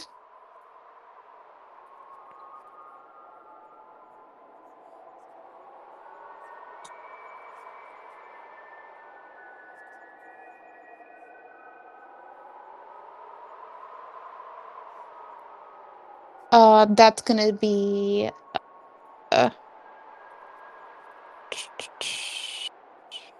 13. 13. Okay, you deal 13 damage. Tinnitus saves on his strength saving throw to remain upright. So you shadow elevator him. He like cracks his head against the ceiling and then gets his hands up to stop himself from getting squished and manages to force himself down. So yeah, you definitely did some damage. 13. All right. Yeah, and then Cal, with Elise in hand, just does, bonus action movement, 30 feet of movement, full dash towards the exit. Okay. As you are running through, Tinnitus will get an attack of opportunity. I think because Even though he's above? Well, he is. You smash him up, and then he like drops down. Okay. Also, even if he didn't drop down, yeah, he's got like weirdly long wolfen arms now. But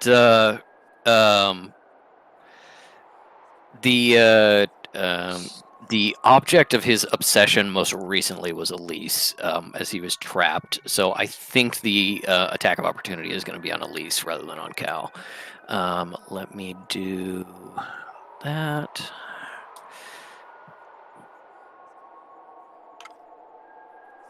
Absolutely hits. Almost a crit, but not quite. He's got that dog in him now. Yeah, he's got that dog in him.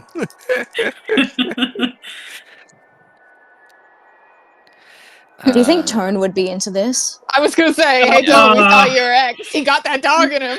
Yeah, he got that dog in him. Oh, I sure hope this doesn't awaken something in me. Mm-hmm. That is 13 points of damage to Elise. Elise is not looking great. She's definitely not at full health. She's strong enough that 13 is not a huge chunk of what she has left. She definitely felt it, but she's not like in danger. And with that, you can sprint past into the cave system. With that, it is May with Tinnitus on deck. Hmm.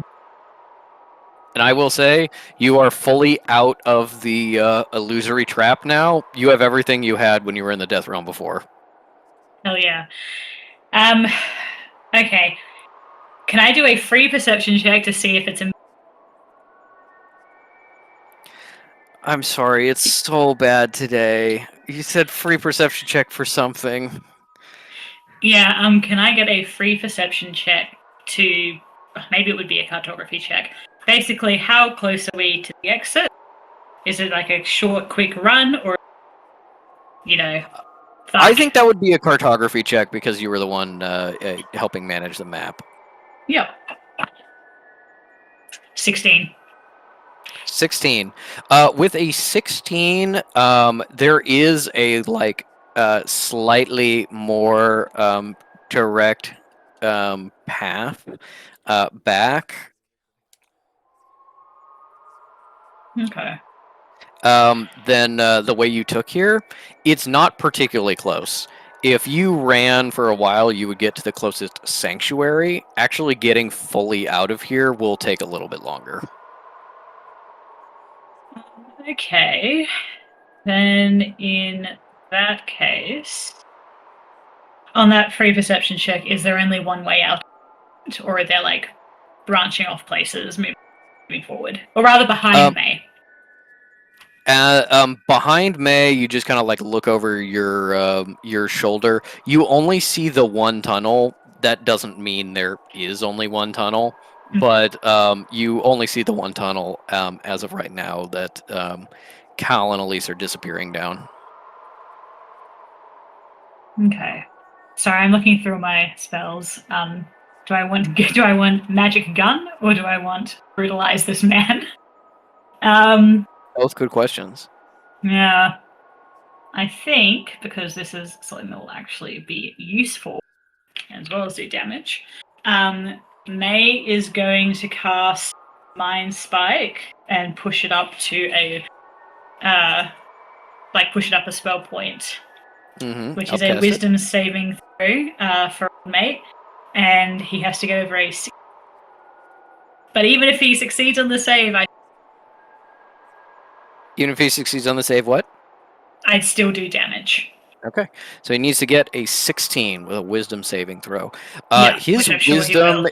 His wisdom was really good as human tinnitus. His wisdom is like going down as the parts that make him wise are being corrupted and torn out of him.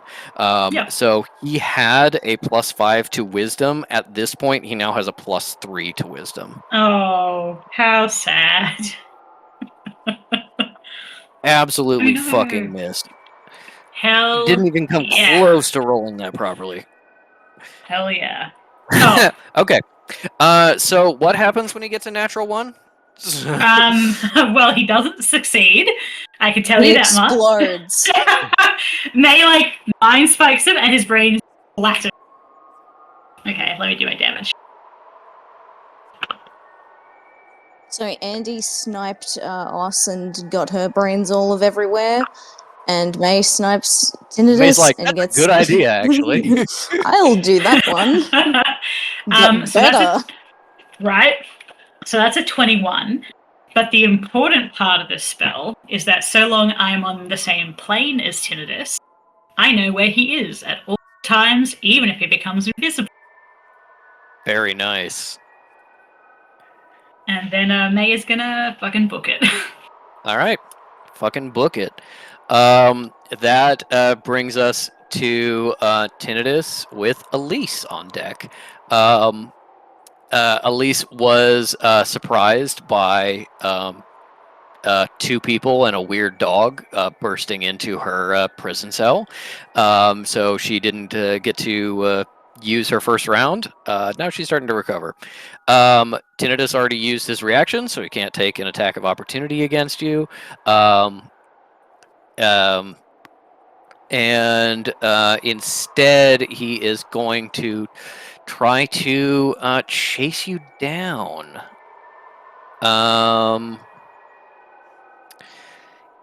Yeah, he's gonna have...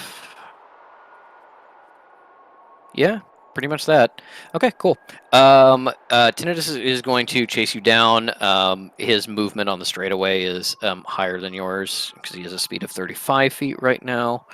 And he doesn't have that feature yet, so he's instead going to do this. That definitely hits.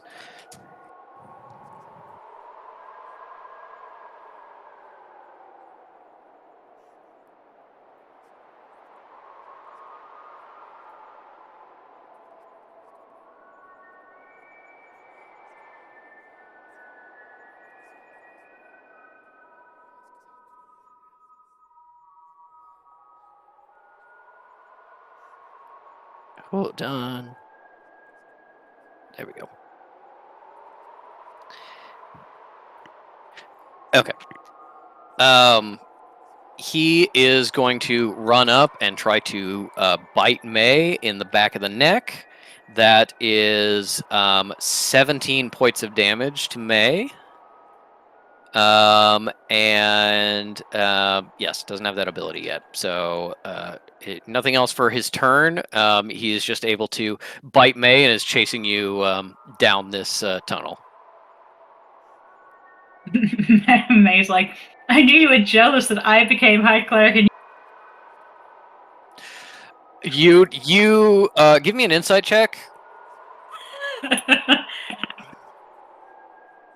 17. He's still got enough of himself left in there for that to hurt. Good. He's not fully And then gone. Neener. Yeah. He's not so fully gone that doesn't hurt.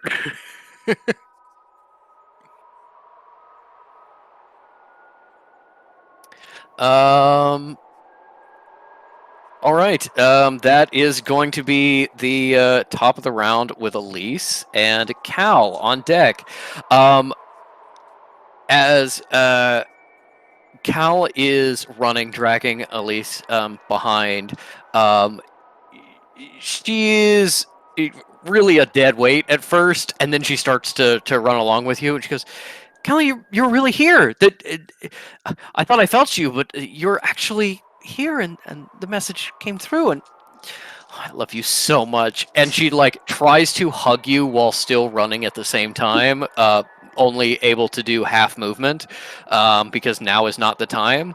But as she runs and you pull her around, you see a gray pallid light, and it is the end of the tunnel into the realm of death itself. You mostly get to the entrance. You don't quite like run out into the outside, but you can see the outside, and Elise is kind of crying a little bit, and it's like, it's been so long. I knew you'd find me. I knew you'd find me. I knew you'd find me. What the hell is that thing? What is that? Is that like? It's like a tinnitus dog. Tinnitus made a clone dog. No, it's tinnitus. It's a corrupted tinnitus. We can enjoy that victory later. Right now, it wants to kill us and is potentially going to kill May, but I know she would be more offended if I try to drag her away from it, so we'll give her a minute to catch up, and then we'll try and come back for her. Right. You like try to drag her away farther, and she goes, Kelly, are we close to the way out? Do you think we could get out of here within, say, maybe like 6 hours of walking? Yes. No, we're much closer than that. Okay, then I think I have enough left. Okay, don't be reckless. She reaches down. She grabs a rock that's probably about the size of your head from the ground with two hands. Pours power into it, and it is like vibrating and like warping the fabric of death around it as she just pushes radiant energy into it, and she readies an action to cast the blinding smite spell. Severely upcasted. She is going to wait until Tinnitus appears, and then she's going to chuck this rock. And she needs to see it, you see. Yeah. No, she does. And that is going to be Elisa's turn. It is Cal with May on deck. Yeah, Cal will ready in action to do like a shadow wall after fucking after Elise yeets her rock to be like, okay, he gets yeets, he gets stunned, there's a wall, run. Mm-hmm. All right. You ready that action?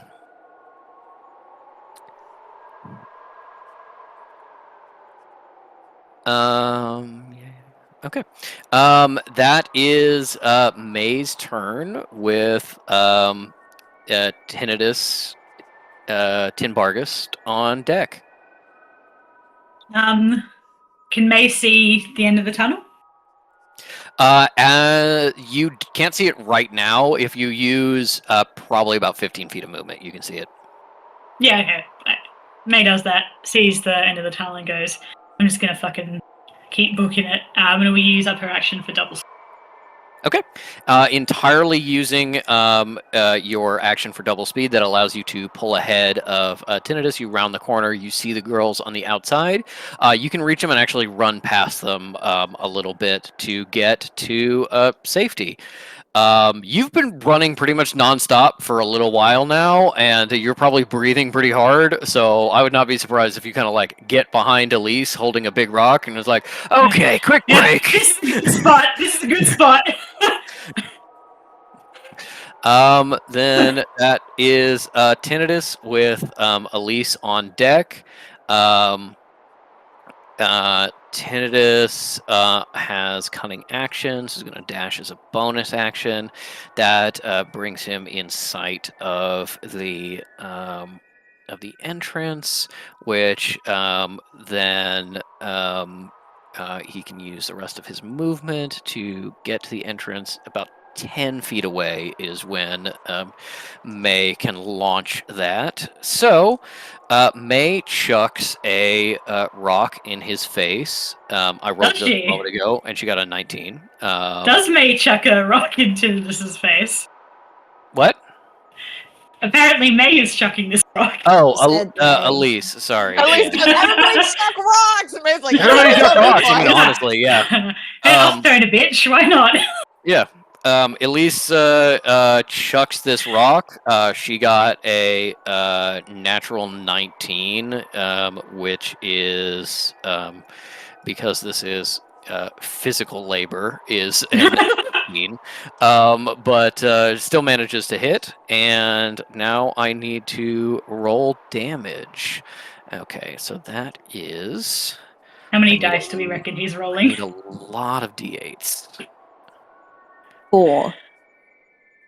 I reckon like 8.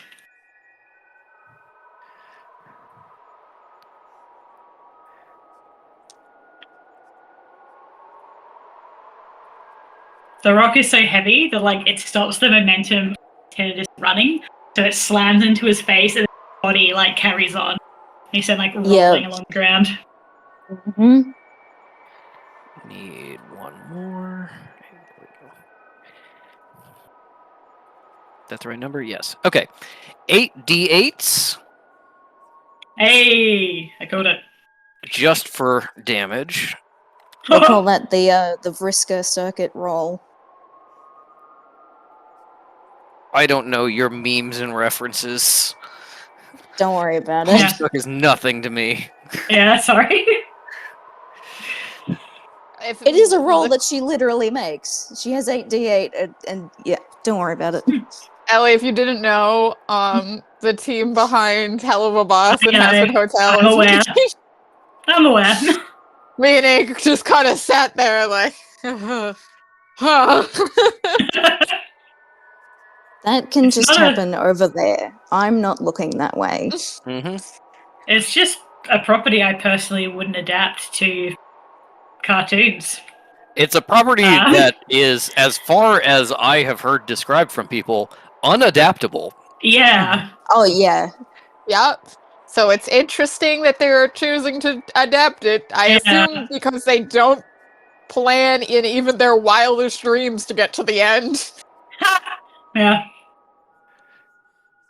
Okay. I need to roll this just for the sake of things. Fails. Then that is all right.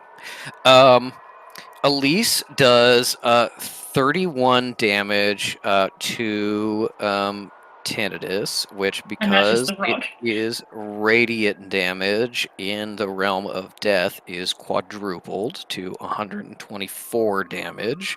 Mm-hmm. The rock plows into. First of all, Elise is like, ugh, Like, honestly, the momentum of Tinnitus running forward does more for the rock getting there than Elise's, like, actual muscles. When Tinnitus hits it, you don't think a cannon going off at point blank range could do this much damage. The rock hits, you instantly hear all of his ribs crack, his spine break in half as it bounces off his spine, goes into his stomach, and like eats a hole out through his pelvis and onto the ground. Tinnitus is immediately on the ground making death saving throws. Now we need to roll what happens when you do that much damage with radiant damage in the realm of death. Yeah. So now I need my D100s. Cal obviously was not witness to this conversation, but she's like, everybody's going off about hating my sister.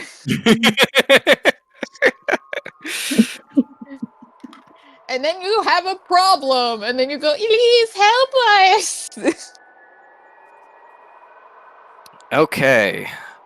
So let's see. 124 plus 46 gets us to Ooh. 170, which is rank 1, 2, 3, 4. Rank 4 of stuff happening. So that means I've got to roll this.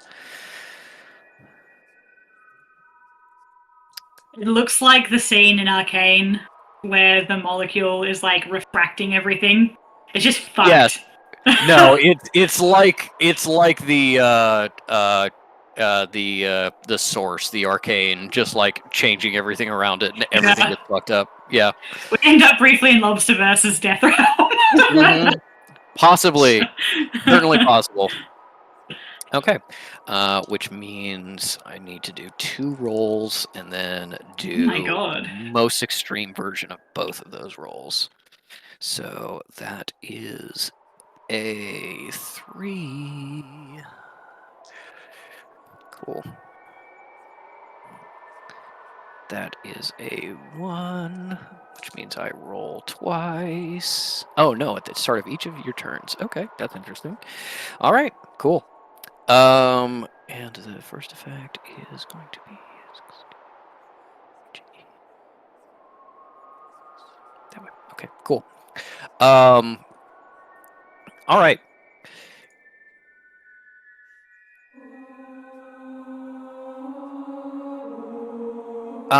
As this rock eats through Tinnitus and hits the ground, it doesn't stop. There's like a little puff of earth, like it hit dirt, but almost like it was dirt on top of a trampoline, as it just like sinks down below. The ground starts shaking. You see Tinnitus's leg and some of the surrounding walls start sucking into this like temporary black hole.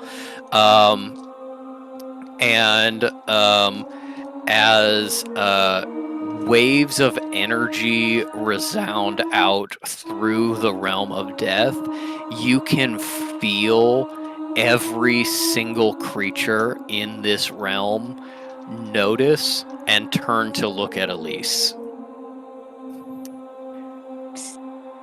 Everything We gotta go. Everything snaps back into place, and as the ground ripples and lifts up, all of you are launched into the air. And then as you fall, hover as wings of mixed gold and inky black, mutated and weird, some giant, some tiny, morph out of your back as you all gain the flying condition. You gain the flying condition. Every single monster is aware of where you are, and based on their nature, will actively try to hunt you or run away, depending on how strong they are. But they all know where you are, and some of them are going to be gunning for you the whole time. Tinnitus is making death saving throws. Most of his leg has been eaten by the nothingness, and he is basically a head, shoulders, and one leg. As he kind of blurbles and growls, you think he has enough attention and life left in to get some snark in before a killing blow. It's like, do you have any last words? Do you want to give us your character thesis as you die? Yeah. What was your motivation? Give us Did your you learn character a motivation. lesson out of all this, or do you just regret that you didn't win?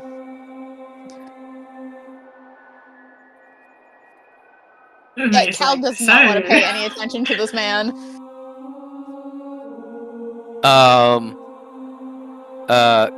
Elise takes like a fluttering stutter step forward, half stepping, half flying to get close to him, and looks down at him, gurgling. It's not even blood, it's like black ichor coming out of his mouth and his wounds as the wind howls stronger and carves out more of what makes him him. Elise goes, "Well, that worked. This is really Tinnitus?" We gotta go. We have to leave. You have dissolved the landscape. There's like you're having this conversation, and in the background, it's like, I can explain to you on the way. Let's move. everything is coming for you, and Elise is like, "This fucker? Really?" He goes, "Hold on, Kelly, I've been wanting to do this for a very long time.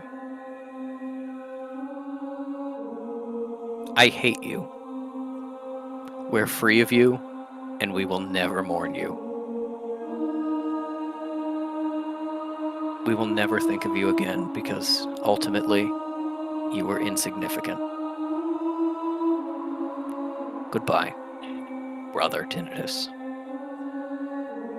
Okay, and nobody has a camera. Oh, We I'm already got recording the it, corpse. don't worry. You're just sitting there with Cat.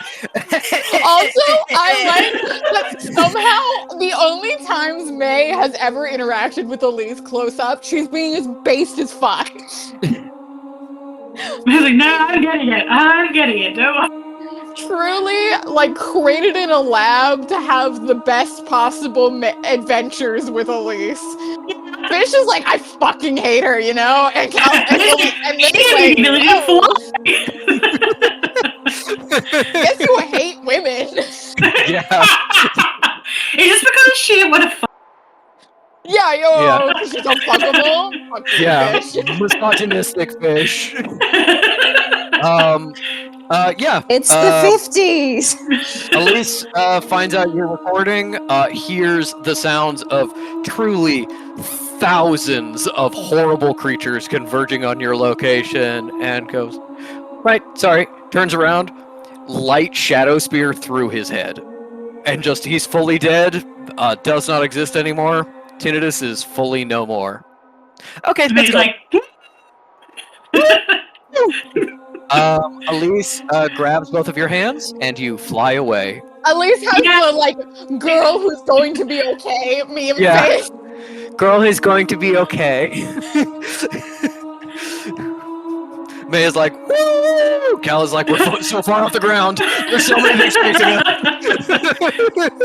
he's like waving at Anubis. Cal is Hey, you know what? Give me a wisdom saving throw for May. Six. It's a 6. Anubis blows her a kiss. Anubis, you're flying by. Anubis is huge High over the five. landscape. Looks at you, goes, and you're like, yes.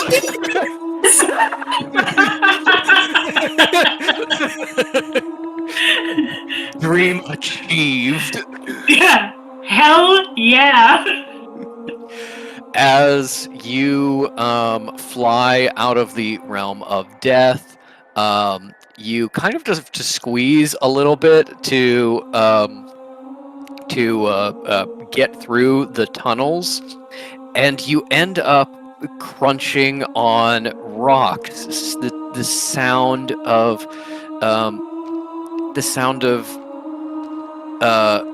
the whispers in the wind fading along behind you as you fully rescue your sister, Elise. As you exit out of the cave, Elise has immediately started chatting with you, giving you updates. She's already run her fingers through your hair and is like, "I think we can fix this, no problem. Please, We please just fix gotta, it. Please fix it. we just gotta, there's just a little, I gotta get charged up, of course, and then we can just fix that." Right away. Probably not permanent. Maybe we're looking at like a 6-month retreatment cycle, but we can handle that. And I gotta say the look at the spell, that's not permanent, right? 'Cause it is pretty heinous. They're just Fish is still chatting up these clerics, probably annoying them, stopping them from doing their work, as you watch Zombie May, Zombie Cal, and really rough-looking Elise come out of a cave as giant, Sephiroth bat angel wings flake off and fall off their backs. Yeah, the Sephiroth theme plays. Fish is like, yeah, and so that was the first time I saw her face. Oh fuck! Throws them to the ground, runs on over, and embraces Cal and May in a big group hug. It doesn't matter if they're gross and ugly, and also if there's poison gas, they're holding their breath. Yeah, they are gross. There is you can feel a pustule burst against you as you squeeze, and you go, "Oh, now I've got to do laundry." as you squeeze them so tight, and as May comes back to herself, the remnant takes hold again of her soul. She was just going, walking in the air. Oh, wait, I'm pissed at everyone. Yeah. I wish I was back with Anubis. Stands me. What he stands me. Sinner, I'm leaving you for an even taller, more stoic man. The tallest and most stoic man I can get. How something about interacting with multiple Barguses is making me realize I am into dark men. Woof woof, baby. Bow wow. And as you hold each other and catch up, it is there that we will fade out of this episode of Well-Dressed Bones, ending this arc and also having everybody level up. Hell yeah, hell yeah, hell yeah. On the way back, you'll stop by a couple farms where there are a couple pregnant goats that can be siphoned off for Elise to get some of her Viv back, enough to hold her over to get home. And next time, we will be heading out on the plane back to civilization, which is kind of a racist thing to say about Canada versus Iran and Greece. But you know what? It's civilization for Cal because it's where her house is. We're going back home. Yes. Yeah. And with that, we will end this episode of Well-Dressed Bones. Hope everybody had a fun time. Once again, longest arc we've ever done. And enjoy your new levels. Love you guys. Love you, Craig. Love you, GameBot. Goodbye.